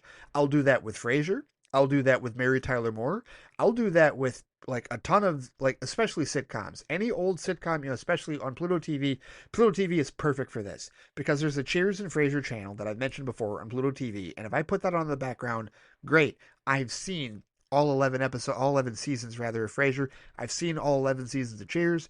It doesn't matter what episode comes on. I mean, yeah, I'll probably quote it, probably watch a little bit of it, but if it's on in the background while I'm surfing on my phone or doing other shit, yeah, totally get that. For a brand new show, yeah, that does seem ridiculous. From a business aspect though, I get why they would make it, and I'm sure that there's a decent amount of Netflix content that would qualify as that. But me personally, as somebody that watches movies and TV, I think it's ridiculous. Like I would never do that. Now, are there people that do that? Yes. However, I guess the bigger thing that bugs me about your example, Alex, is that somebody's pitch was rejected because the show was deemed too well thought and demanded the viewer's attention too much. That's the part that bothers me. It's not so much the idea of making a second screen show. If you want to do that, with some cheap bullshit that doesn't cost you a whole lot because you think it would be a good show for people to watch while they screen their phones because you're just worried about watch hours. Okay, I think you're inflating your numbers. I think you're absolutely overly like inflating your numbers. Like, it's almost like performance enhancing that you're taking for your streaming apparatus, right? I definitely think it's that. But no, the other part that bugs me way more, the idea that somebody could be pitching, like the next Stranger Things or, I guess the next Breaking Bad, right? Or the next, Ted Lasso. And I haven't seen Ted Lasso, but I know a ton of people love it. You could be pitching a show that great, and they're like, nah, it's too good. We're not gonna really that part I think is ridiculous. I think that's what bugs me the most about the concept of a second screen show. That a better show, a stronger show, a more in-depth and detailed show gets passed over because you didn't dumb it down enough. Like that's stupid. That's utterly stupid. I don't like that at all.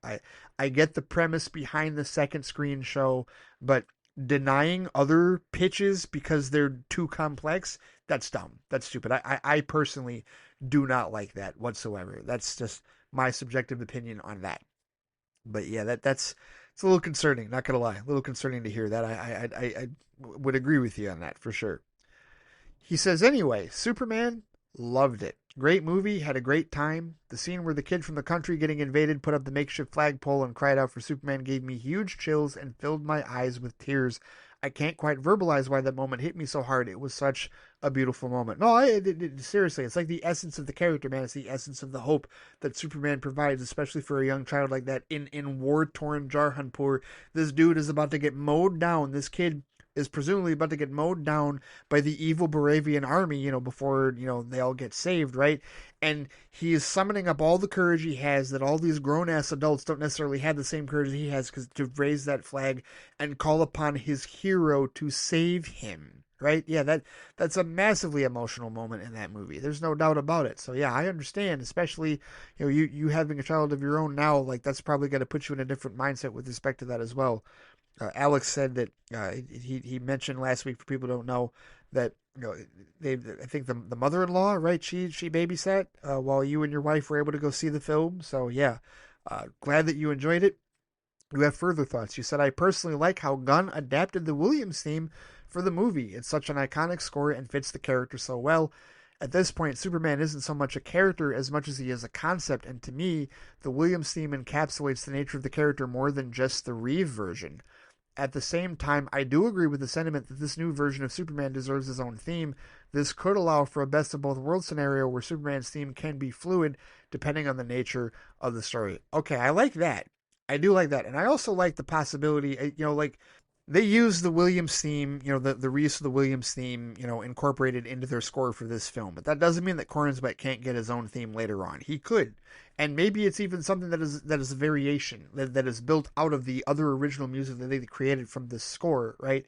But I do like the idea of it being fluid. Like, if you're going to do it for that character, like, I would be willing personally as a fan to accept that because, like I said, I am, it's not a deal breaker for me because I love the John Williams score. Obviously, I do. And again, if you're going to do it the way that David Fleming and John Murphy did it, where you're not just being lazy and rehashing what Williams did beat for beat in Superman the movie in 1978, then yeah, okay, fine. It's not a problem in that regard, right? So like, if you want to keep it fluidic and open ended in that regard as far as the use of it going forward, okay, yes, I'm okay with that. I really am, to be honest with you, in terms of your best of both worlds scenario. I don't have an issue with that, truthfully.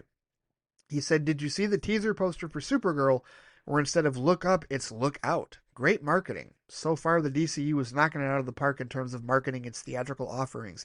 If they keep this up, I think the DCU can firmly entrench itself in the minds of the general public very soon, like the MCU did over a decade ago." I agree. I agree. I mean, the marketing for Superman, utterly phenomenal. It might be the best marketing I've seen from DC ever, truthfully. And I mean, just full court press and beyond in terms of what they did for Superman. And now they're gonna build on that and push it forward. And we'll see how the rest of the DCU gets marketed, because we are talking about different tonal films, and we know Supergirl is going to be a different tone than Superman, and we'll have to see how that marketing goes. But I immediately like this new poster. I immediately like the idea of, hey, let's be clear. Like I said earlier, let's be clear. This isn't like Superman's story, and it's going to be wildly different. It's not going to be only not just different from his. It's going to be wildly different from his in that regard, right? Look out instead of look up. Yeah, no, I dig it. I really dig it. I think they did a phenomenal job, and they definitely have an opportunity here to entrench themselves in the minds of the general public very soon. I agree with you on that, Alex, for sure. He says, "I had a little fun with AI recently. I'm a big fan of the Broadway show Hamilton, and there's an iconic couplet from that show that I realized could also apply to two big DC characters. I've pasted it below, and whether you're a fan of Hamilton or not, I figured you would appreciate the spirit of the image." So the image that he sent me, this is an AI image of Superman and Martian Manhunter. And the thought bubble, like the speech bubble, it's Martian Manhunter saying immigrants and Superman saying we get the job done. Yes, I do appreciate that. I'm not an AI proponent by any stretch of the imagination, but sometimes people can create some awesome things with it. This is awesome. I do like this. Immigrants, we get the job done. And of course, Martian Manhunter and Superman. Yes, hell yes, absolutely. No, I do appreciate the spirit of that. Thank you for sending that, Alex. I do like that. He says, "I've been doing a bit of Emmy catch-up recently. The first show I watched was Adolescence on Netflix. A pretty harrowing experience, but a very well-composed and shot show. Every single episode is shot in one take, which makes the viewer feel like they're literally experiencing everything in real time with the characters. It's only 4 episodes long, so it's a quick watch, but definitely worth the experience." Yeah, I've heard quite a bit about Adolescence, and it's a very chilling show. Definitely worthy of its accolades. He says, "I've also been watching The Pit on HBO Max." Shauna's been watching that too. He said it's basically a medical drama using the gimmick from 24, where each episode is 1 hour in real time, so the entire season is one workday. This is another great show where you get an idea of the frantic craziness that goes on during an emergency room shift. Some of the scenarios that happen in the show are crazy and intriguing, and by a few episodes in, you feel like you're truly spending the shift with the characters. Another easy recommendation from me." Shonda liked it because who is it that is in? Is it Noah Wiley that is in that show? Whoever is from ER, right? Is that him? Is that who it is? Yeah, that's who it is. I haven't watched it myself, but she's watched it. I think she likes that show. I think she also liked ER. She likes medical dramas. She's watched that, Grey's Anatomy, Private Practice. We watched a little bit of Royal Pains as well. That's a different medical drama on USA. That was a different one that we both enjoyed back when we were kind of in our USA shows phase. I was watching Burn Notice, and we were watching Royal Pains, and then there was also Covert Affairs and Unnecessary Roughness and White Collar and stuff like that. Yeah, USA had some really good shows for a while. I haven't checked in on them recently, but either way, good to hear that you recommend The Pit. He also said, "I recently rewatched Mission Impossible 2, and I'm of the opinion that there are no bad Mission Impossible movies. This one gets a lot of hate, but a lot of it is overblown," he says. "The movie's more of an action movie than spy thriller at times, and once you accept that as a viewer, then it becomes an enjoyable overall experience. I would say this one is definitely the weakest of the series, but that doesn't mean it's a bad movie." Alex, I will join you on that island. There are no bad Mission Impossible movies, and while Mission Impossible 2 is 8th on the list of 8 movies, it's exactly as you said. More of an action movie than spy thriller at times. Accept it. And to me, I feel like it should be easier for film fans to accept it when you realize that the director is John Woo, the man who directed Hard Boiled and Face Off. Come on. Seriously. Like to me, I've known that from the beginning, and that's why I've always not had a problem with that movie. Seriously, is it my favorite? No, my favorite is Mission Impossible 3, but I like all of them. And when Final Reckoning comes out, I will get it in Glorious Steelbook, and I will add it to the collection of the other 7 that I have in my library. Simple as that. So I'm with you on that one. No bad Mission Impossible movies. That's an island I am thoroughly willing to plant my flag on as well. He says, before getting into Star Trek thoughts for this week, I wanted to briefly talk about another sci-fi story, the book Project Hail Mary. It's by the author of The Martian, and it's a really intriguing tale. Yes, Andy Weir. The book is being turned into a movie, and the trailer just recently dropped. However, the end of the trailer spoils one of the biggest plot twists of the story, so if this is a book anyone is interested in checking out, my recommendation would be to read it ASAP and avoid the trailer for as long as possible. I know books don't have high priority on your list, Ray, but if you ever get around to them again, I can definitely recommend this one since you're such a fan of sci-fi. I don't even want to say what the premise of the story is, since even that comes as a surprise to the reader in the opening chapters. This is a story where it's really rewarding to just go in completely blind. Like, don't even look at the book cover if you can avoid it. So I had heard this, Alex, on social media a couple of weeks ago, and here's the unfortunate part of it. The second time I went to go see Superman, the trailer for this movie was attached to it, and rather than close my eyes and shut my ears, I just absorbed it. Now, here's the thing: I have no idea what the spoiler could possibly be for this movie. And you know what? I mean, I like The Martian, obviously, but this is one of those cases where I think because I don't have like a whole lot of connection to the book or the writing, that I feel like I can reasonably, if I read this book, I could like it. Maybe we can leave that trailer as the only one to see, and maybe I read the book soon, like in the not too distant future, before the movie comes out, and then I can see exactly what in the hell the twist is that any of you are talking about, because I don't know.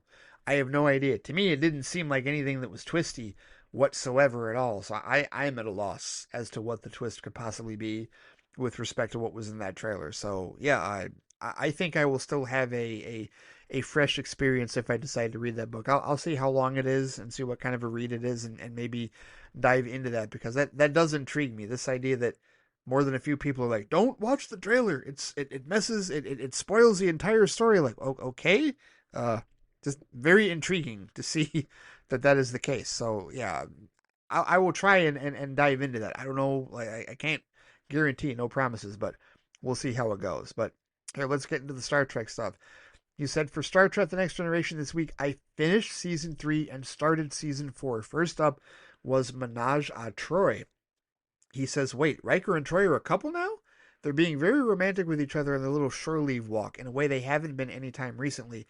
I guess this step in their relationship must have happened between episodes. It on again, off again.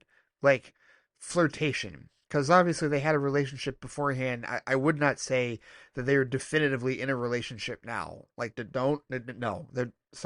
When you see them dealing with other people, that they're not cheating on each other. It's an on again, off again thing that they played around with throughout the show, and then maybe they develop some things later on in the movies. That's as much as I'll say. But yeah, it's not a serious relationship. No, not at all.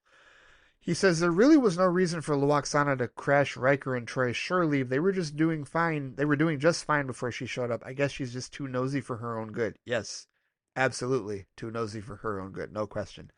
With Wesley's promotion to full ensign status, is the Academy even necessary for him anymore, or did he just effectively bypass the need for it with their promotion? Well, here's the thing. His promotion to full ensign status really only applies aboard the Enterprise. Like, he can't go to another Starfleet ship. He can't transfer. Like, if he wanted to go to another vessel, he can't transfer to. And that was only conditional. That's only conditional on when he's aboard the ship, because the idea is that he missed his window to join the Academy that year, but he's got another year before he can go back, right? So this is he's only full ensign status on the Enterprise only, and 2 until he has an opportunity to actually go to Starfleet Academy, right? So like this doesn't apply to other ships. in the fleet. No, he did not bypass the academy completely. He would still have to go to the academy in order to be a full ensign on other ships. So, yeah, this is just a temporary situation so that he's no longer an acting ensign aboard the ship that he's been an acting ensign on for the last year or two, right?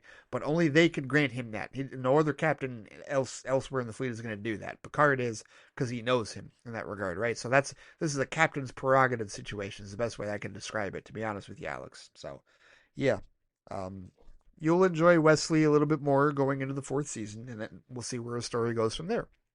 All right, next up, Transfigurations, he says.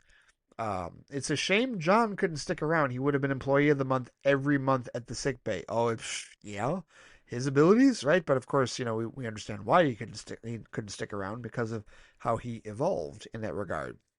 The glowing effect at the end was pretty cool considering when this episode came out. Yeah, 1990, I believe. 89 going into 90, I think. Yes, 89 going into 90 was the tail end of season 3. Yes, indeed. So it would have been the spring of 1990, right? Because 87, 88 for season 1, 88, 89 for season 2, 89, 90 for season 3. Yep, totally. All right. So next was the season finale, The Best of Both Worlds. Yes, indeed. He says, I learned the rules of poker recently so I can actually enjoy those scenes now and understand the context of what's happening. Ah, yes, because they do play poker in that scene. Shelby calls Riker's bluff and wins that hand. He says the Borg are so creepy looking, they look like evil versions of Data. They get creepier. They get creepier. Just continue forward. They're creepy enough, but yes, evil versions of Data. That's not a bad way of looking at it, to be honest with you. At one point in this episode, Riker says something about there being 70 minutes of warp left. Do starships need warp fuel? No, it's not warp fuel. It's literally power.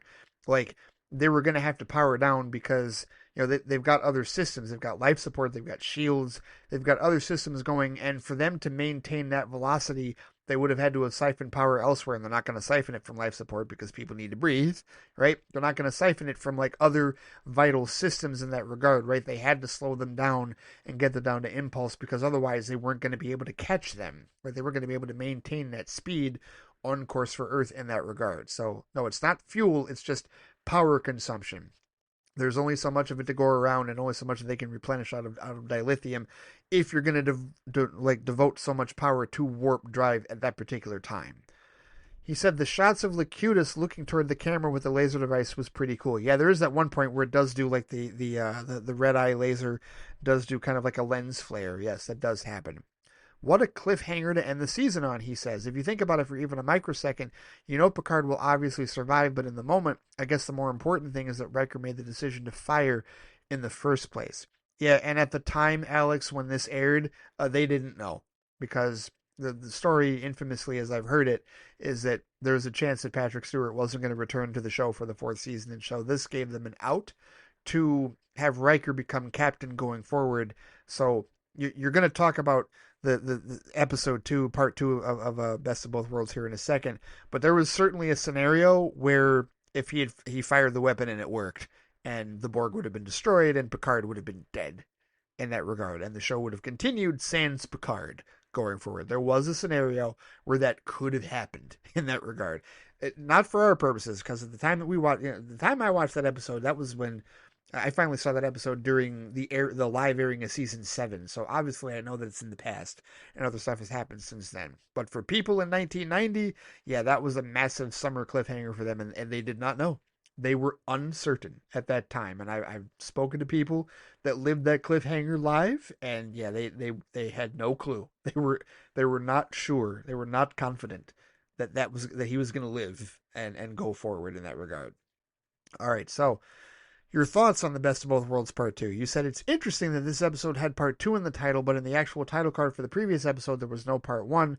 I wonder if this episode was originally intended to have its own title, but the creators just decided to designate it Part 2 later on. Well, I think it's because what you said, or what I was just saying, like, the Best of Both Worlds originally may have ended with the death of Picard, in which case they would have titled the season 4 episode 1 something different. But when they decided, hey, no, we are actually going to bring him back on, then they had to write exactly how he was going to stay, which is why this turns into a part 2, and the first two-parter in TNG.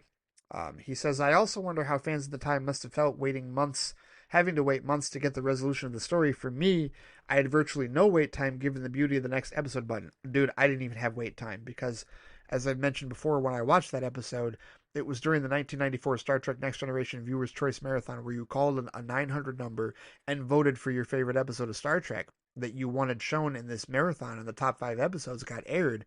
This was during like the weekend before the final episode of TNG All Good Things aired, right? And so I called and voted for that episode as a kid because I'd heard about it and I really wanted to see it. And at the time, come on, man, there's the internet. We didn't even have internet nearly like, no, there was no, at that time, America Online wasn't even a thing. We didn't even have dial up at that point, not to the point, not even to that point, or and nowhere close to what we have now, right? So there was no on demand either. This came on, and there was no rhyme or reason, like as far as what episodes would be shown. Like that was out of our purview as far as syndication was concerned on UPN. So like, I had to just wing in a prayer. Maybe I'll see it on a late night when I don't have to go to bed early because that's what time TNG came on back in the day, or during or on the weekend, right? Like this was my only chance to see it. So I voted for that episode, and then I mentioned before the marathon was a season 5 or season 6 episode called Relics, a season 5 episode called The Inner Light, Yesterday's Enterprise, which you've watched from season 3, and then the top 2 episodes, episodes 1 and 2, were Best of Both Worlds Part 1 and 2. And so and it was hosted by Jonathan Frakes, that marathon was. And so I didn't have to wait long. I didn't have a button to press, but I didn't have to wait long to get the resolution either. I was fortunate in that regard. But yeah, fans back then, yeah, definitely they were feeling that pinch. That was a long summer for them, from what I've heard. He says those implants must have hurt like hell to remove from Picard. The tubes and stuff were going into his skin. Very gross to look at. Next episode is called Family, Live Long and Prosper, Alex. Yeah, and you see the bandages like on his face and like, different parts of his head where like, the tubes and whatnot were. Yeah, no, he definitely had some healing. They've got dermal regenerators and stuff like that in the 24th century. So, but the important thing to note, Alex, is that as much as he's healed physically, he is not even close to healed mentally. Just keep that in mind, okay? The two-parter that you just watched is going to have severe repercussions on the remaining timeline of Star Trek, right? Hardly the last you've seen of the Borg, hardly the last you've seen of Picard having to deal with what happened in this episode. No doubt about that, depending on how much further you decide to dive into Star Trek as a franchise, good sir. But thank you as always for the feedback. You live long and prosper as well. Look forward to your thoughts on Family on the next Flight Chat email, and we'll talk to you soon.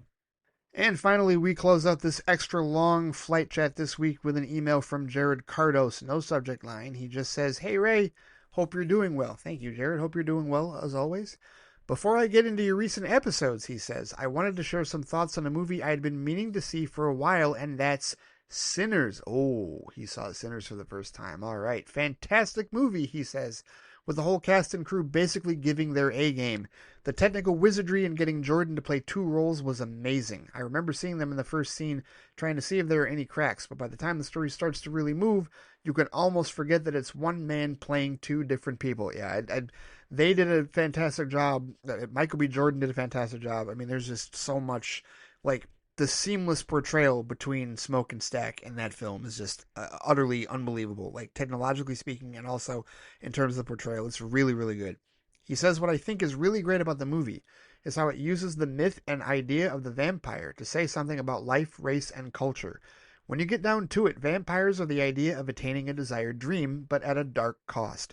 Traditionally, it's the idea of an immortal life, at the cost of an endless thirst for blood, having to take life to preserve your own.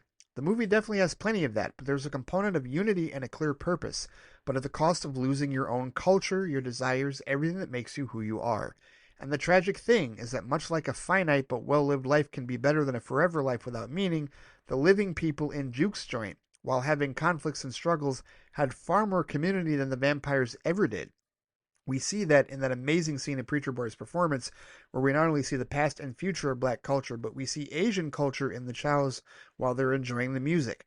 I'm sure if there was living Irish people there, we would have seen them as well as any other culture. Music can transcend differences and unite while also embrace who we are. but I'm sure I'm just laying out what's already been said. Anyway, damn good movie, definitely going to be a milestone in terms of genre and horror fiction, as well as for movies featuring people of color. I'm looking forward to seeing what Coogler and crew does next, both in terms of this Black Panther 3 that's been rumbling underneath all the multiverse saga stuff, and perhaps more importantly, his next original project.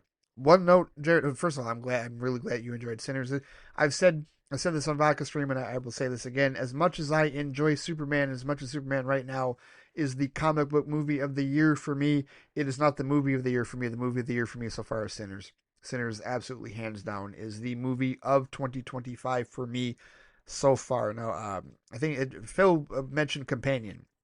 He and Dave said Companion. I have not seen Companion. I would like to see Companion, but that's their movie of the year, and I would definitely like to check that out. And Phil has seen Sinners. Phil just saw Sinners. I think he and Dave have both seen Sinners. And just about everybody in our circles, I think now, has seen Sinners. Most of us in that regard. And yeah, that's movie of the year for me. But I also wanted to point out that Irish culture is represented in Sinners because Remick is Irish, right? That's where the Irish jig comes from in that particular film. So yeah, he is the vampire, and that's. I'm sure that there's some thoughts with respect to that in terms of like cultural significance and whatnot. But yeah, that the Irish jig that he's dancing, I believe Remick is indeed Irish. I want to say that the actor Jack O'Connell. Well, no, he's not Irish. He's British. He's an English actor, but yeah, that was definitely a representation of Irish culture in the film as well, which was something that I wasn't expecting either. I mean, there's so many layers and so many think pieces that have been written on that film. So yeah, just wanted to mention that briefly. But I am glad that you enjoyed it. And yeah, definitely looking forward to what Coogler and crew does next. I mean, Black Panther 3 for sure, but also the fact that James Gunn won't stop talking about him and apparently just recently talked to him. It's like, you trying to bring him into the DCU? That would be awesome. But we'll see how that goes. We'll see what happens going forward. But he says now, some thoughts from last FLITE chat. Someone talked about how the Kents were portrayed differently than usual in Gunn's movie, and I agree they do feel more true to life of older couples in the Midwest than previous takes on them, he says. Not to bag on those previous takes in the media like Man of Steel or Smallville, just different. That said, I do wish they found a way to give Martha Kent her own scene to shine like Jonathan has on the bench, because right now her most memorable scene is yelling into a cell phone, but hey, maybe it could happen in a future project. Like I was saying earlier, Jared, I do think that because I think Kevin Smith and others have said that they wanted to make certain to get the aspect between Clark and Jonathan like down, because that's always been a staple of at least the cinematic like Superman versions, and maybe it is in the comics as well. Zack Snyder was the one that I guess went off book and made Martha a bigger focus in his films. So I don't know. We'll see. I mean, Martha was there, right? And like definitely a part of the Kent family in that regard, and maybe we'll see more of her down the road. That would be great. Her and Neva Howell and Pruitt Taylor Vince. I liked the interpretation. I really did, to be honest with you. He says, as a slight aside to all the Superman talk we'll be having, like Alex, I also recently watched Jaws for the first time, back when they were celebrating the 50th anniversary of its release. Unsurprisingly, it was really good and held up to its acclaim. It also gave me a thought since I was also rewatching the Jurassic Park movies, he says. I feel like Jaws was Spielberg's prototype for Jurassic Park. Both movies are summer blockbusters that have this seemingly impossible blend of adventure, horror, and comedy, and working for all ages. The difference being that Jurassic Park is what Jaws could have been with more money and experience. I like that idea. I like that idea a lot, because obviously with any filmmaker, your earlier work sets the tone and the stage for what you get to do later on, and what you can evolve to do, and or what the budget allows you to do later on in life if you have a long enough career like somebody like Steven Spielberg. And I guarantee that when he decided to do War of the Worlds, right, a lot of what he already did with Close Encounters of the Third Kind in 1979 and also E.T. in 1982 helped inform what he did with War of the Worlds in 2004, 2005, and that was in that regard, right? So the idea of a filmmaker building upon like previous work to inform what they're going to do in the medium for another film, yeah, absolutely, certainly. Jaws being the precursor to Jurassic Park, yes, they're both monster movies. They're absolutely both monster movies, and I'm with you on that. I like that connection. He says, on to your recent FLITE cast, and as always, the box office conversation is weird. From what we're hearing, it's performing well right now. Enough that they're confident in progressing things more with their planned projects. That's enough for me. As for why it's underperforming internationally, he says, I had the assumption that because Superman has historically been portrayed as an American hero, with all the stuff going on with our current administration, that was going to be a harder sell. That said, I didn't know about the heat wave out there, so if that's a factor, hopefully it's cooling down some there. Also, that means I have to give Wally more props for that cosplay because I get the feeling that costume doesn't really deflect heat well.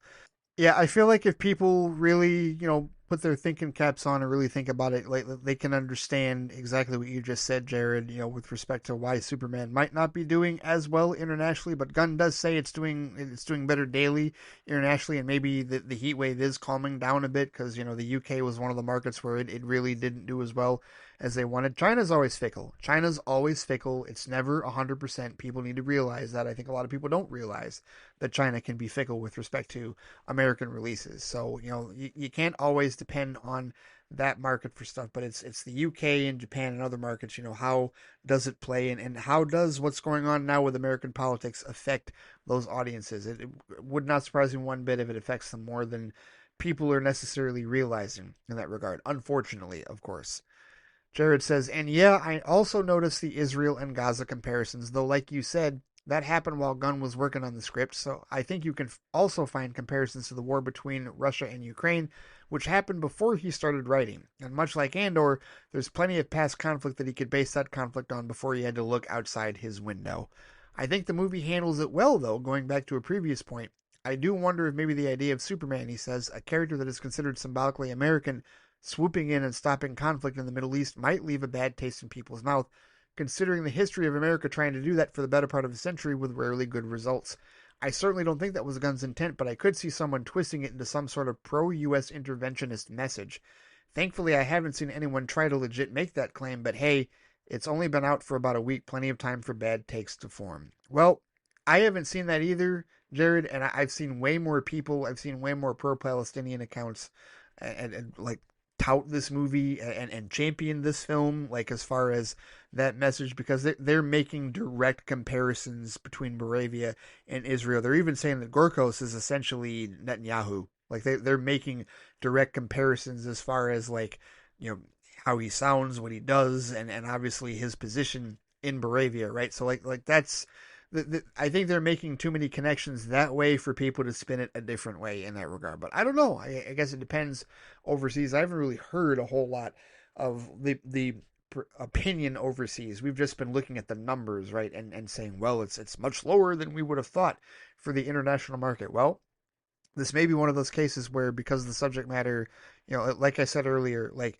dinosaurs are not as political as Superman. They're just not in that regard. So, that's why, because I know I've seen people say that, like, Jurassic World Rebirth didn't have a problem, but it's dinosaurs. And I already heard Phil earlier today say that he probably won't watch that movie again. So I don't know how great that movie is. So it's almost kind of like mindless entertainment, right? Dinosaurs is a lot different than Superman, especially if you decide to get social political with Superman. So yeah, I hear you. There's time for other bad takes to form, but never mind the bad takes. Let's focus on the positive and all the uplifting stuff out of it for sure. Indeed. He says, and before I go, I wanted to mention that the new Supergirl poster, which looks great and is a good move from DC, throwing out a new look in the world while everyone is talking about her cameo in Superman. The twisting of Superman's slogan is also fun, gives it a more crazy and dangerous feel. It's also interesting that we've yet to see Kara in her cape, but wearing a jacket that could easily hide her classic superhero costume. I can't wait to see the journey that Kara goes through in this movie. And that'll do it for me this week. Looking forward to your future episodes. Thank you, Jared, as always, for the feedback. I cannot wait for that movie, and I also cannot wait to see the genesis of that journey, if you will, the inspiration of that journey when I read Supergirl Woman of Tomorrow. But before I do that, I've got to read Superman for All Seasons, and I've got to read All-Star Superman. I'm doing that this week, damn it. I'm holding myself accountable, and I'm going to read both of those this week. And then, at that point, then we can shift into Marvel mode, at least for Friday, and talk about Fantastic Four. That'll be the weekend discussion, right? And then if I feel like seeing Superman a fourth time, although I don't know if I will, I've seen it 3 times, and I was fortunate enough to get in on the Steelbook pre-orders before they initially sold out. So, maybe I will wait until the Steelbook or the digital release later, but I don't know. Either way, yeah, it will be intriguing. And yes, I do think a great bit of marketing. I mean, so far, I have to give major props to DC Studios for their marketing approach so far for the DCU. They've done a phenomenal job with Superman, and yeah, introduce it using that goodwill to introduce and remind people, hey, the next one, Supergirl, look out for that one, right? It's just really good, really well done, and I applaud them so far. They've done a really bang up job, to be honest with you, as far as marketing and publicity is concerned. So now we just wait to see exactly where Superman finishes, but the DCU is up and running, and DC Studios is off to the races. No doubt about it, good sir. Thank you, as always, for the feedback. And that is going to do it for this record-breaking length of an episode of Flight Chat. My goodness, well over 4.5 hours. Thank you to everyone that sent in feedback, all of the Superman chatter. Thank you from John R., Amr, Osama, Stuart Little, Philip Barker, contributing his thoughts, Alex De Silva, Kobe Wilcox, Wally Mustafa, our resident Superman superfan, and of course Jared Cardos. Thank you to all of you who sent in emails. Thank you for all of your feedback and all of your very open-minded, rational takes with respect to Superman and everything else that we could talk about here. And it's been a great conversation, great week or so of conversation, last couple of episodes of Flight Chat talking about this new Superman film. I'm sure there will be more chatter on it as we continue to follow the box office and as more stuff comes through with respect to interviews with James Gunn and stuff like that and whatnot. But we've also got to transition a little bit here into Marvel mode. I don't know how many of you will be seeing Fantastic Four, but prepare yourselves for a Flight review this upcoming weekend on Fantastic Four, First Steps. I will definitely be reviewing that. I'm probably not going to get to see it Thursday. More than likely, it's probably going to end up being a weekend episode. So that will officially replace Flight Chat. So we won't have a Flight Chat this upcoming weekend, this next weekend. That will be instead my review of Fantastic Four, First Steps in that regard. Because, like I said, I won't get to see it Thursday. It'll be a weekend thing. And next weekend is going to be, I think, a little bit busy for me as well. So we'll just table our discussions on Fantastic Four for the following Flight Chat for those of you. And so, Phil, that will give you some more time. Hopefully you get a chance to see it if you want to send in an email. Whenever you get to send an email. No pressure, of course. Just really eager to hear your thoughts on that one. Eager to hear everyone's thoughts on that. And, of course, if you wish to join the feedback circle and be involved in the next episode of Flight Chat. You want to talk about movies, TV, other sort of media, whether it's Superman, whether it's Fantastic Four, whatever it is that you want to talk about in those realms. You know where to find me on both Threads and Instagram at The Flightcast, on Blue Sky at Flightcast. You can also comment on the posting for this episode on the Flightcast YouTube page. There's also the Flightcast Facebook page, and of course I can be reached by email at ray@theflightcast.com. All right. Take care, stay safe out there, have a great week, enjoy Fantastic Four, and I will see you all next time. Take it easy.